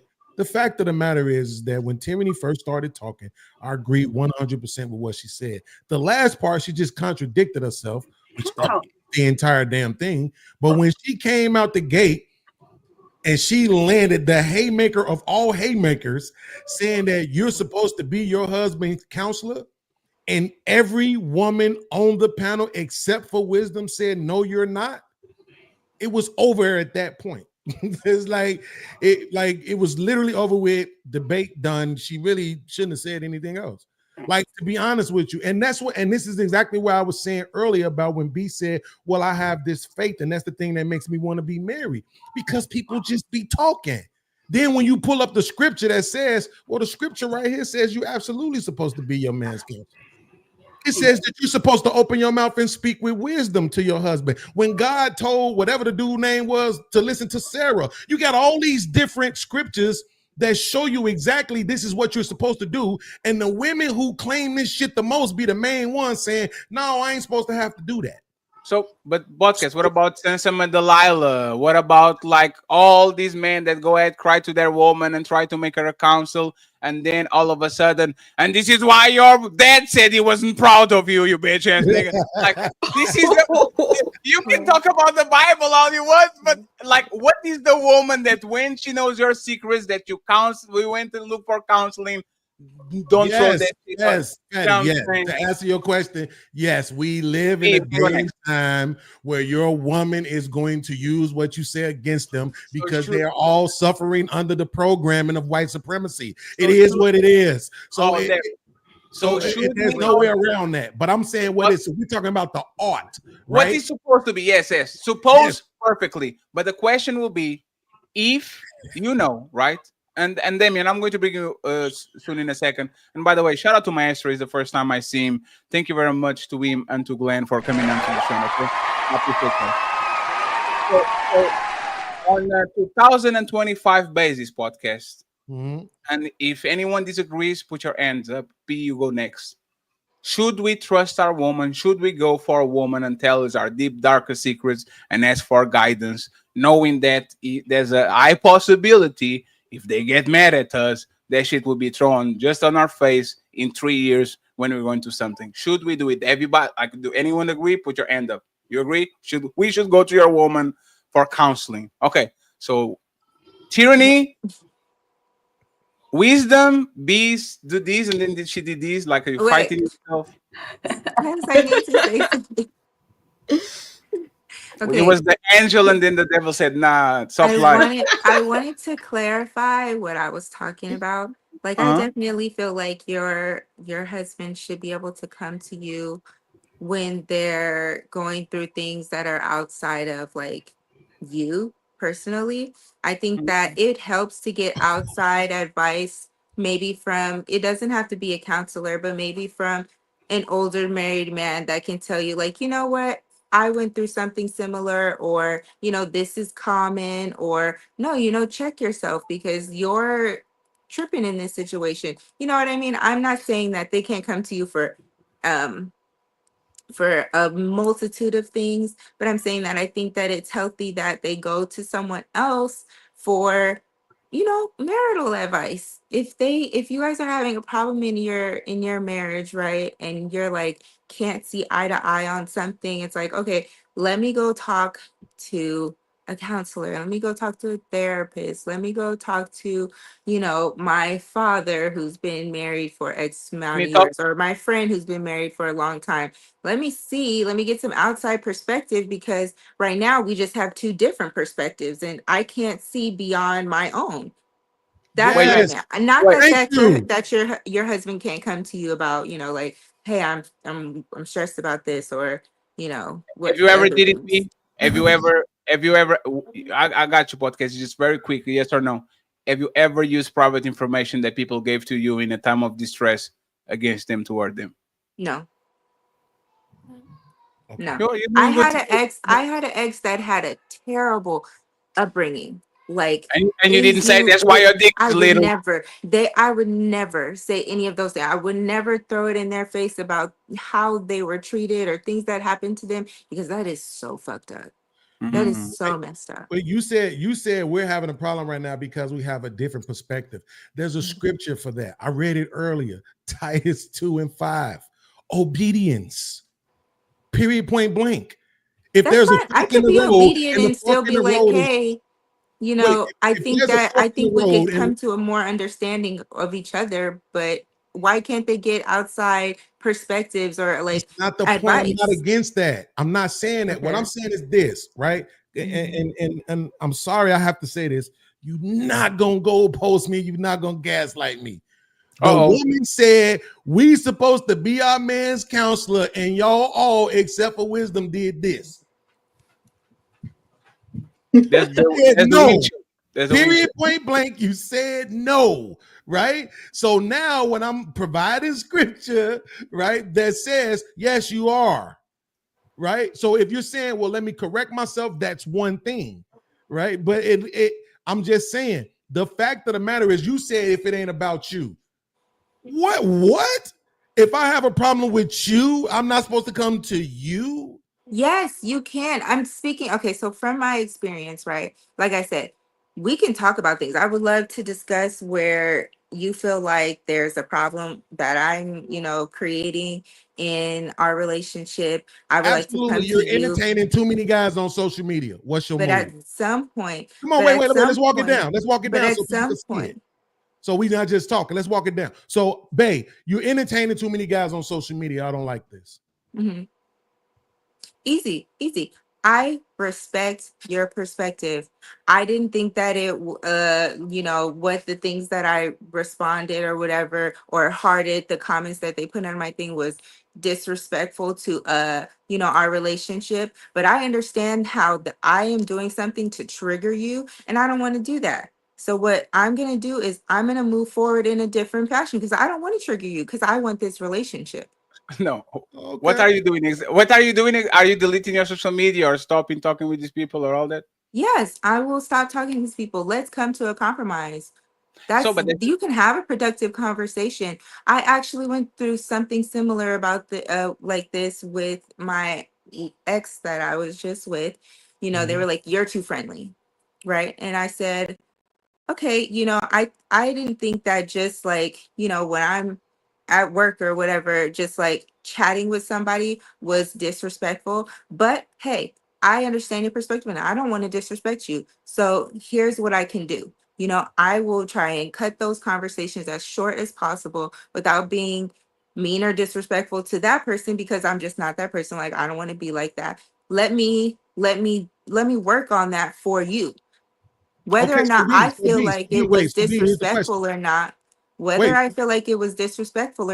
I respect you enough and I respect your feelings enough to say, hey, if there's something that I can do, let's do that. Now, Okay, if we so get to a point where I have done what I feel like I can do and we still can't come to a middle, maybe we need to talk to somebody, because maybe you're a little too over thinking this or something. Maybe we need to go get some outside advice. Maybe you need to go to counselor because maybe you just had such high, insecurities that we can't move through life in a normal way.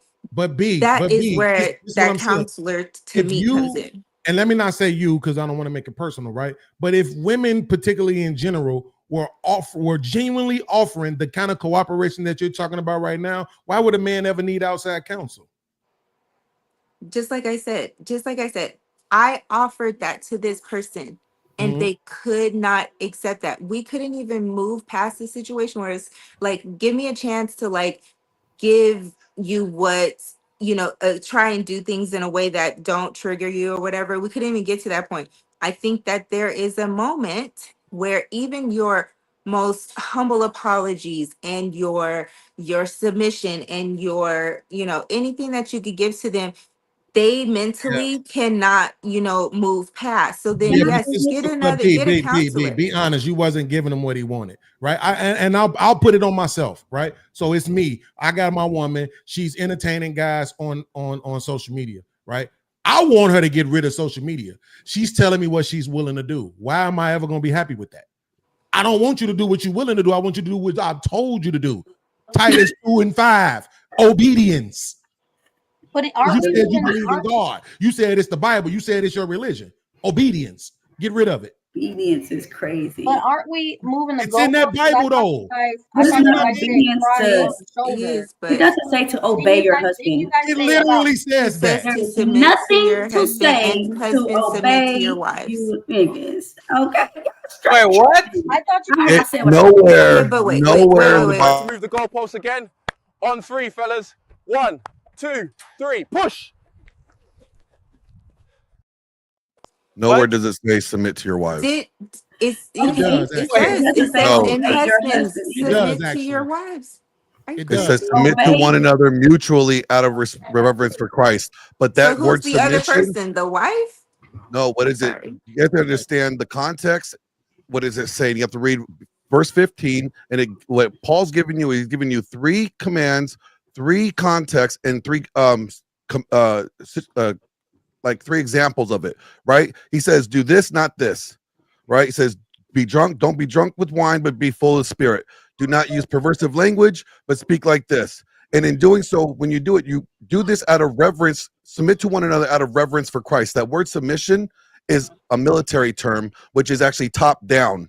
That's the actual translated term to submission. It's not the same submission in Ephesians 5:21 or 5:22, where it says wives to submit to your husbands as Christ, as they submit to Christ. Can I want to say something? Because that would be like this. It almost would be like, yeah, men and women, you guys got to submit to each other, but wives, you got to do an extra submission. So you got to submit. That doesn't make sense. But then when you look at 5:21, wives submit to your husbands. 6:1, children obey your parents. There's another example of submission, that hierarchy. And then 6:5, where it says slaves obey your earthly masters. That's another example of submission. So he gave us 3 examples of what that submission looks like back in 5:20. Now, it also said in the book of Genesis that for the man to rule over her wife is a curse. It also said that we would desire you niggas. So understand, ladies, if you are in a relationship, you feel like you can't leave, it's because it's a curse of Eve. Okay, we had 2. So but listen, and then also, hold on, let me say this, Bees. When it comes to the social media thing, truthfully, because so I used to do the social media thing, and if I would have continued with it, I probably would have been somebody by now because I'm pretty cool. But I fell in love. I found out I was about to have a baby.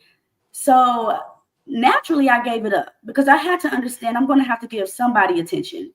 And I could care less about you people, but I love y'all. But I really want to make this relationship work. This can be eternal. Okay. So, we built the foundation because I let him know I'll do this for you. Now, he still supports me like, hey, if you want to do this, I don't mind. But I just know as a wife, or if you're wanting to be a wife, just don't give up something that you can't take to heaven with you. But I want to make sure this the point was clear that I was making to be, which is that if you are giving the man, and I'm not saying this doesn't exist, but if I have to quantify it, I'm gonna probably say I'll give you 8% of men. If you're giving the man what he wants, then there's no need for him to have insecurities. There's no need for him to have any of those other things because you're giving him exactly what he wants. But what happens is that women negotiate. The man is telling you, this is what I have a problem with. And you're saying, okay, well, I'll do this, right? That's not good enough, right? I'm telling you exactly what it is that I want or that I need. Now also understand you can't get everything. Let me finish my sentence, please. Let me finish because I'll be trying to let y'all finish yours, right? Oh, you pulled it up. So here it is, the scripture that I like to use, Titus 2:3-5. You see 5, tyranny, right? It's telling a woman what she's supposed to be doing, right? To be young women. Book says that. Look, can you start at number 3 where it says the aged women are supposed to be teaching these things? So when you men try to teach us this, y'all are out of order.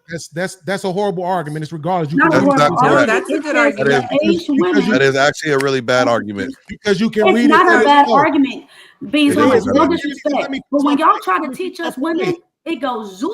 Just let me finish my point. Because here's the thing about it. I'm not trying to teach you shit. It's in the book. You can read it for yourself. Right? You know what I'm doing is correcting right now, right? Which is my job to do. It's in the book. People said obedience was not in the book. So it literally says to be discreet, chaste, keepers at home, good, obedient to their own husbands. And not that's baby not daddies, the only not scripture. boyfriends, not some man I just met. Husbands. That's not the only scripture where it says that at, right? But I'm just using this one. There's more than one where it says that. And the reason why, again, is because he said she wants to be married. She wants to be a wife and to have a husband because of this book, her faith, Christianity, the religion. So here it is right here. What I'm saying to you, it's your husband. And your husband is saying this social media is a goddamn problem. What I want is for you to get rid of it. Guess what you're supposed to do? Get rid of it. Say, this is what I'll do. Can I Maybe respond I'll to do this. You're supposed to chuck that phone out the window and move on with your life. Let me Can I let me respond to let, let me get. I said Dean- yes, I Let me would get do Dean anything. Glenn real quick on this one. Go ahead. Okay. I already said what I was saying. Like I already explained that aspect. But yeah, no, I agree. A submission is submission. It's not. I'm going to negotiate with you. It is. I'm going to follow your lead. I'm going to follow your order. Right? You know. But I will say this though, and this is where a lot of guys get confused.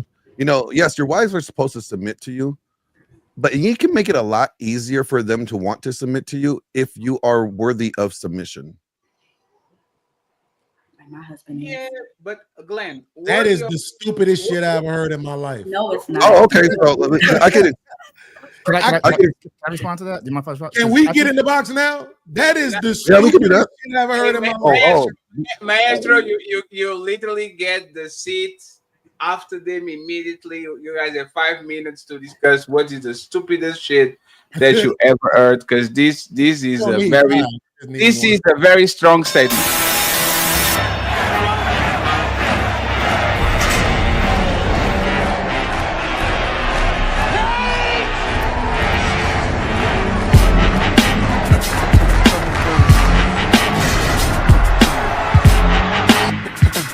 Will the guard please lock the cage doors at this time? Get the fuck up. Simon says, get the fuck up. You're going nowhere. I got you for 3 minutes. 3 minutes of playtime.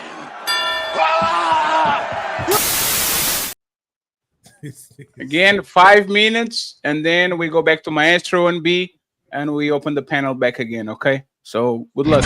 It's time to do.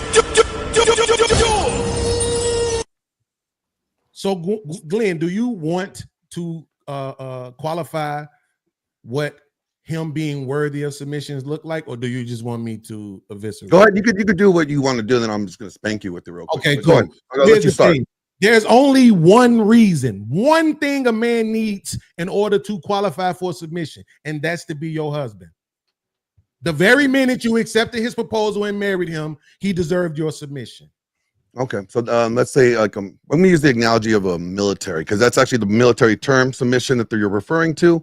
So let's say you're in the military, right? And I'm your general, and you're under my command.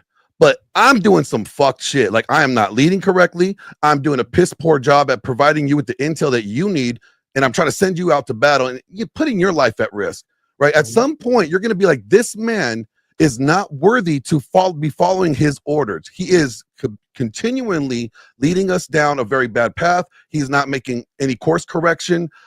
I understand what I'm supposed to do as in the military chain of command, but at some point, this leadership, I cannot work under this leadership. He's not owed the submission or the following of his duty or his orders, because he has displayed numerous times that his leadership is worthy to be questioned. Mm-hmm. And there's a process for that. Would you not agree that would be a thing? Now, if the husband was a good leader, because you said all he has to do is be her husband. That's it. So he doesn't have to be a good husband. He could be a shitty husband, and you have to obey and submit to him. He could be a shitty husband, a crackheaded husband, whatever. He could be, doing all kinds, and you still got to. No, that's not true. Absolutely. And here's the reason why. You can't even point that out. Even finding a scripture to even use that reference to even state that. And I can actually. There's a whole story in the Bible. I absolutely can, right? So okay, show me where in the Bible where God told him. No. Yeah, because I said you can't use. I'm not going to show you anything. I'm going to speak from my perspective the way you just did, right? Which I allow for, right? So allow for me to say. Well, here's my argument, my retort to what you're saying. There's a process. Thank you for highlighting that. The process is divorce. I don't want to submit to you anymore. All right. Exactly. So that is exactly what again. As long as that man is your husband, submission. No, if I don't find this person worthy of submission because they have proven and they have a track record of being unbecoming of this title or role that they have, I am not submitting to them. And that action would lead to the divorce. And that would be their action. So no, they don't have to submit to you, because you can say, no, you're not divorcing me, woman. So then what are you supposed to do? Submit to you and stay married? Yeah, but here's what you said. You said that men ought to, right, qualify themselves for the submission. And my argument was that it would be a lot easier for your wife to submit to you if the man qualified to be worthy of this submission. It's a constant proving of I am worthy of your submission because I am consistent. I'm doing these things. I'm doing the same thing that I was doing when we got together. Right. When we got to walk down the aisle. So the thing is, you keep saying that it's going to be easier. Where does it promise you that it's supposed to be easy? I never said it was promised. Okay, then. I said it could be easier. I think it's common sense. I think it's common sense. It's a lot easier. Fine, that's fine. Okay, so with that being said, I don't give a damn about it being easier. The fact of the matter is, here's what I'm saying. I didn't cheat on my woman. You know why? Because she was my woman. As long as she was my woman, I wasn't going to cheat on her. It didn't matter what she did. It didn't matter how many times we fought. She sent me to jail twice. I still never cheated, because that's the code that I live by. You don't get to dictate my behavior by your behavior. I'm not dictating your behavior. I'm saying, but what I am saying is that if you make cheating as if it's the only egregious thing that could I'm not making it as only. I'm using it as an example. Okay, I'm saying I don't cheat, so I didn't cheat. That's fine. Right? That's you. What I'm saying is this: if that's your husband, submission is required. If you think you shouldn't be submissive to this man anymore, then I agree with you. Divorce him and leave him. But as long as what I'm saying. Here's the scripture you wanted. The Bible says that the unbelieving wife is sanctified by the believing husband, and the believing. That's not exactly what you're. That's not that does not state what you're saying. Please, it doesn't have to. You won't allow me to finish. Please, please, last statement from podcast and Lauren. I give you more 2 minutes. Okay, go ahead. Absolutely. What I'm saying is, if the non-believing wife, the non-believing husband is sanctified by the believing wife and the believing husband, right? Then outside of I would argue cheating, right? I would argue beating, right? Things of that nature. There should be no reason for you not to give me your submission. Any of this shit that's in my character, I cry a lot. So fucking what? Would you rather me be beating your ass, or would you rather me be crying? What if you are not a good steward with the finances? You have shown over and over again that you are not confident with your money. Huh? Then you be better at it than me and take over. Why? Why? That is your job as the leader to provide and protect. Have you ever read Proverbs 31 before? Oh, I do. How rare is that woman? It's not my job. It is your job. Because she had her own money coming in, but it was your job. Ultimately, it was still the husband's job to provide and protect for that woman, regardless of what she did. Wait, so when you said not be good with the finances, what exactly did you mean by that? Because I might have missed. I mean, if you are a bad steward with finances, if you squander your money, if you make bad investments, right? Then you're constantly, let's say you're a gambler, you're a degenerate gambler. Right. Yeah. All right. You are you are showing her that you are not competent in this area. Why should she submit her finances to you when you are constantly throwing it away? Which when she would save that money, and maybe that her saving that money was making sure you guys had groceries on the table because you wanted to go. Well, let's be honest. Let me answer. Let's be honest. You want that guy to do something different, right? You want him to do something different. You want him to stop being a gambler, right? We want him to get that corrected, right? If she has tried to meet the measure to get that corrected for her husband and it hasn't worked out and it's to the detriment of the family, I think that's why people are locked for divorce. But that's my point. I would say even if you're going to use the Bible for a reference for that, you can't even say that's a justifiable excuse for divorce. Well, maybe. Because there's only two that the Bible references. Well, no, but the Bible talks about the hardening of the heart. Yes, but what did Jesus say? I don't know. What did he say?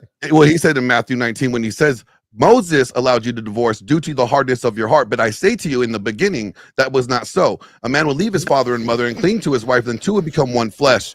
And anyone who divorces their wife for anything other than sexual immorality and marries another is committing adultery.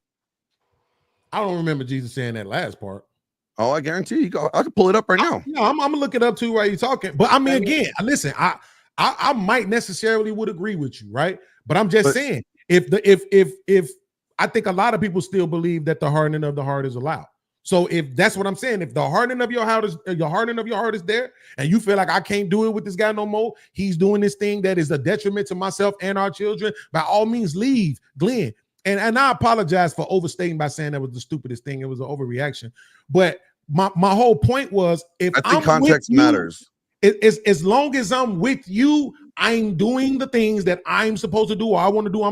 I'm going to stick to my code until I'm not with you anymore.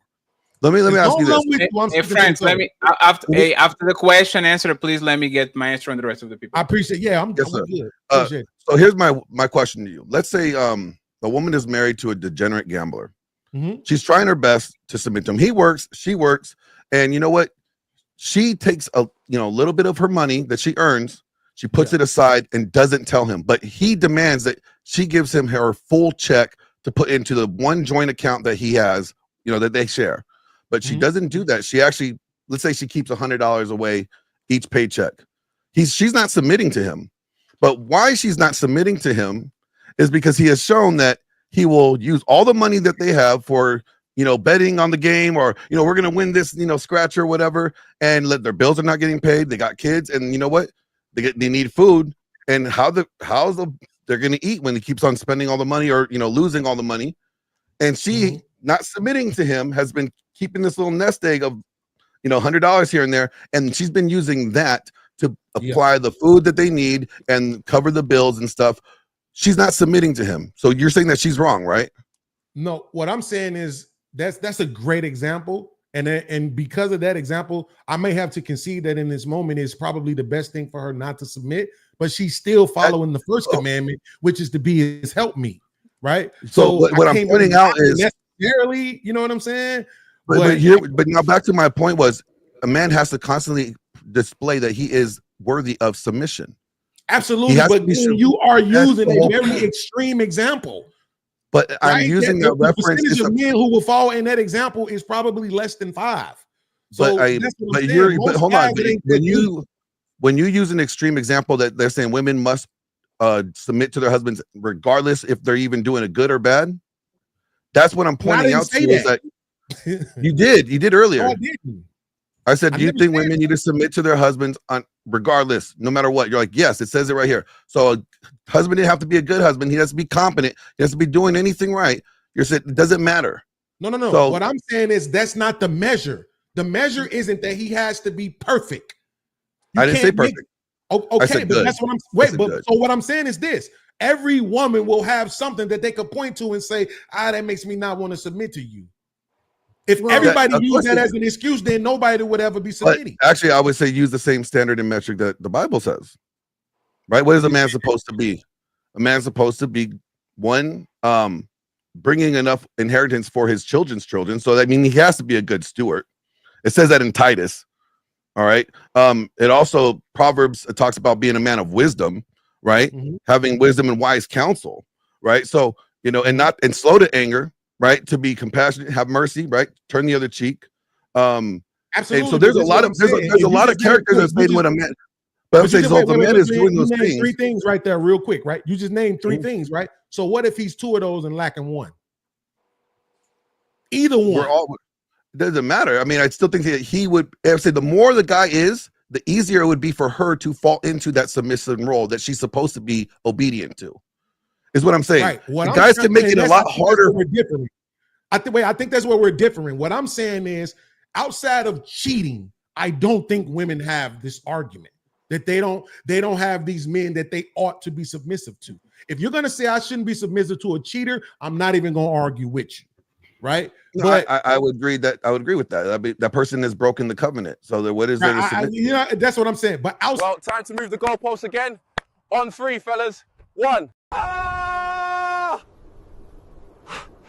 Land your parachute already, damn it! I think it's we could all agree that, you know what, it's a lot easier to agree and follow someone's leadership when they are a good leader. When they are a shitty leader or a shitty boss, it's really hard to want to follow their leadership. Man, fuck that dude. I'm gonna show up when I get there. You know what I'm saying? But when you have a good boss and you don't want to lose that, because they have shown you that they are valuable and them being in your life is of value to you and you appreciate it, it's a lot easier to fall into submission and fall under their obedience. Even if I agree with you, it's still problematic. I think it just opens up a can of worms for women to be able to point at anything that a man may be lacking to say, see, this is the reason why. We always talk about, what is it, Fatty? The 80-20 rule, right? That women leave for the 20. Yes. Let me get Maestro, because he's been waiting for a while. He's been quiet for a while. And then B, and then we go back to the open panel. Okay. Go ahead, Maestro. I'm sorry for the wait. That's all good. Great show, y'all. I'm gonna start off like this. No man should ever cry in front of their woman. I'm gonna go take it back, then bring it back to the topic. One, I don't think any man shouldn't ask a woman to marry them if they're not obedient. I get real confused when we use this word obedience only when it's tied to a husband, when it's like, okay, well, why would I ask her to marry me if she ain't listening to my program? That's a part of obedience. You can look at it any way you want to look at it in terms of, oh, well, dogs obey and this and that. If she don't listen, when I tell her I'm doing this for her, she's not listening, I am not going to ask her to marry me. I'm not going to wait to find out if she's obedient after we get married. That's foolishness.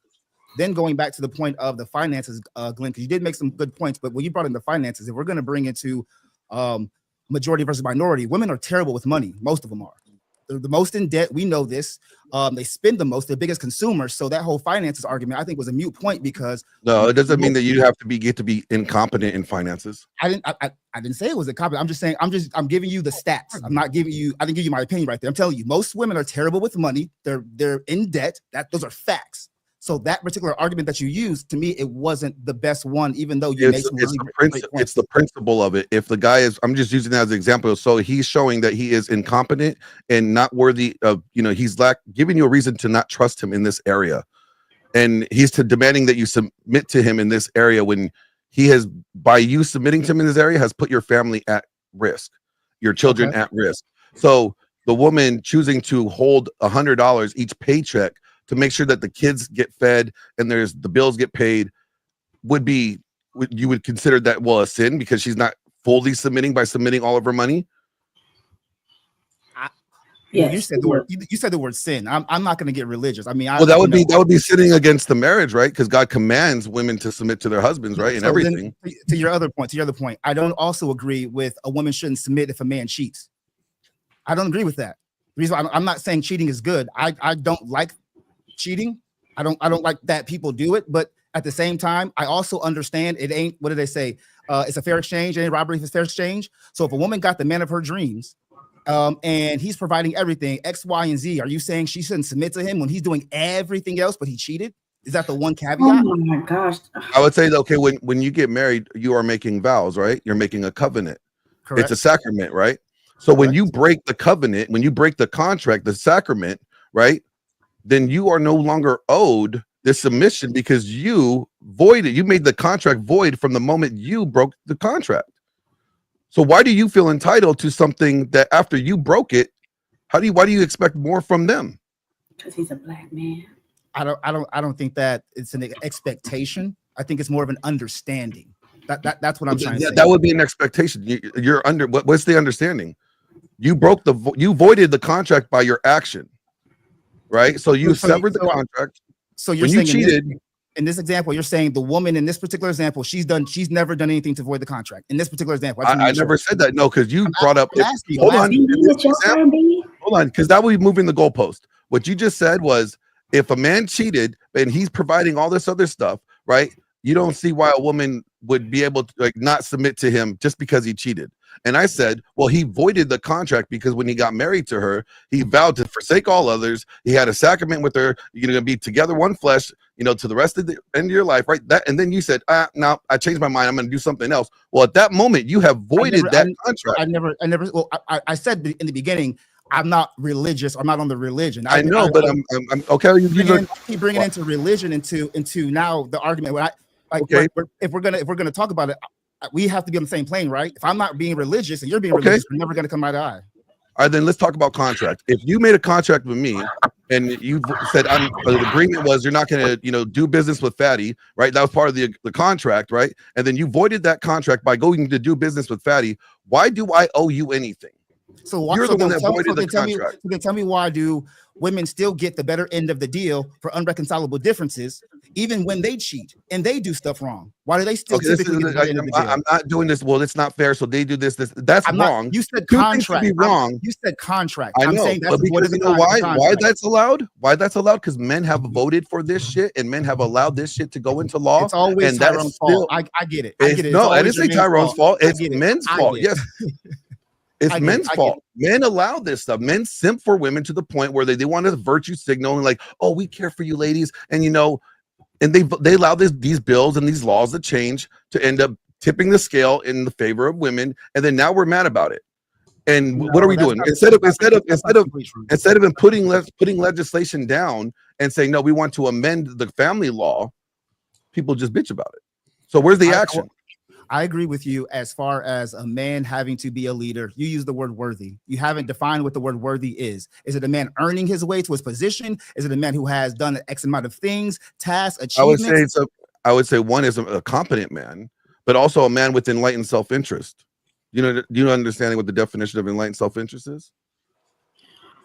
You want to use these big, deep words, Matt. Go ahead, please. So it's helping others ultimately helps myself. So I'm not being selfish, right? So I think of others' needs as well as my own. And if I have the means to help others, right, ultimately that helps me because in the long run, right? So it's not being selfish. Enlightened self-interest is knowing that helping others is good for you. So that makes a man worthy. That makes a man worthy. I give you two examples of what I think that I thought it was Thor's hammer. Either way, but the whole point I was saying is the fact that the definition of this worthy that you're speaking of, it sure, takes it's very subjective. I know, and it takes a while for a person to even earn the notion, and like you said, it's very subjective. Going back to the point of the topic, what a one woman turn who Effner, I think that the biggest thing is when a man has poured into. Like if we go take it back to the top, he has poured into, he has leaded, he has done what he's needed to do, and he still doesn't get the respect that he believes he deserves. Maybe she doesn't think he's worthy of it, but he has done these things. I think that probably is what's create the biggest monsters. Not the Pookies and the Ray Rays and that don't really care. They are already who they are. It's the actual, because it's like you have more to lose when you've gained so much. So I just think, going back to the topic, it is the guys or the men or the gentlemen that are very few. I believe we know that they end up getting this hit early on in an early age, and then that turns into the new Pookies, like the modern day Ray Rays and the modern day Pookies and stuff, and whoever they are. That's just how I believe on it. I think there's two factors that we go ahead, please, and then B. Absolutely. I'll just be real quick, Freddie.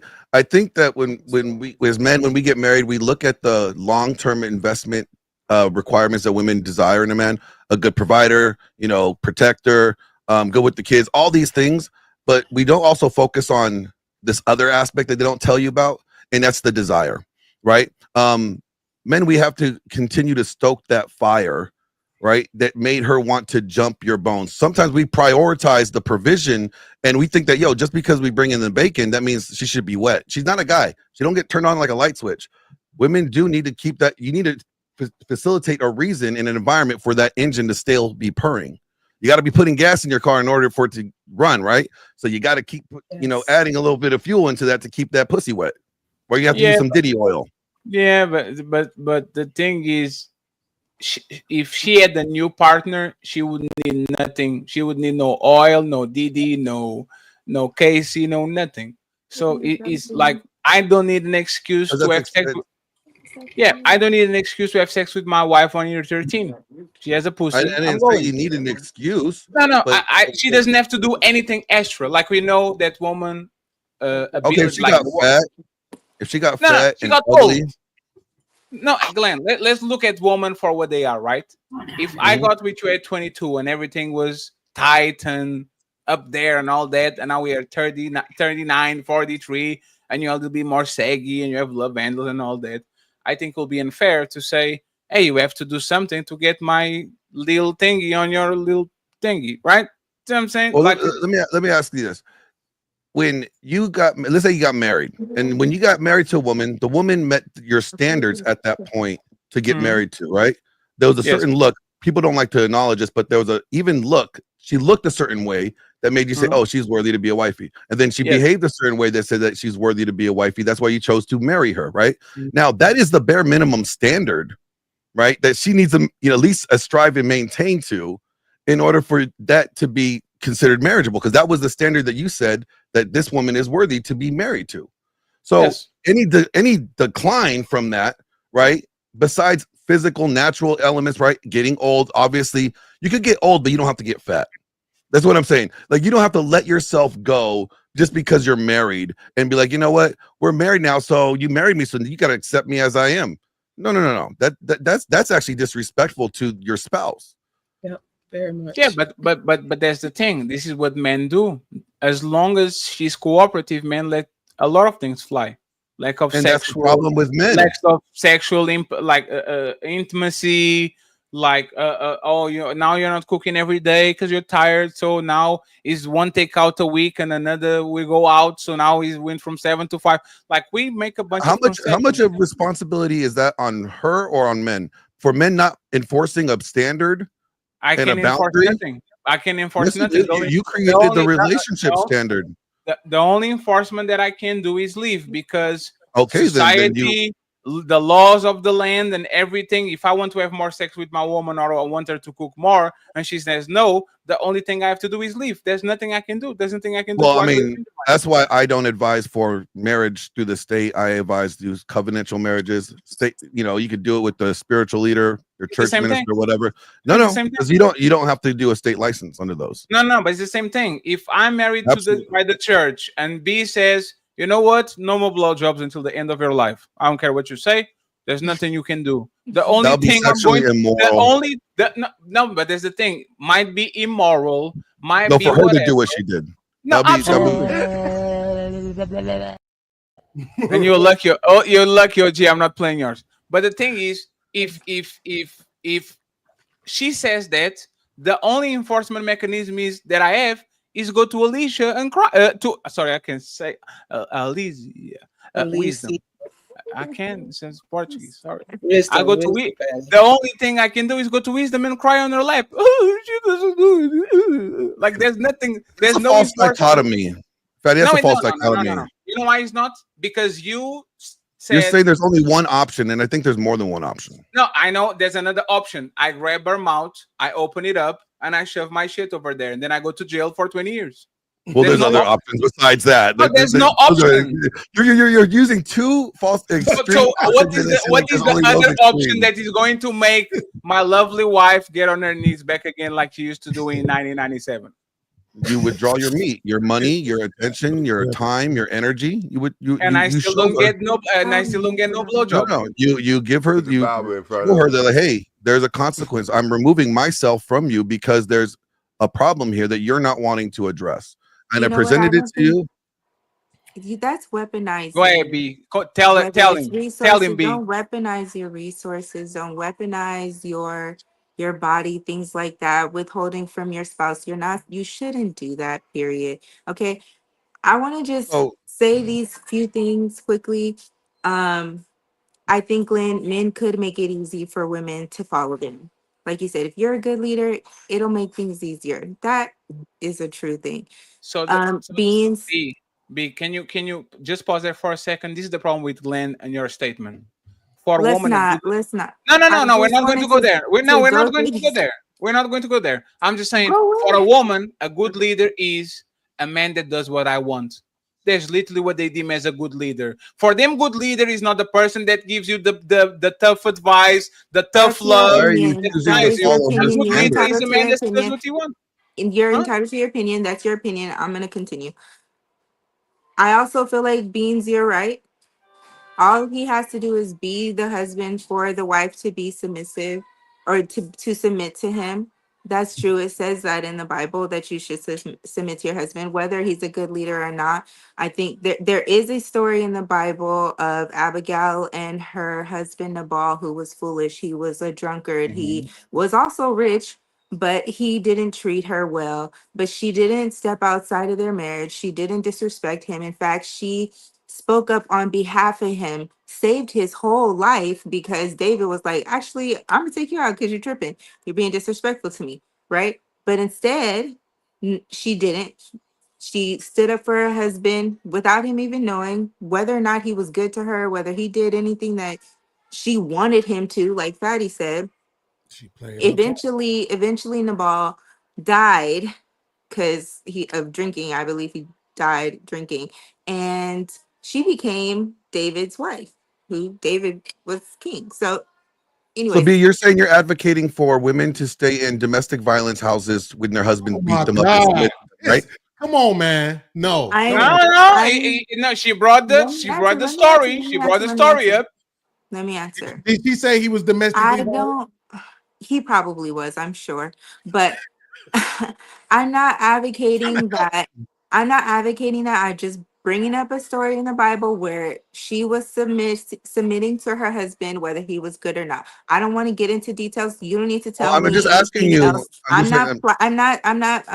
not bleeding to fight for any specific, woman to be abused or anything like that. Let's not go there. I'm going to keep going.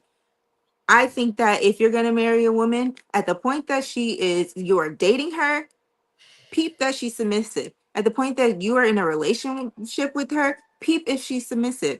If she's not, then you decided to marry her. And when she's not submissive to you, you chose that person. How do you know? You knew that she was combative. You knew that she gave you hell every time you were like, hey, I want you to do X, Y, and Z. And she was like, well, I'm going to do what I want. You knew she was like that.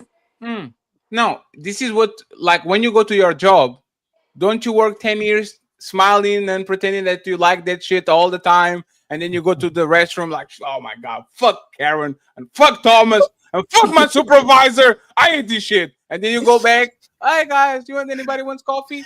Like, if people pretend that they like their job for decades, do you think they can pretend that they like a man or a woman for decades? Yes, of course they could. Yes, they could. So why are you saying, like, B, are you submissive? Yes. Were you submissive to your husband? Yes.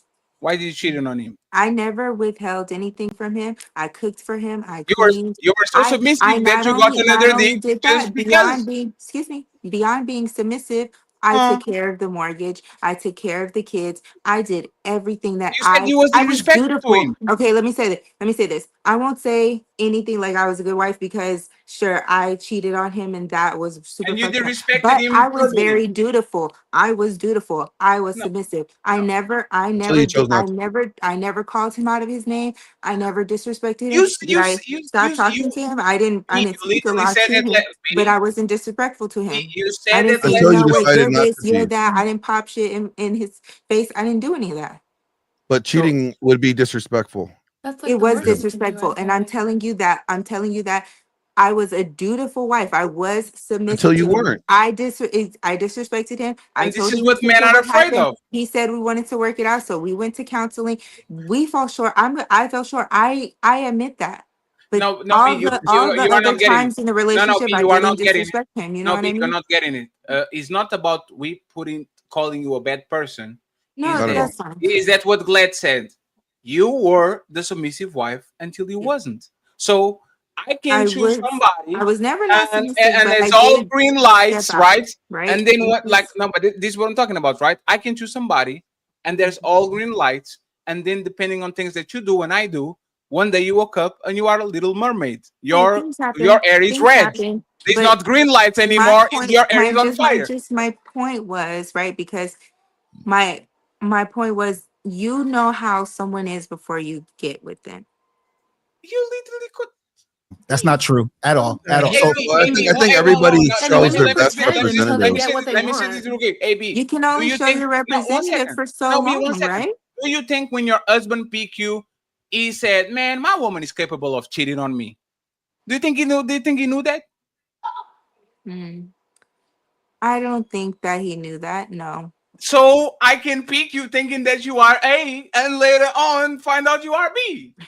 Well, wouldn't True, that but kind of when it be comes like to when it comes to cheating, like you don't know when that's gonna happen. What is Who worse knows? than cheating? Who knows B, is what gonna is cheat? B? In a relationship, All I me. said I wasn't even talking about cheating, so No, I don't no, know no. how we There's got not. here. No, But B. what There's I not that. was B. There's talking not that. about Let B. was whether or not you chose a woman who is submissive. If you want a No, but submissive that's the woman, why point. That's didn't the you? point. The, Why the didn't ultimate you? the ultimate sign of not being submissive is you giving your back to another man. That's the ultimate side. Is like you opening your legs like a Lamborghini and shit, and that man is inside of you. That's the ultimate sign of you actually violating the submission that you have to me, because a woman can be submissive to two masters. It is what it is. You are laying down with that man. There's the ultimate side of you not being submissive. So if I That am was a transgression. That doesn't make me not submissive. Now I understand that moment, right? I disrespected our marriage. I take accountability for that on every fucking episode. I don't know. I feel why I are don't you want changing you the to. I definition? don't want no, to. no, Why are you it's changing not. the that definition of doesn't mean submission? that I am not a submissive Am person. I a or cheater anything. if I cheat on people? You cheated.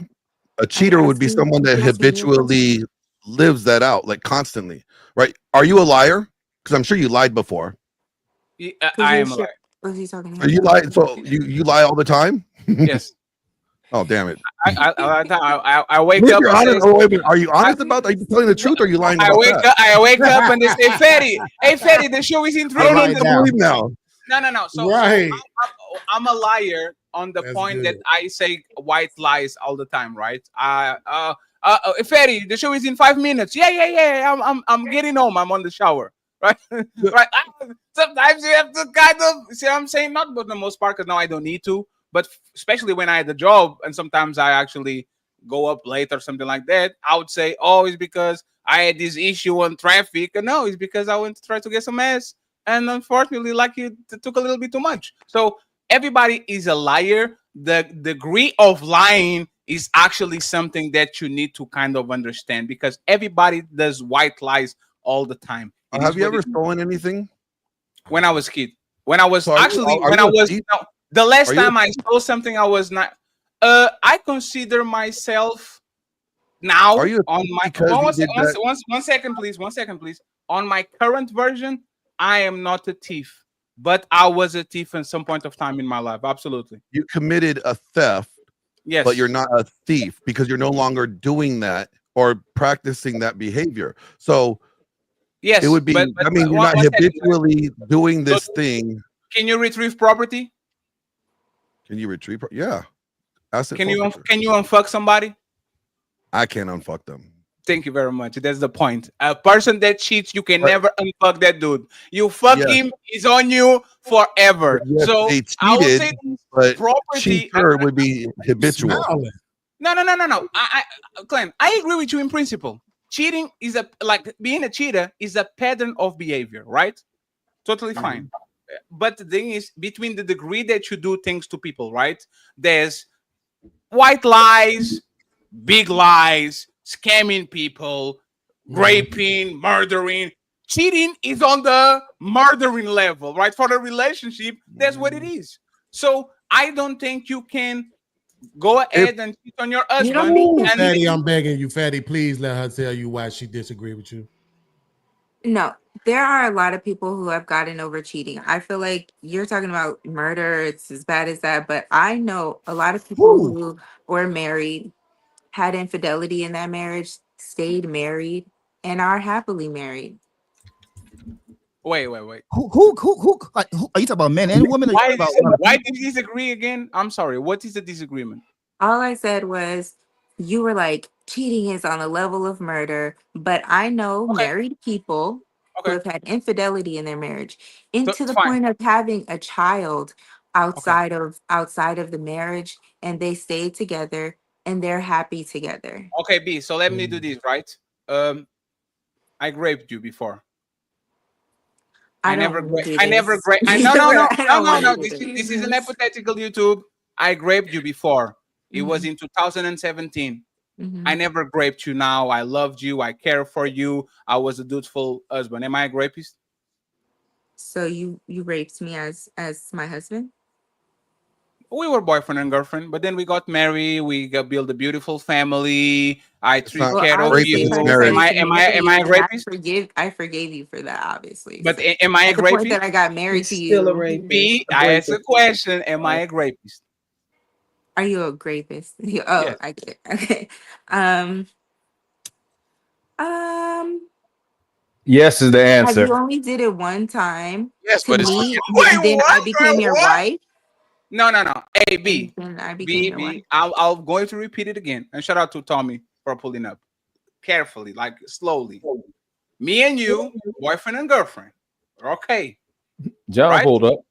I took it from you. You cried on the pillow.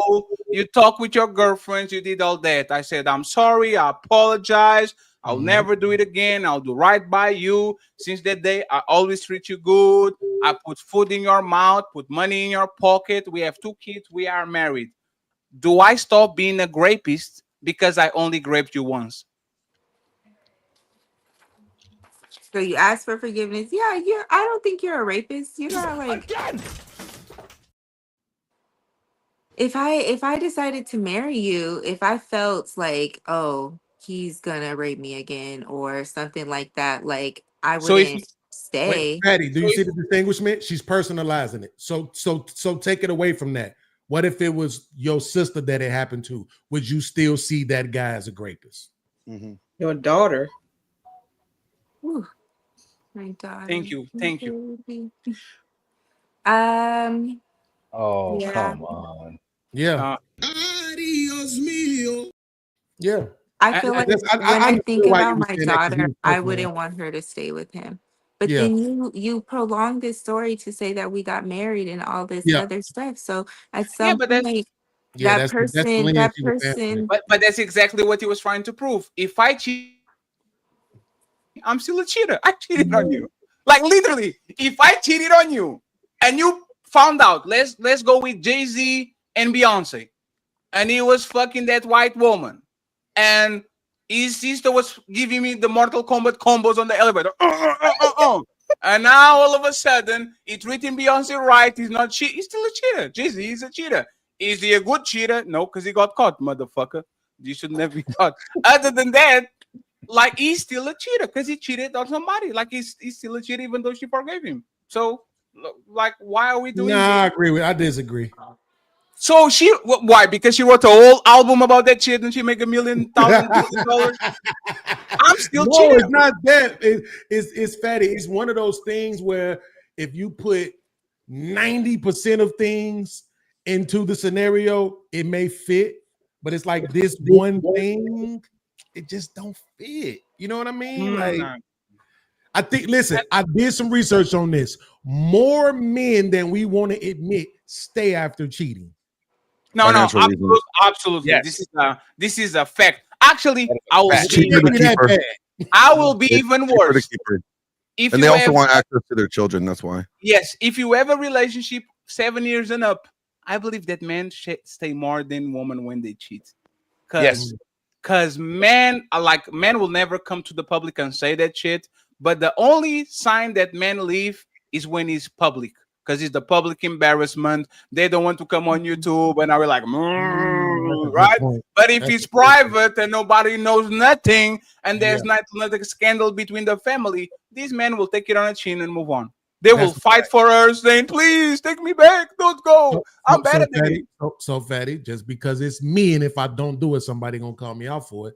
Then you might have to concede that you overspoke when you said cheating is up here with murder, because way more people accepted it and than not. Yes, because cheating is not about the action; it's about the lie. You see what I'm saying? It's about the lie. That is the ultimate lie. You see what I'm saying? It's the backstabbing. Deception. Yeah, it's the ultimate deception, because you cuffed your woman because you didn't want Tommy to fuck on her, right? That's why you took her out of the market. You were like, "Oh shit!"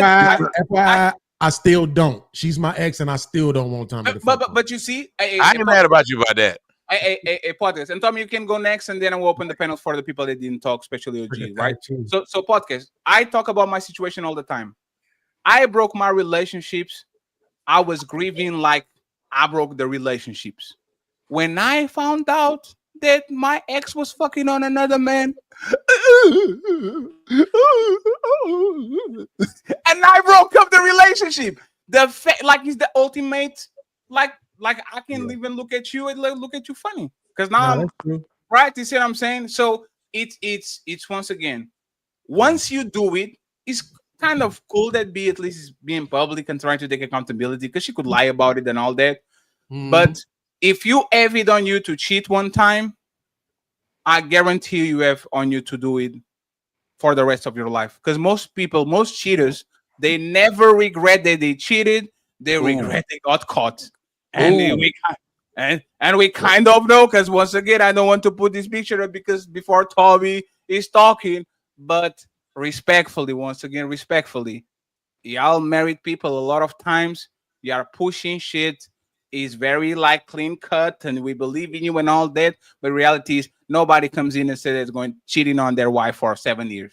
And these motherfucker going on a Coldplay concert, kissing on her neck and all that shit. Like, everybody think he's an upstanding dude. Matter of fact, does she look like a thought? Does she look like a woman that will suck a man dick while she has a husband in their house? She looks like a regular 40-something woman. But once again, for this to happen, for you to inflict this amount of damage into people that you love, you have to. I wasn't talking with you, sorry. You have to kind of make peace with the fact that, once again, especially when people get bored or when people are mad at you, they will pull the most nasty, most ruthless, most, like, they would go ahead and suck a dick of a junkie just to make you mad. They will just go and up on the dick of a homeless man just to feel alive. And when you kind of reconcile this with what we're asking from woman, you can do everything to me, but don't take my kids and don't cheat on me. If you fuck up one of those capital sins, I don't think there's no reason for you to stay. Matter of fact, I think you have no self-respect at all if you actually stay. Go ahead, Tommy.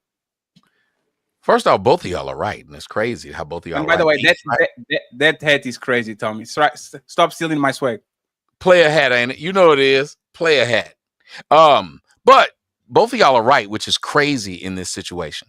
She's right, because there are plenty of people who've survived cheating on the woman's part. It's just men don't come out and say it because nobody's going to feel bad for you. Because as soon as you come out and say, my girl cheated on me, but I stayed, everybody going to make fun of you. Everybody makes fun of the guy who stayed with the girl who cheats. Everybody lionizes the woman who stayed with the man who cheats. She's a good woman. She stayed because in spite of. But Beyonce and Will Smith. Yeah, like perfect example. And so when you said he's a fool, technically you're right too, because a person who cheats doesn't cheat once. And that girl didn't come to you, because if she came to you and said, if you love a man, here's what I know you'd do. Say you stepped out. You'd regret it as soon as you did it, as soon as you got back home with that man, as soon as you sat on the couch with that man, as soon as you sat around your children with that man, as soon as you watched Game of Thrones and you saw a nigga fucking another bitch on Game of Thrones, you'd be thinking, I did that. That's crazy. You'd feel bad. But like Fatty said, they don't. They don't feel bad until they get caught. So a person who doesn't feel bad until they got caught, they did it more than once. And the more they did it, the more comfortable they felt doing it. Just like a killer. The first kill, that's the most nervous a killer is. Every time they kill after that, they get real comfortable. Yeah. I cheated one time, and I've never cheated again, and I would never again, because I felt guilty. And because I felt guilty, I wasn't found out, but I told them what I did because it was eating my conscience. I felt terrible. Like you said, you go around that person, you're sitting there with them, and you feel bad. Like Mhm. it's not something that I wanted to. I didn't want to hurt that person, but I had to come clean and tell them what I had done for them and for me. Like, Would you forgive him if like a future husband? Would you forgive him if he cheated on you? yeah. What about you, Deb? No, I left. What if your future husband, right? This is your dream guy. You are a little bit older, a little bit more wiser. Like if he No. cheated on you, you out. You I done. left my baby daddy. I'll leave anyone. Yeah. Ooh wee. What about you, Wisdom? Nope. Cheating deal breaker? Deal breaker. Deb, But like I said, I know people. In Respect. fact, I'll be honest and say, in my parents' marriage, there was infidelity. They're still together to this day, and so I have an example of people who were able to work through things, and Yeah. because they loved each other enough, they forgave each other and stayed together, and they're happily married still. Like my dad, he treats my mom really well. He did have that transgression. My mom treats my father very well and is super submissive to him. Yep. And she also cheated on him. So I think that people's experiences and things that they have seen happen plays a big part in how they respond to those things happening to them. Go ahead, Tommy, and then OG. Yeah, to me, this is the easy part of it. If you're a guy and your ego is tied to sex, you can't get over it. If you're a guy, though, and your ego ain't tied to sex, or a woman and your ego ain't tied to possession, so it's the person and what it's tied to. But there are a lot of people who have stayed, like B said, but they weren't happy. They were miserable, but they stayed because of the kids. They stayed because of the public perception. I don't There want you to go. want people to know. So there are people who you thought, well, they stayed together and it worked out. No, they stayed together miserably, but they stayed together. So I think that might be what Fatty's getting at. Even the people who stayed at, like that man no longer feels like a man. Because when a woman cheats on a man, it's a direct reflection of how she feels about him. But OG, that's literally the topic of the show today, right? Hugh Effner was a virgin. He got engaged with a woman. He went to the military. She cheated on him with another dude, and they still got married. But he's saying that he thinks that the Playboy, like the him creating Playboy, was because of that situation. It was I am so pure, I don't deserve this, so I'm going to go all the way to the other side of the road because, hey man, I'm not going to go through that shit again. It is what it is. You break my heart, now I'm not willing to be on the street, try to actually fall in love with people back again and all. And he tried. But I guarantee you that all of his marriages that he had, and he married a Playboy, like Playmates and all that, it were not as genuine, or he's not like this is my woman, I love her, she's just mine. It was more of a, hey man, I have so much money. Fatty, I've been a dog since the first time I got cheated on. I think men love harder than women. I was young. But ever since then, I kept saying, if this girl who I gave everything to did this, I'd be a fool to be faithful to anybody. Yeah. And I think a lot of men run into that problem. Like when we get cheated on after being faithful to you, it looks way worse on us than when you do it.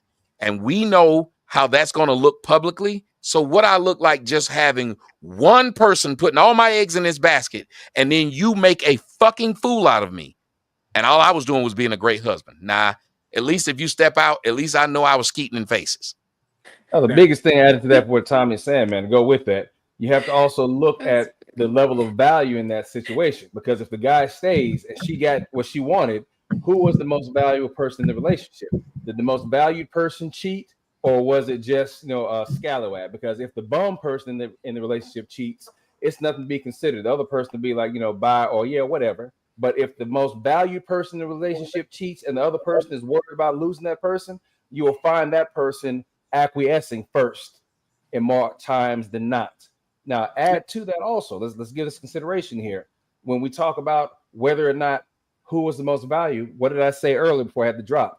Value has no worth unless it's agreed upon, because you get what you qualify for. But even then again, it doesn't matter. As I said before, a woman knows who she's looking for. If you get her time, you're who she's looking for, or you are an acceptable alternative until what she comes to what she wants comes through.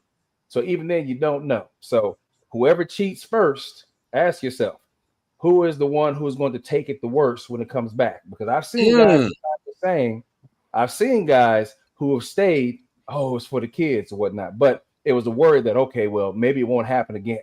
I won't say once a cheater, always a cheater. But the thing here is that if you do not have any value of what you got at the house, you're going to cheat anyway. So the question is, how long are you going to deal with that person? It's Let me ask you something, John. Let me ask to you and to OG. I say this on Anton. If your wife catch you cheating, leave.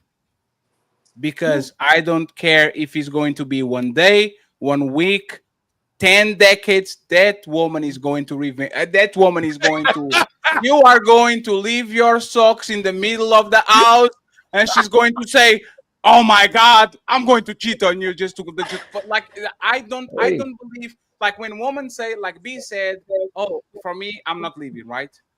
I believe that the woman that say that shit, they know they're going to fuck on something if the man actually pulls up with the woman. Payback.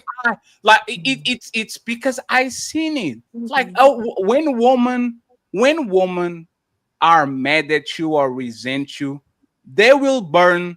Like, that saying, like like an African saying, the kid that didn't feel the warmth of the village, burn it just to feel whatever. Like, is that I'm saying? Like, if you don't take care of the village and you make the kid actually feel the warmth of the people, is going to burn it down just to actually feel it back. I think women are exactly like that. I think we gotta be careful not to put people in a monolith, though. Yeah, it's not all, but it's most. Can you? But Do I you think believe situations too. I think situations also are contextual. Like, so I know a woman that got cheated on, but the reason why her husband cheated on her, and she stayed with him, and actually she felt bad for that because she gave the room for him to cheat. She stopped, taking care of business with him. That's legitimate. And so I think there's context. It's contextual, right? These situations are contextual when we look at them. Choice, though, wasn't that, Glenn? But that's the thing. But women are not logic like that. There's like, what is the saying? There's no L as a woman's corn or something like that. Like, that's an L. No, she realized that she did what he did was wrong, but she opened the door for that to be an option for him. Hey, Glenn, how many women take accountability for the bullshit that they do on their relationships that actually led? Glenn, I mean, we know most women don't. Me and you talk with and Tommy and we know podcast. most At this women point, OG is thousands of women, right? Every time we get a woman, hey, what happened in the rest relationship? I trusted too much and I loved too much. I betrayed myself. The wrong man, and he's never. I cheated. Here's the same thing with guys too. Guys lack just as much as accountability as women do. Nah, hey Glenn, we go. No, but men. Come on, dog. Come on, man. You got enough subscribers, Glenn. Stop. Men we go out of our way. Maybe not as much. There's a difference of accepting accountability and being forced to be accountable. Men are always forced to be held accountable. We don't hold women accountable like men are held accountable culturally. But men would like to avoid accountability as much as women do. Men make as much excuses for fuck shit as women do. Okay, You know, so what, you know why you're wrong. Let me tell you why you're wrong. Let me tell you why you're wrong, Grant. And then podcast, you get it. I have a question for OG and John Henry. No, I have a question for y'all. This is a specific question. I know, OG. Glenn, and think about it. If you actually know men here, podcast already said it. How many men say she cheated on me? They don't say they hide that shit like they hide it. If she put hands on me, they don't say they hide it. Like men will go out of their way. A secure man will tell it. Men are the kings of. It was not you. It was me. I chose wrong. I didn't. I worked too much. I didn't work enough while she was putting her hands on you, fucking other dudes, lying on you. Like men are the kings of. I'm not going to embarrass my woman in public because I know for a fact that this is going to ruin my reputation too. So if I call her a bitch, I'm the bitch lover. I'm the bitch husband, right? So if you actually put 100 men in the room and 100 women in the room talking with each other and ask why did your relationship ended, I guarantee you there's more than 50% of those men that are going to say, it's my accountability because I'm a man and I'm a leader and I picked her and all that shit. And you are going to see that most women on the room are going to say, oh, it's because I love too much and I should have left early and I let it drag. And when I didn't feel the spark, I should know better. Like women talk like that. And that's most women. Is that fair to say most women? I think when a lot of those guys say that they take accountability, I think they take accountability for their shortcomings that may have contributed to the ending of the relationship, right? So not saying that they're not saying that they're the reason why the relationship broke up, but when what they're taking accountability for is they are acknowledging that I played a role in the demise of this relationship. Whether or not if he's the one that did the action that caused the relationship to end, or that if his actions or lack thereof actions led to her going elsewhere. That's what they're acknowledging, that they had some shortcomings. I see what's happening here. There's a cultural difference here, and people don't like this to be true, but it just is true. Like there's a cultural difference here amongst black men. I can tell you, Glenn, absolutely, guys be like, yeah, I fucked that shit up. Yeah, she caught my dumb ass cheating. Yeah, for the 14th time. Yeah, I kept blowing the goddamn rent money, going to the casino and shit, man. You know, guys will admit that they fucked up, especially when it's the one. Like when they lose the one that they know was the one. They really will, because Beans is telling the truth, because you telling Beans if I'm lying. We actually sit down with each other and have had this conversation. You and your boys will sit down and be like, man, you know that girl, man, I fucked that up. Absolutely. Well, yeah, and I think that was also even in context, right? You wouldn't probably say that publicly in front of everybody because then the imagery would be bad. But no, I've seen plenty of podcasts. I've done it myself. I've gone on the podcast and told people. You know, when I was with this chick, that was the best chick I've ever had. We don't mind because, number one, we're the same people who like telling you we scored 4 touchdowns in Polk High School. We won't let you know we did have that thing. Absolutely. I would hate to live my whole life and never be able to tell somebody I ran across that chick. I've never done it. At my age, that says a lot about me. So I'd rather tell the story of, yeah, I had it, but I fucked it over. So men don't mind telling that story. It still makes us look like we had it. It's better to have had it once than to never have had it at all. It shows accountability, because if you never got the one, means there's a problem is you. Because you can go to 20 people and say everybody was bad. This was me. This was my problem with Trill AC. Hey Trill, what happened with you? Like you ran all through that woman. Oh, all of them were wife material. Oh, really? 14 of them?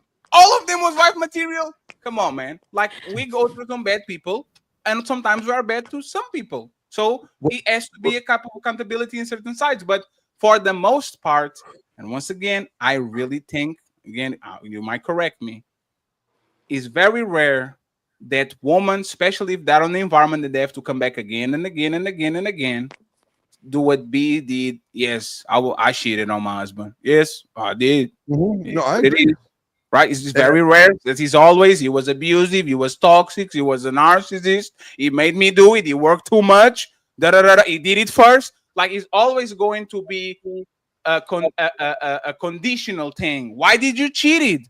And then the woman explains why did she cheat it. But if both guys cheated, nobody asking why did he cheat it. You just cheated. You're an asshole because you did it. So we never, Fatty, make the excuse of I cheated because she didn't cook. Like, no, I cheated because that girl had a fat ass and I wanted it. Yes. Men are honest about why I cheated. We don't say no stupid shit, because I've always asked women, hold on a minute. If the reason you cheated on me is because I don't take you to the movies, you know where I should have found you at? At the damn movies with this nigga, not with his dick in your mouth. You wasn't at no movies with him either. I would have done that. I've been putting my dick in your mouth. I don't understand why we had a problem. Maybe they were making a movie though. He pulled out his dick. You should have said, "Man, cut. Let me go to my husband because he didn't do that. He just don't take me to the movies. He do everything else." But and let me ask you, Glenn OG and John. Okay, sorry, wait, OG. Is cheating forgivable as a man? At my age, yeah. But that's a fact. At my age, yeah. Wait, why is your age? Hell yeah. But you said I'm not starting over again. Yeah, I'm not used to anymore. Yeah, but if I was like in my 20s or early 30s, that would be something different. But I think it brings it back to the point.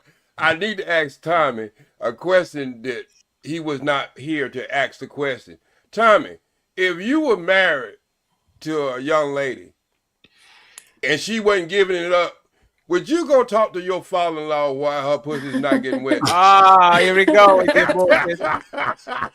don't answer that, Tommy. Hey, this is what Fatty said. Oh, I was sparing you, but you're pushing me. Wait a minute. I will say this. If you're from one of them old schooly, like, it's not American culture, and I will explain. It's A lot of other cultures, yes. A lot of other cultures, you can go to their daddy and be like, "This bitch ain't sucking my dick," and he'll pull his daughter to the side and be like, "Look." But this is what I was saying. All right.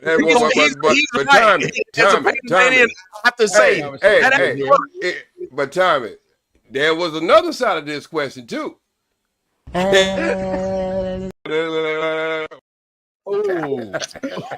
Fatty. Hey, Tommy, there's another side to this. I know he tried to give it. That was on my birthday, Tommy. But anyway. Shit. Could your wife go and ask your father why your dick too small? Would you feel comfortable with that? No, Tommy. No, let me explain. Hold on. She can give me more head, but I can't give her more dick. But can she? I mean, I understand that, but would she be in her right mind to even ask your dad? Yes, because that's not a solvable problem. But Or if his mouth wait a minute. functioning. It depends if you're taking honey packs or It won't make it longer. It would just make the sex last longer. Some guys pray by that, so I don't know. But that's what was happening. But I'm saying it would just the honey packs make the sex last longer, but it won't make your penis longer. Okay, so you don't like the fact that you got a little dick. Now you done took a honey pack and you giving her that little dick a lot longer. That ain't nobody want that. Yeah, but hey, Tommy, brother. No one saw I get that. that, but I think saw that wait a minute. I think it's bad, and I understand the cultures that you're talking about, but I think it's bad for you to make your father-in-law pussy police. Let me stop you. Let me stop you and take the opposite side of that. If we had more of a village type culture in the United States, I think the relationships would be better, because a village type culture allows people to be more open and get more of a consensus. That's all the village means in other cultures. It's a consensus. Yep. It's you are held to a standard. American women and American people, y'all aren't held to any standard other than yourself. You don't care if it embarrasses your kids. You don't care if it embarrasses your neighbors. You don't care if it embarrasses anybody fucking else. In other cultures, your last name matters. If you did something and you embarrassed your last name, it's a problem. People will step up to you and tell you, hey, you're wrong. We used to have uncles would come up and grab us before mom and daddy whooped my ass when I was little. It almost felt like a gauntlet. The fucking neighbor whooped my ass. The nigga that saw the neighbor whoop my ass, that heard what I got my ass whooped for, he whooped my ass too. By the time my parents got to my good ass whooping, I knew exactly what happened, and I knew I couldn't hide from my faults. Right now, everybody can hide from what they did wrong. So when you can go and ask the father or go and ask, it actually puts a little bit of pressure on that person. Because a lot of times when we're not doing what our mate wants us to do, it's because we know the only person knows about it is our mate. Think about it. I'm a psychologist. Let me tell you what happens with most people. When they come to me and they say, well, I want my mate to come in and join us in the sessions, the mate never wants to come. Do you know why?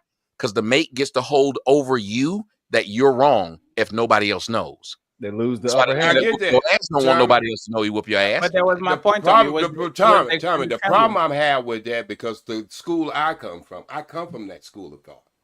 But that's mostly discussed with the mother and the gynecologist. It's never discussed with the father. You ain't going to ask the father about your wife sucking your dick. You just not. You just not. Because you're an American. You're an American. No. What I'm saying is that conversation. I'm telling you, outside of America, you can go do that. As a Panamanian, you can go and tell your father-in-law she don't cook, she don't clean, she ain't fucking, and he will pull her by her coattails. He will. That's what I was saying. I go with the cooking and cleaning. I go with the cooking and cleaning. And there, I don't think there's nobody up here more pro-black than me. I just don't believe there's nobody. I'm African. But let's get back to this one point. Let's get back to this one point that I want clear. Sorry. I want to ask every guy up here. You got a woman. You got two women. You got two wives. All right. Damn, I got two wives. And there's no way you can measure the same. But we go try to say that you have the same love for both of your wives. Mm-hmm. One has 30 bodies, and she cheat on you. One you married as a virgin, and she cheated on you. Which one would you look at more hard? You'll take more hard. The virgin. The virgin. Because of expectations. Because of expectations. Yes, exactly. And reason why I said that, Fatty, is because the young lady who was up here earlier, she was totally correct. When she say women don't, if they're not a virgin, they don't deserve to be married. She didn't say they couldn't get married. She's saying that is the highest you can get. Right there. That's the highest honor that you give a man. You can give a man is to be a virgin. Wait. For you old goats, and by the way, probably look that goddamn porno hard for 45 years. OG, give me just 1 second. It won't fit you. I'm talking about. Give me just 1 second, OG. Yeah. Hey, Deb, can you cover your left titty? It's because it. Thank you. It's because she has a top. No, it's because she has a top, but the top is the same. Why did you do that? I wanted to see them. I didn't drop her. She got a phone call. It's because we got flagged on the other show because Lady Chen had a beige top, and the YouTube bot thought it was titty. Yeah, so but it's because if you cover your it's just because of the bot, because we got that before on another video. And my editor was like, "Hey man, are you going to be flagging?" Well, is that her Instagram? Because I'm about to go follow it now. That's how I'm telling you. Yeah, go ahead and follow me. But Fatty, I'm not going to hold. Can I point something out? I got you. Don't worry, OG. I got you. Is it because it's flesh tone?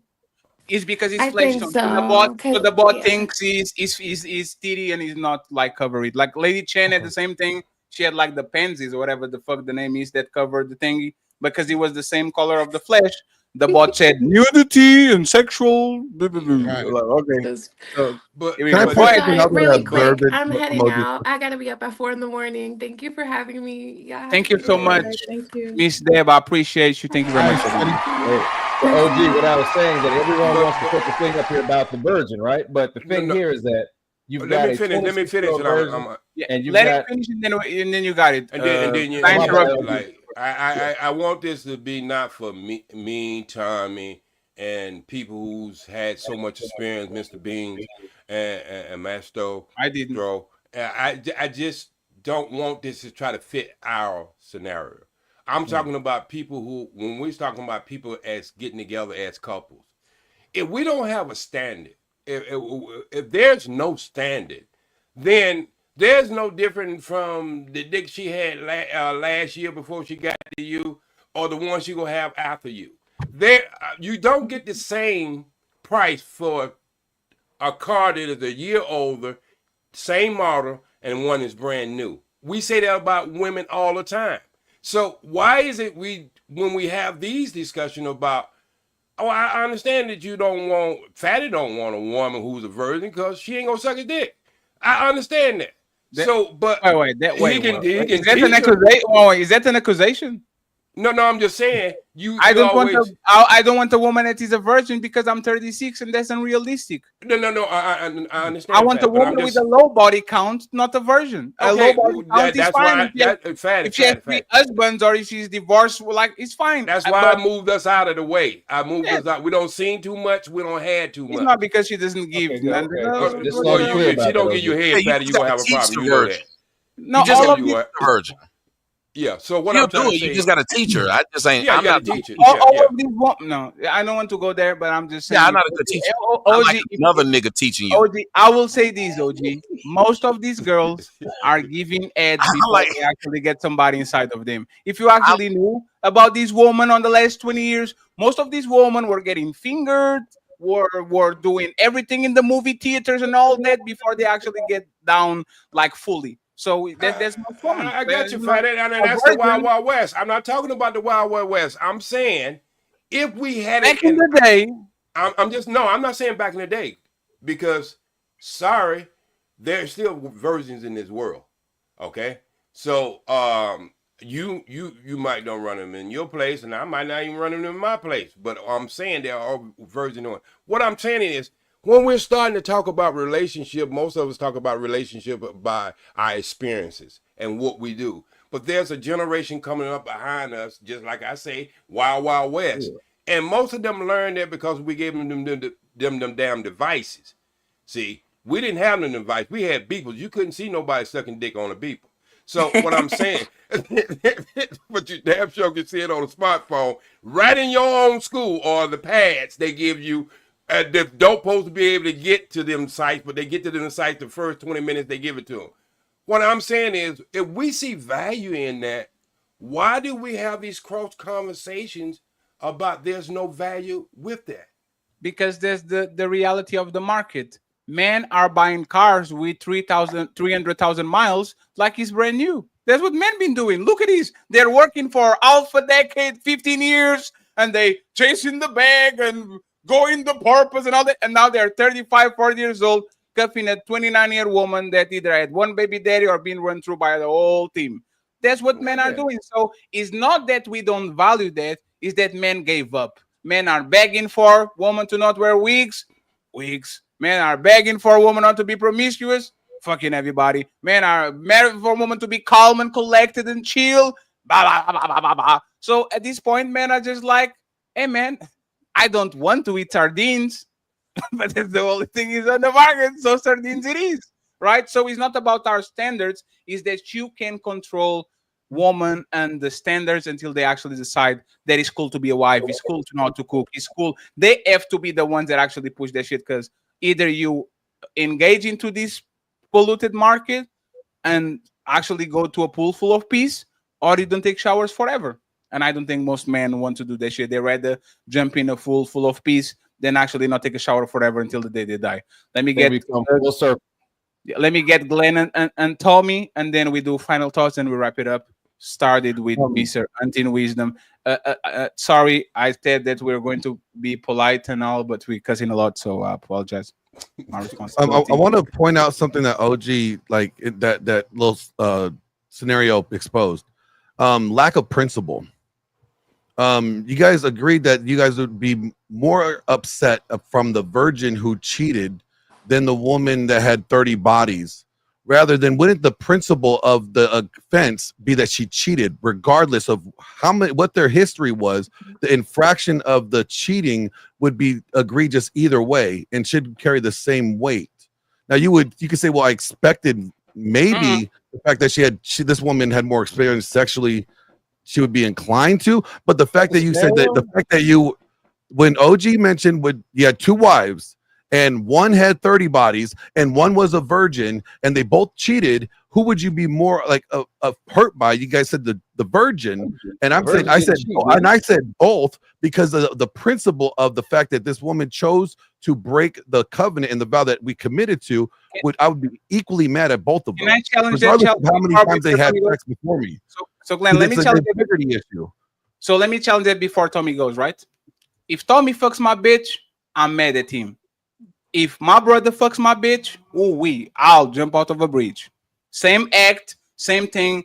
The teen one, like if an alcoholic goes ahead and smashes his car, the alcoholic died in the car crash. Yeah, he was an alcoholic. If OG dies in the car crash after I know he doesn't drink, he doesn't smoke, and he gets caught drinking, I'm like, what the fuck is this shit?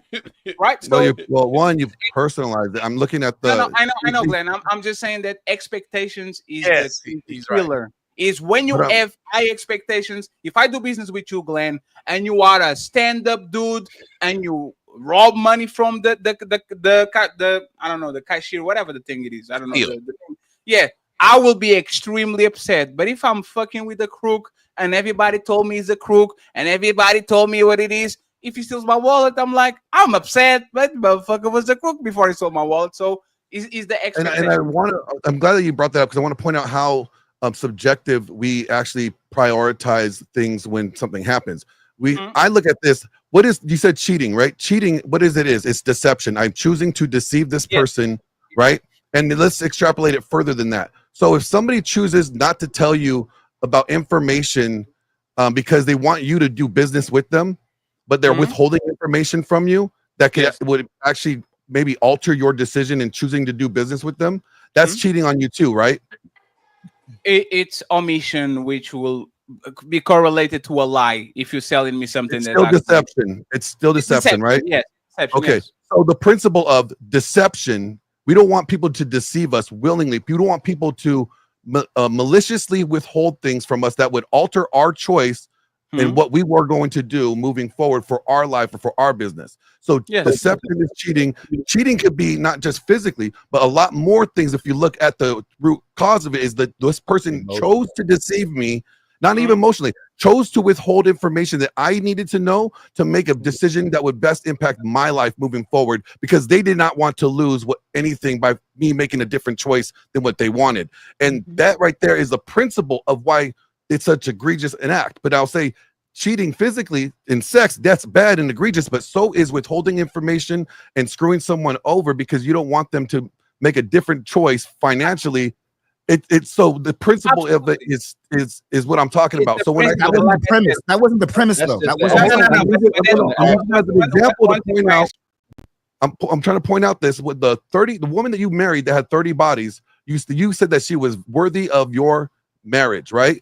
The virgin that you married, you said she was worthy of your marriage. Both women broke that vow and covenant. And you're saying, I'm going to be more mad at the virgin than I am at the 30 body count. And I'll be like, I'm mad at both of them because they both broke the principle of this covenant. They both that's fair. Both of them. But that's what I'm saying. And Tommy and Maestro go, it's just like it's circumstantial, right? If you had two girlfriends and both cheated on you, but one of them, you knew that she was like, stop, and that she'd sleep out and she put it back in, you'll be upset. Like, God damn it, look at this bitch.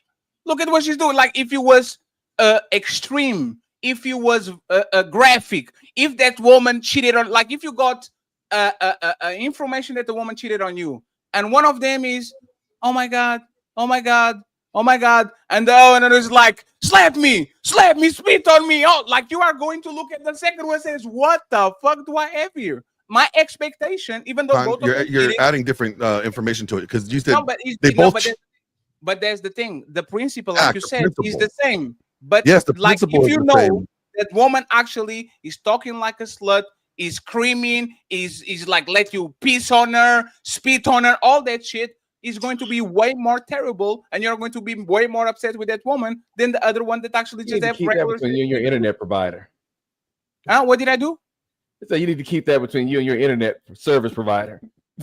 I'm just saying once again, it's all the same thing because cheating is cheating. But for the most part, you can tell me that it's not going to be like different levels of disappointment depending on the person that it is and what they actually do when he actually know all the details. Let's go with Tommy, Maestro, and then once again, I'll let everybody get final thoughts. I'm gonna be real quick because I gotta go eat. But I want to say this. I hear what Glenn is saying, but Glenn, what you're saying is kind of disingenuous. It's the difference between buying something off of, I forgot that damn website, but y'all know what I'm talking about. The AL, whatever the fuck it is, versus Amazon. You know that shit is cheap off that damn website, and you know it might come. You know it might come this big when it get there. You know when you do it, you laugh at your friends. You say this shit was little or it didn't come. You knew exactly what you were doing when you underpaid for that shit. You were less disappointed that didn't come right than you were when Amazon sent you some fuck shit. You're upset when Amazon sent you some fuck shit. When you go buy a damn a BMW, which I just bought a BMW. Oh my God, Tommy, fuck you. Now, congratulations. I got the electric one. Congratulations. Now, I'm going to be upset if something happens to that versus if I had bought same electric car, but I had bought the electric, I don't know, the one with the hamsters in it that be driving around, the Kia Soul. I think I'd be a little less upset at the Kia Soul for fucking up. I bought a Kia. What the fuck I'm talking about? Everybody knows that there's a difference. Even when you go to a 5-star restaurant, you said, you know, if the food ain't right, you should be just as mad. You know damn well if you went to a 5-star Michelin restaurant, if the food wasn't right, you feel a little bit different than if you went to Taco Bell. You're talking value again. Yeah, talking value. But see, let me point out something here that you mentioned. Why would we think that just because a woman is a virgin that she wouldn't cheat? Well, I'll explain. Because she had enough value in herself to where she held off on her lust until she got herself right spiritually. But that doesn't mean she was a woman of good character, though. But that's what we would assume, that this woman had all these offers of dick. Unless she was just the ugliest bitch on earth, then you know why she's a virgin. But if you knew she was an attractive woman and she was just blocking dick like Matumbo, and she finally let yours through. I'll give you a perfect example of how nature works like that. When a woman gets pregnant, there's several different sperm trying to get to that egg. Only one does. That one matters more than the rest. But what I'm trying to point out is, like, I think we have enough historical and like accounts of women that were virgins that end up cheating on their husbands or shitty ass wives. So the virginity does not necessarily mean that you're going to be a good wife or she's a good wife, but or she's going to be foundation. The word is a foundation. What you're doing is doing what women do when they say 100%. Nobody's saying it's 100%. Just because I got a Mercedes doesn't mean 100%.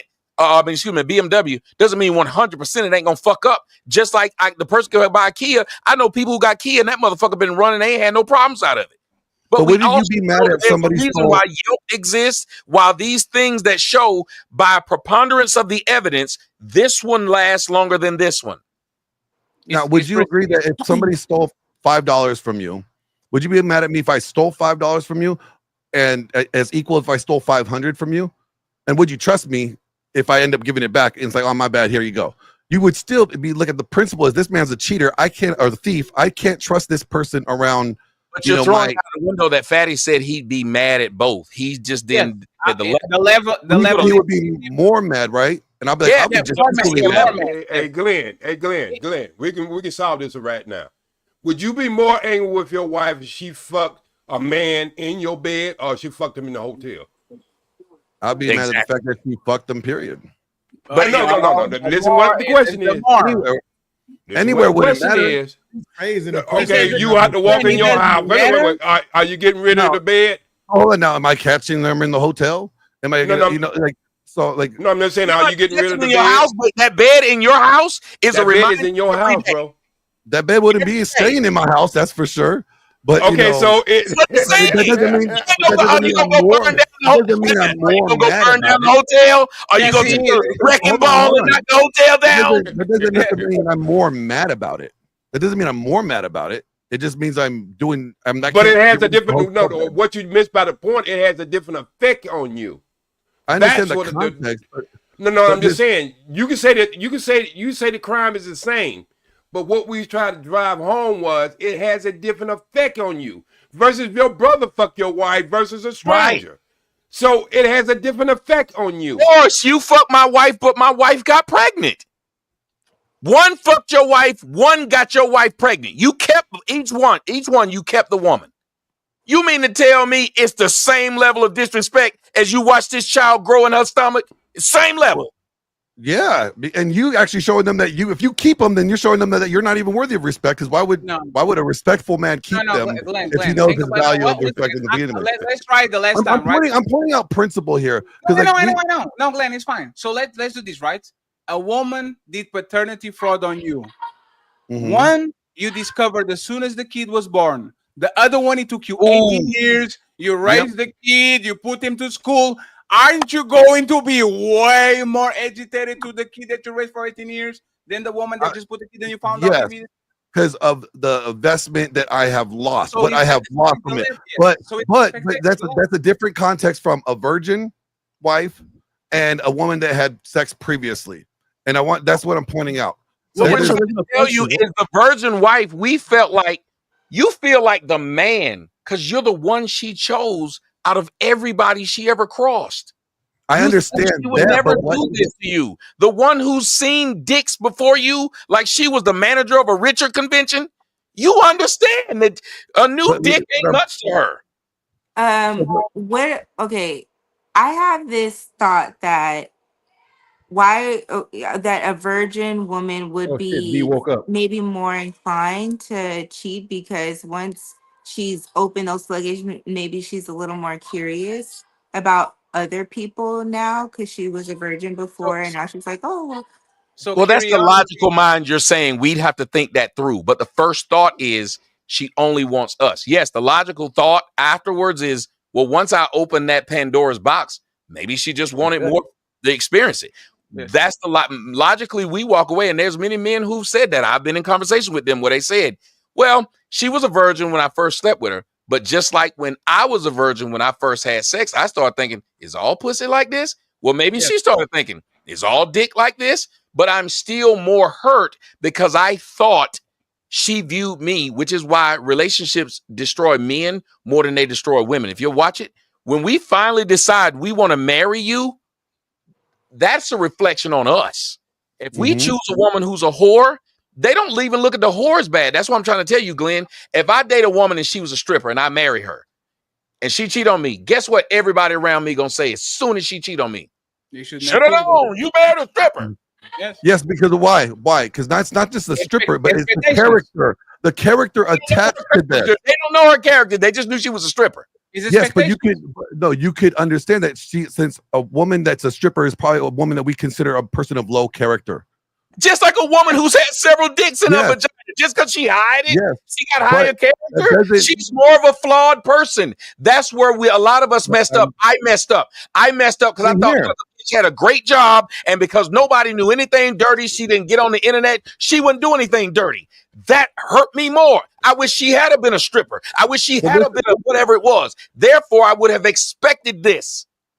And I didn't. I made the same mistake. I married a church girl, and I was married to her 14 years, and she cheated. So, and I expected that. Right, and that's what I'm pointing out is my expectation because she wasn't a stripper, she wasn't a hoe, right? Because she was a church girl that I didn't expect. Low character. I said yes. Hold on. Oh, gee, I got you. My character, right? Let me point out what I'm trying to get at is that because I met her in this arena, I did not expect this character, low character from her because of it, right?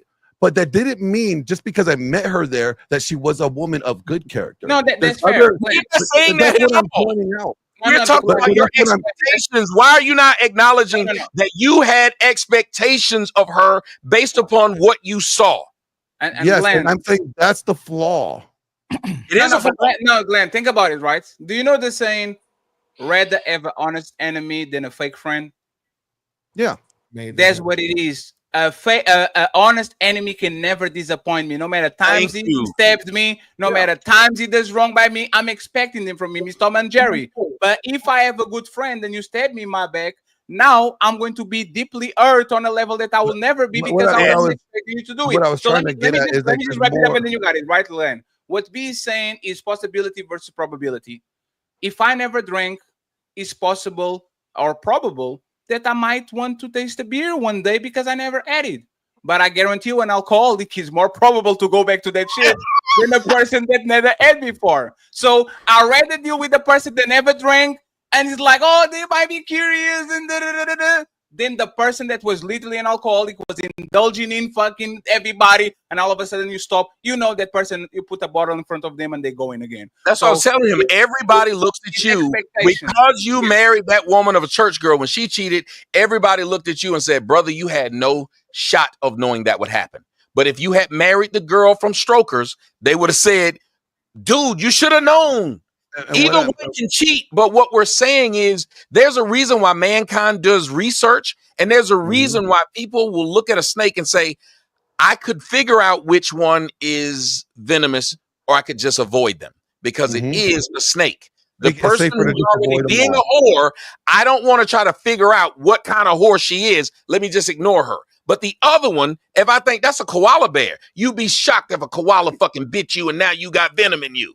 It is shocking. It is. But I guess what I'm pointing out, and I'm trying to point out, is that as the principle of the fact, right? The principle, whatever the egregious act is, it's the principle of this. We all agree. Yeah, that's what now, I disagree with you on that. But what I'm saying, Glenn. Hold on. What I'm saying, where we set ourselves up for failure is assuming that because this person was a virgin, that means that they weren't gonna. They had bad character. Yes.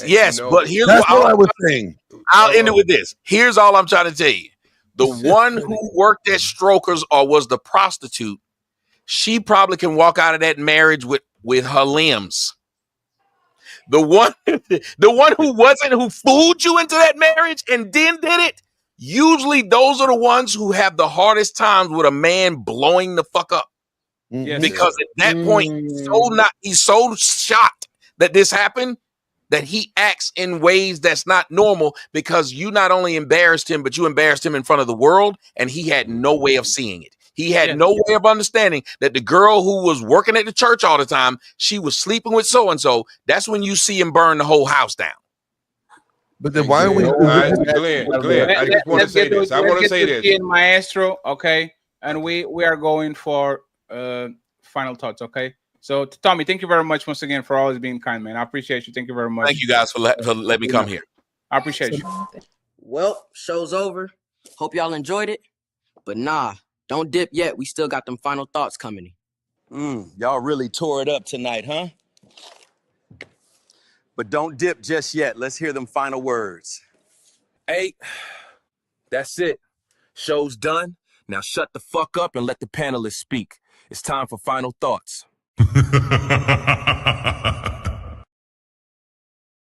Let's get to G and Maestro, and then we do final thoughts, starting with Auntie in Wisdom and B, because they've been here for the most time. Go ahead, OG and Maestro. I've been fortunate to have married my wife as a virgin. That's fortunate. Okay. And I did that in 1990. So, one thing I do find out about women who are virgin, there's beautiful things to come with it. I remember I had a show in 2018, and I told a lot of guys is, if for some reason or another you born on the wrong side, I have never heard a virgin complain about a dick size. Just happened. Because only time that they have them thoughts, Miss B, is when other women's coming. That's the only man you've been with. You have never been with no other man. So that's when these thoughts coming in them women's head. But you think about what I'm finna say. Most women are virgin. They have a certain group of people they hang around. They have a certain way they move. So they don't get into a lot of them conversations. They might see it on Atlanta Housewives or something like that if they happen to be looking at it. But they're not going to get that because they don't surround themselves with them type of people. So, I think well, let me know this. Was the premise, because we keep saying the word principle, was the premise to make a choice or how we feel when you made the scenario? How you feel? How you feel about it? I asked all the guys how they felt about it. Would they feel worse with the 30 versus the virgin? So it wasn't to make a choice on which one we would choose. No, it wasn't. You already don't choose. You have both.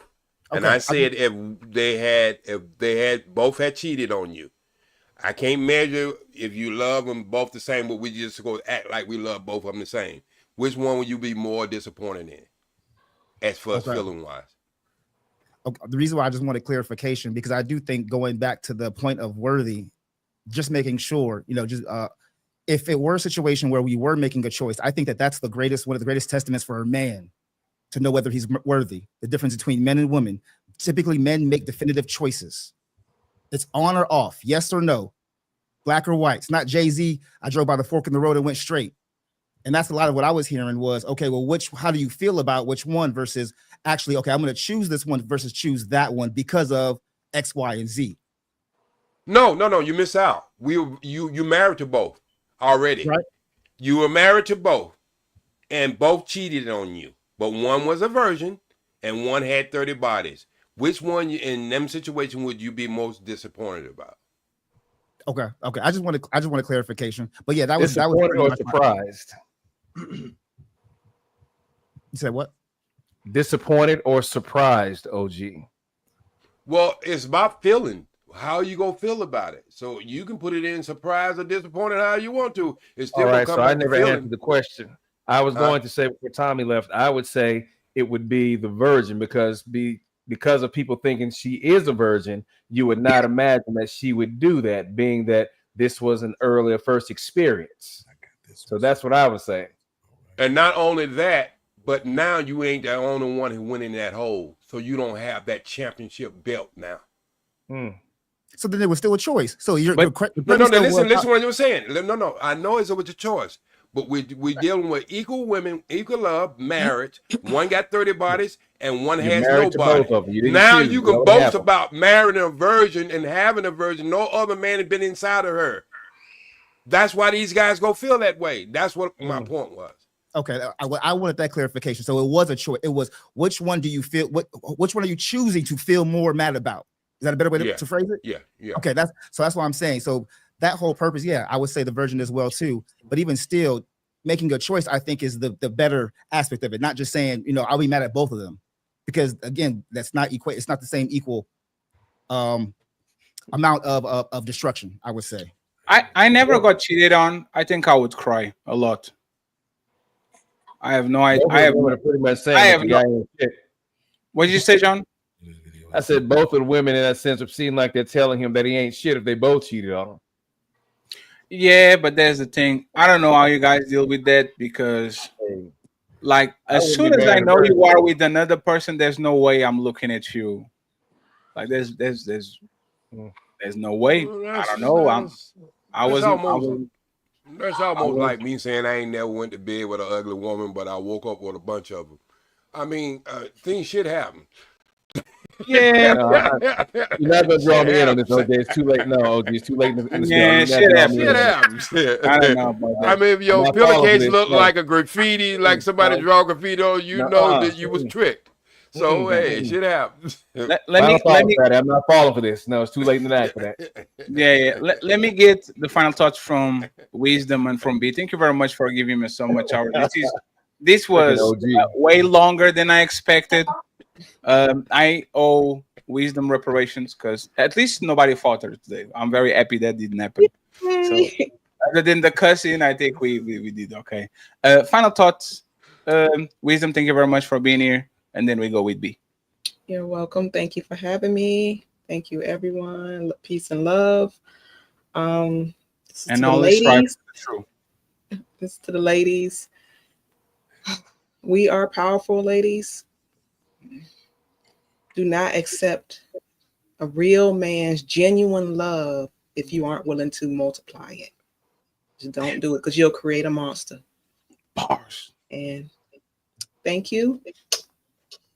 Good night. I'm going to put that on a t-shirt. Yes. Okay. Thank you very much, Wisdom. The lovely B. B. She got a lot of, like, she came in, she said, hey, like, when Kanye goes on his rampages and then he comes back and he's behaving well and shit. And you get the hope on him again that he's not going to do again. So, AB, I see what you do, AB, but I appreciate you. Thank you very much. Yeah, for you being- know, I come on here just to, be the most hated girl on these podcasts. Not the AB, not even close. Okay.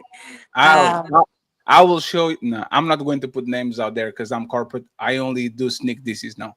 But no, we appreciate you being here. Yeah, I hope you had fun. I appreciate you having me. And can you say with me, it's woman's fault? No. Okay. She didn't say it's woman's fault. Again, lack of accountability. Editor, clip this, please. Thank you very much, B. I appreciate you for being here. Let me get Glenn and John Henry. All right. Hey, thank you, Fatty, for having me up. I want to point out something, and I think it's on something food for thought for you guys to think about. When we say we are going to be less mad about this other thing and then the other person, what we're kind of saying is like, well, we expect this from a bad behavior when we should expect anybody that commits to you in that vow to uphold that vow and not to be like, well, I gave them a pass because they had a past. No, because we all have a past. So when we all make a commitment, when we all say, I promise Beans that I'm going to be on his show tomorrow, he should be able to say, I expect Glenn to be there to uphold this because he gave me his word. He vowed to do this. And if I don't, he can't say, well, because he has not done it before. He slipped out on panels before. I can expect that. No, he should have that expectation. This person committed to this.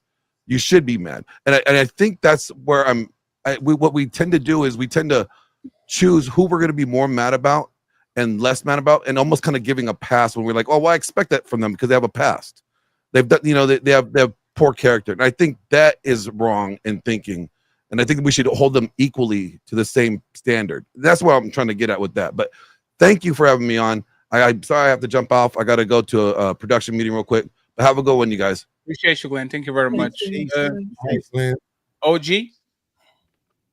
I like coming on here, and especially more about relationship, just historically, me having 11 sisters and seeing both sides of the, my mom had 18 kids and seeing both sides of it. And 18 kids? Yeah, my mom had 18? 1-8? That's my mom had 18 kids. How many twins? Amazing. 4 sets of twins. Oh, okay. So I can't. That makes sense. My father said it was cheaper. I was like 18 pregnancies. My father said it was cheaper than firewood. So give that look, woman a noble I prize. understand. Back in them days, that we didn't have gas. We had, wood and kerosene and stuff. She is fertile. She was fertile. Yeah, but that's why I think the way I think, because Lord knows I wasn't no angel. I've been in entertainment ever since I was 14 years old, and I'm not even gonna put a number on women I used to be with. I mean, some of them I didn't know their first name, last name, or I couldn't tell you the initial of their names. And so I do see both sides of and me having a daughter. My last child was a daughter, and she's 28 years old, and talking to her and her mom, I raised her for the first 12 years, and her mom raised her and got her now. She's 28 years old and not even had a boyfriend. She wants a husband because we raised her for a husband. That's why I have these conversations, and I know y'all are like, that's an outlier. But in the way that we move, I move and her mother move, and the things that we're in and NOI, that's the way we move. Now, do that make her a perfect woman for marriage? No, that's just a foundation. And that whatever marriage she get in, that husband of hers go have to build on that. Once he take her out, I'm not responsible for her anymore. So I guess I look forward for the positive. I look at the world the way I want it versus the way the world is. And I just don't give hope. I really don't. I mean, I get up in and act crazy and stupid sometimes, but I do that because I'm a comedian. But sometimes. Okay, all right, thigh burns. All right, y'all ain't know why his hair going by them thigh burns. But anyway, as he shows on the side here, watch yourself. No, look, I got my hairline is good. My hairline is good. That's gray right there. You see that little light spot? That's gray. But anyway, but I enjoy coming on Fatty show, and I like how he was trolling earlier today. Y'all didn't understand. No, I wasn't trolling. A little bit. He was trolling on the show a little bit early. I think he was just trying to bring laughter and stuff like that. But I like coming on his show. But thank you very much, OG, for yesterday. You was a great asset yesterday, OG. Once again, so just because we fought, that doesn't mean that I actually don't appreciate the value that you bring there. So yes, sir. I appreciate you actually making the show a little bit more edgy. Peace, love, and always strive for the truth.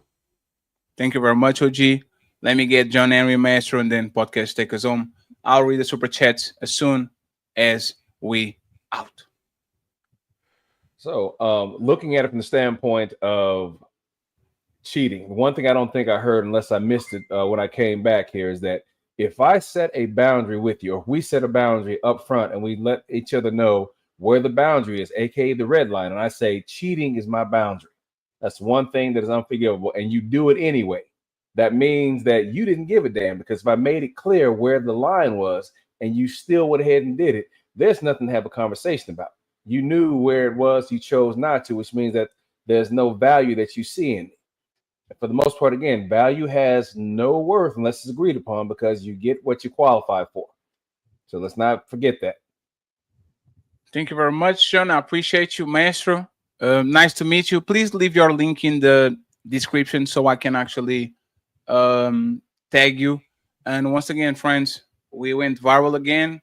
Everything going good. If I go, you go with me. All the clips that go viral have everybody that was on that show in the description, okay? I want to make sure that people can find you every time we try to get some numbers. So if they like B, if they like Wisdom, if they like little podcast, it's not just the main show. Every single clip that we put everybody on the description so people can find you if they actually like you, of the clip actually there's numbers. So once again, I truly appreciate you. For now, I can pay you with $7,000 million, but once I am Mr. Beast, I'll make sure I put some dollars in your pocket, okay? So Maestro, thank you very much. Final thoughts, and then Mr. Podcast, take us on. I just want to say thank y'all. I watched the whole thing, and Fatty, I've been watching you for a while. Ali, been watching him as well for a while. So y'all have grown a lot. I've learned a lot from y'all. I appreciate the conversation. I think having multiple perspectives, multiple ages as well, and saying a little bit of some flavor as well too helps out. So I just appreciate what you're doing and what everybody else brought to the table here today, whether I agree with it or not. Thank you very much for the kind words. And I'll make sure I'll subscribe to you, and I'll put everybody in the description. Finally, Mr. Podcast, long time no see. Thank you very much for actually pulling up. You're not blind anymore, so no more glasses. I get it. Final thoughts.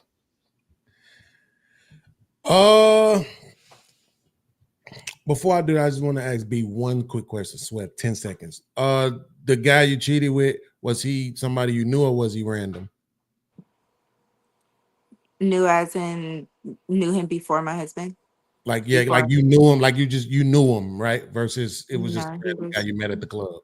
random. It was a random guy. Okay. It was me, Why? Podcast. I'm sorry. Why do you ask that? Because I'm gonna use it in my reaction. Because we talked about the things that may make it worse, right?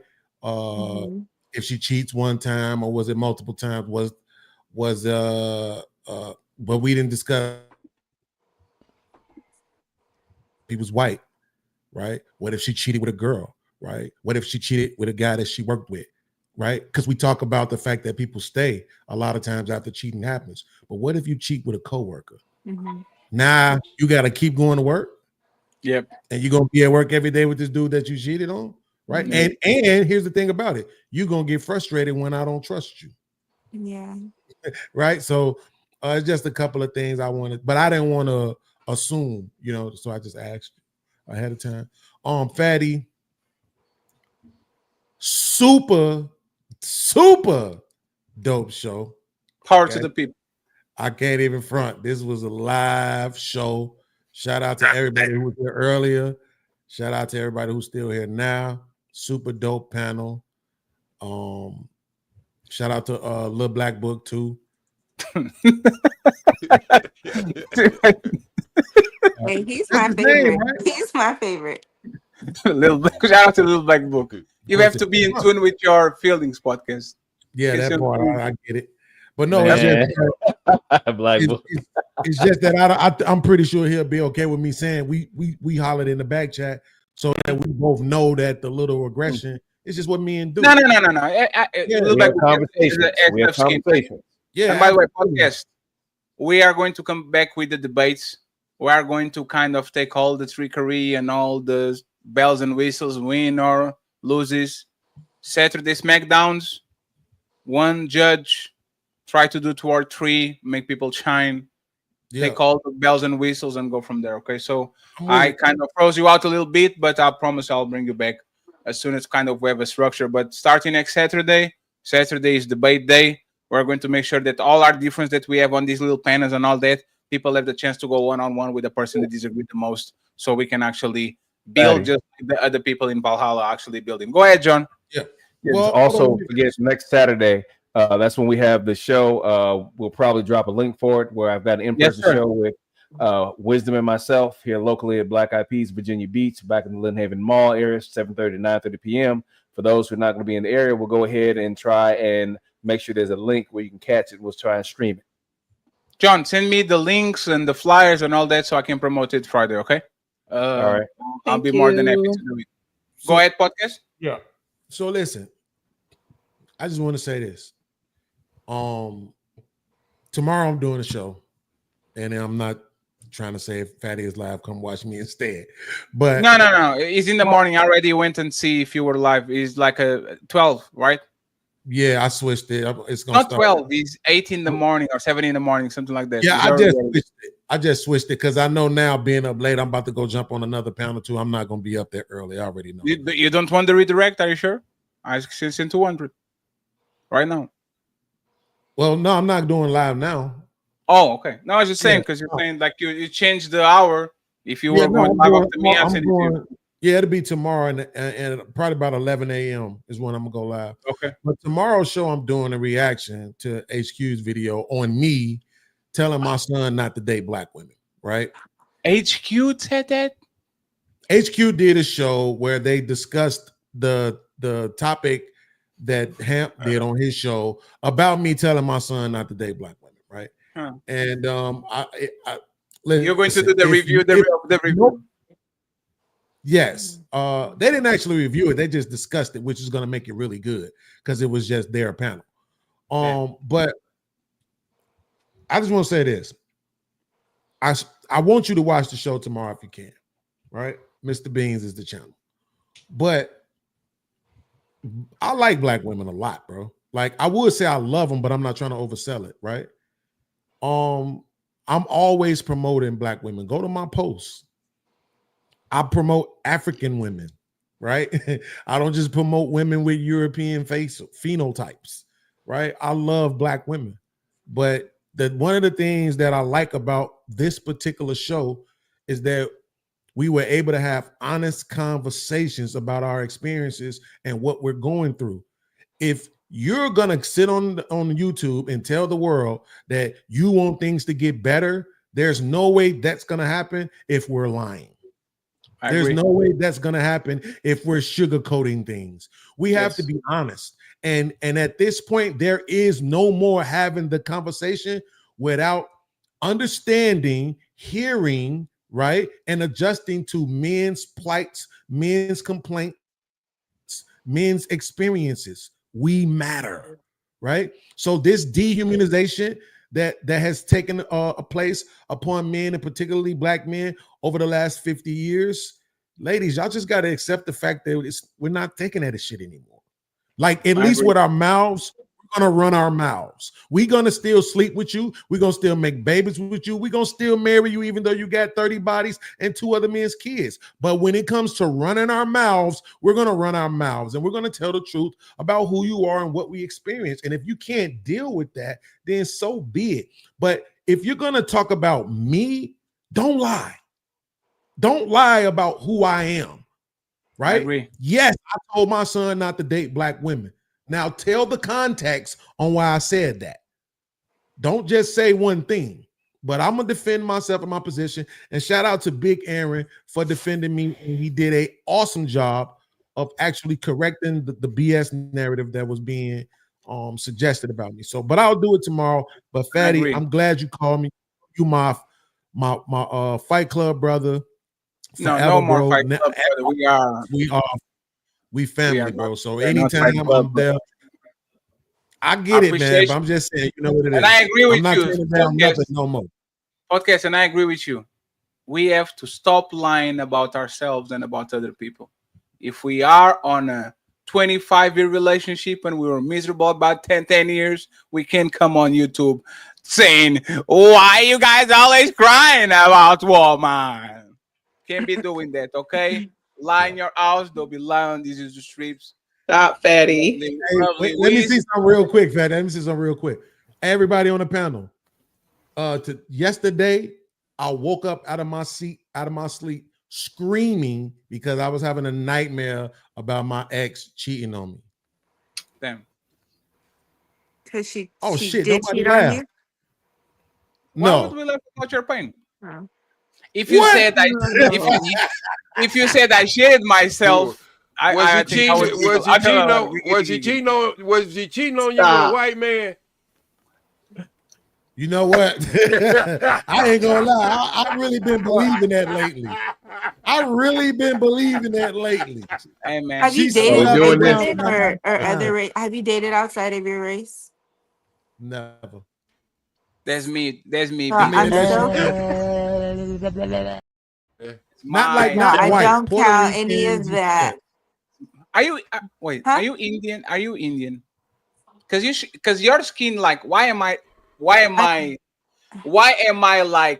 why you glowing and I am like ashy? I'm What is the Panamanian and difference? Filipino. But that's the I thing. think It's she's not the also same black, under right? a light too. No, but it's not the same. No, even when I put the whole light shit, like she's shining and I'm like ashy. Oh, I have really oily skin. Your skin is not as oily as mine, though, right? But you I've are been not. wiping mine off the whole If you guys damn see me time. blotting my face, So you'll this is see the thing, I right? have like a tissue. Other that than have, like, Y'all ain't seen me doing this all damn. other than podcast and Maestro, everybody's shining, but her shiny looks like she's like an alien. She's like an Anunnaki. just Yo. oily. What is the alien? They say Oily. Anunnaki. What is the Anunnaki came back, something like that? So I don't know, but I'll promise I'll figure it out. So y'all, I'm going to get you out of my house. Wisdom, B, Mr. Beans, Maestro, OG, and John Henry. I appreciate you. Sure, be a winner. You have to go. Sing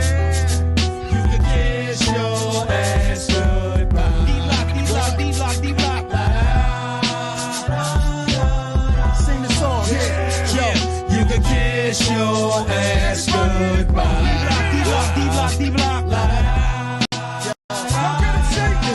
Buckle up, everyone. It's time for some super chats.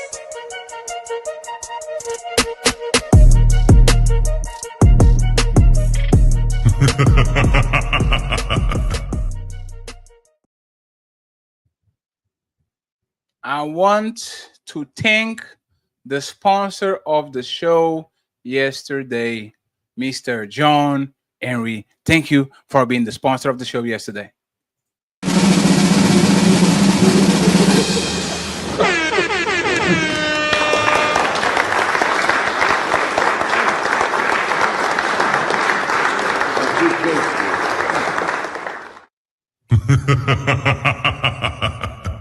And with the sponsorship of the show today, and them is always the sponsor, so his shit is probably so far away that I can't even find it. If I don't find it, we will have it tomorrow. Mr. Theo is the sponsor of the show today. Thank you very much, Theo.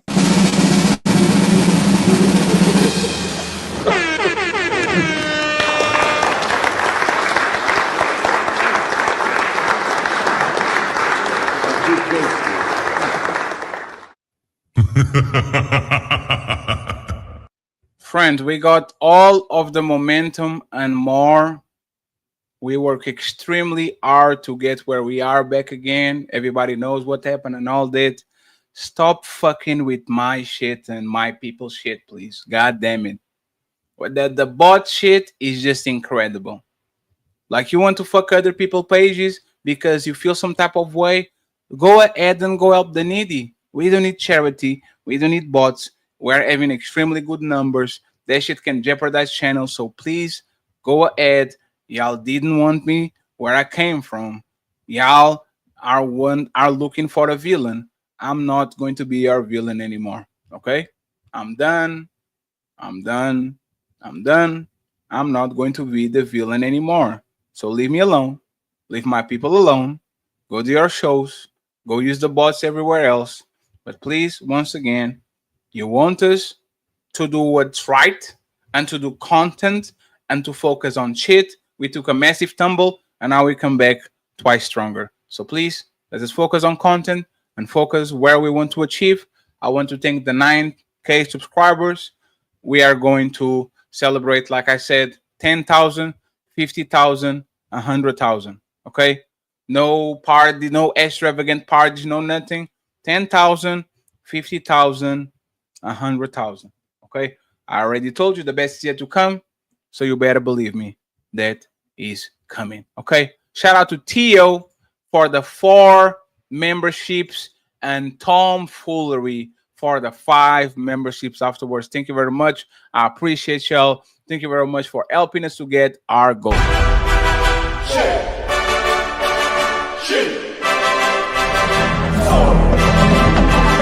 Evacuate the city.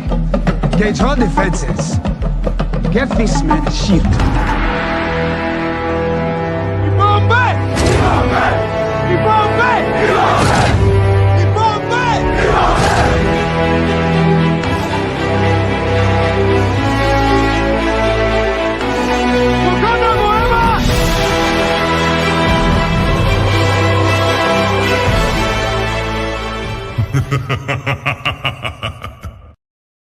And once again, don't worry, Il Canali is doing some family things. He will be back next week for the super panel. We're trying to start the SmackDown Saturdays and bring back the Battle of the Sexes. So we're going to be doing some recruiting during the week, okay? Try to get 4 bangers for you per week. And then we fill it with the TikTok toxicity, monkey business, and all that, okay? So HQ, she says, heartbreak is a part of the risk. Let's see one person who doesn't know this risk. Keep a reasonable number on the roster. Theo says, the top 10 to 20% of men might cheat more, but overall, as of today, I'll say woman cheat more. I kind of agree. 60-40. Theo says, tyranny is literally just said, men cry more than women, and men should get over it. Now they should cry more. The lies be wild. Damn tyranny. HQ says, did he say a husband should not come to his wife to talk? What? Aww. Thank you very much. HQ says, some of y'all just be talking. Sunday is the let me talk shit from the chat day. God damn it. MC Daddy say, I'm going back to I'm going back to Cali.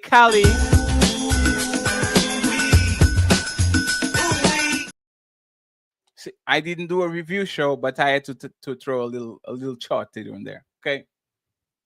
I didn't do a review show, but I'm only human. Okay. We talk about it a little bit on Discord. I had to say something in public real quick. I hope the lovebirds be happy after. Happy after. I don't even know what to say. I can't be fake. Let him have it. My brain says you can be fake fatty. Don't do it. So yes, I'm going back to cat. The untouchable empire, baby. Theo. Beans, does tyranny speak with wisdom? Sometimes. HQ says, I posit those women who do that are not trustworthy and never were even before you married her. Thank you very much. I appreciate you. HQ comes back and says, I never threw anything into my husband's face. HQ is a princess. She's immaculate. Pulling my social media because he's insecure is wild. Obedience is wild. Not everyone follows that book. Glenn just go to cool point.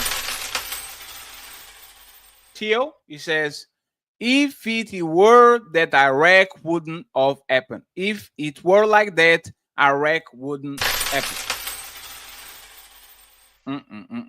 Carl Anderson saying, damn, 90% divorce rate coming to a store near you. Thank you, Carl. HQ saying, no. Theo saying, the man submitted and torched Iraq. Should they all have said no and left the military and then all be jailed? Yes, they will Muhammad Ali you.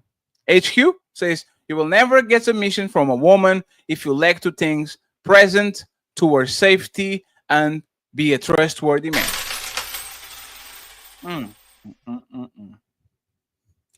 HQ be sniping. HQ be sniping. Next one. We have 15 to go. Theo says, you say worthy. What does it mean to be worthy?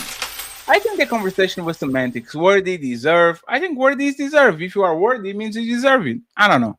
Zion, $2. You got to outperform inflation to get submission now.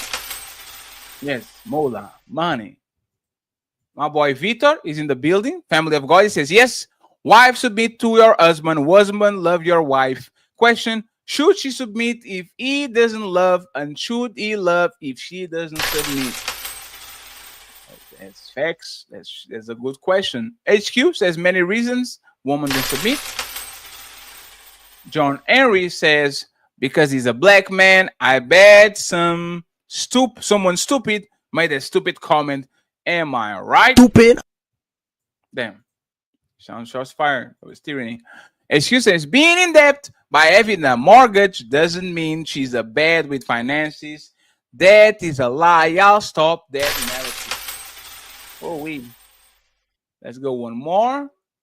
Value has no worth unless agreed upon, because in the end, you get what you qualify for. HQ, she says, she just submits. The Bible is evil when a woman gets up and says that, geez. 5 more to go. HQ says, now I know y'all just be talking. We get another one where she says delusional might be a gender. Now she says,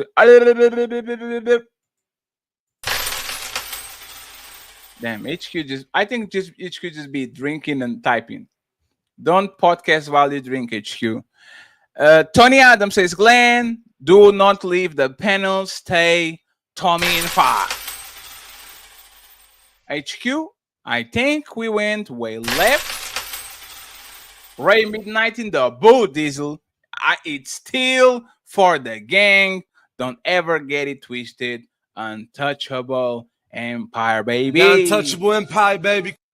Thank you very much, Ray. And finally, we have Theo. He says, but they will still blame the man if he married the church girl and she cheated.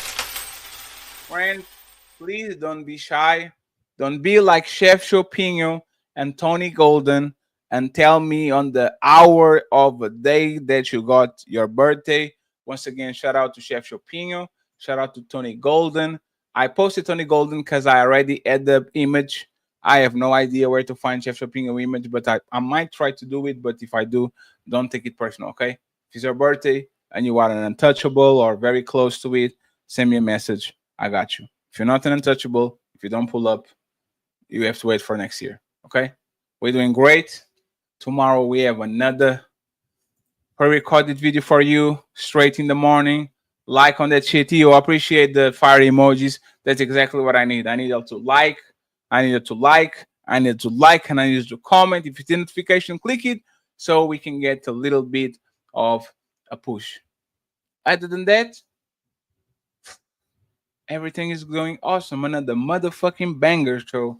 I'm so happy we get all the momentum back so we can do whatever the fuck we want. So Team Fatty and the Untouchable Empire signing out.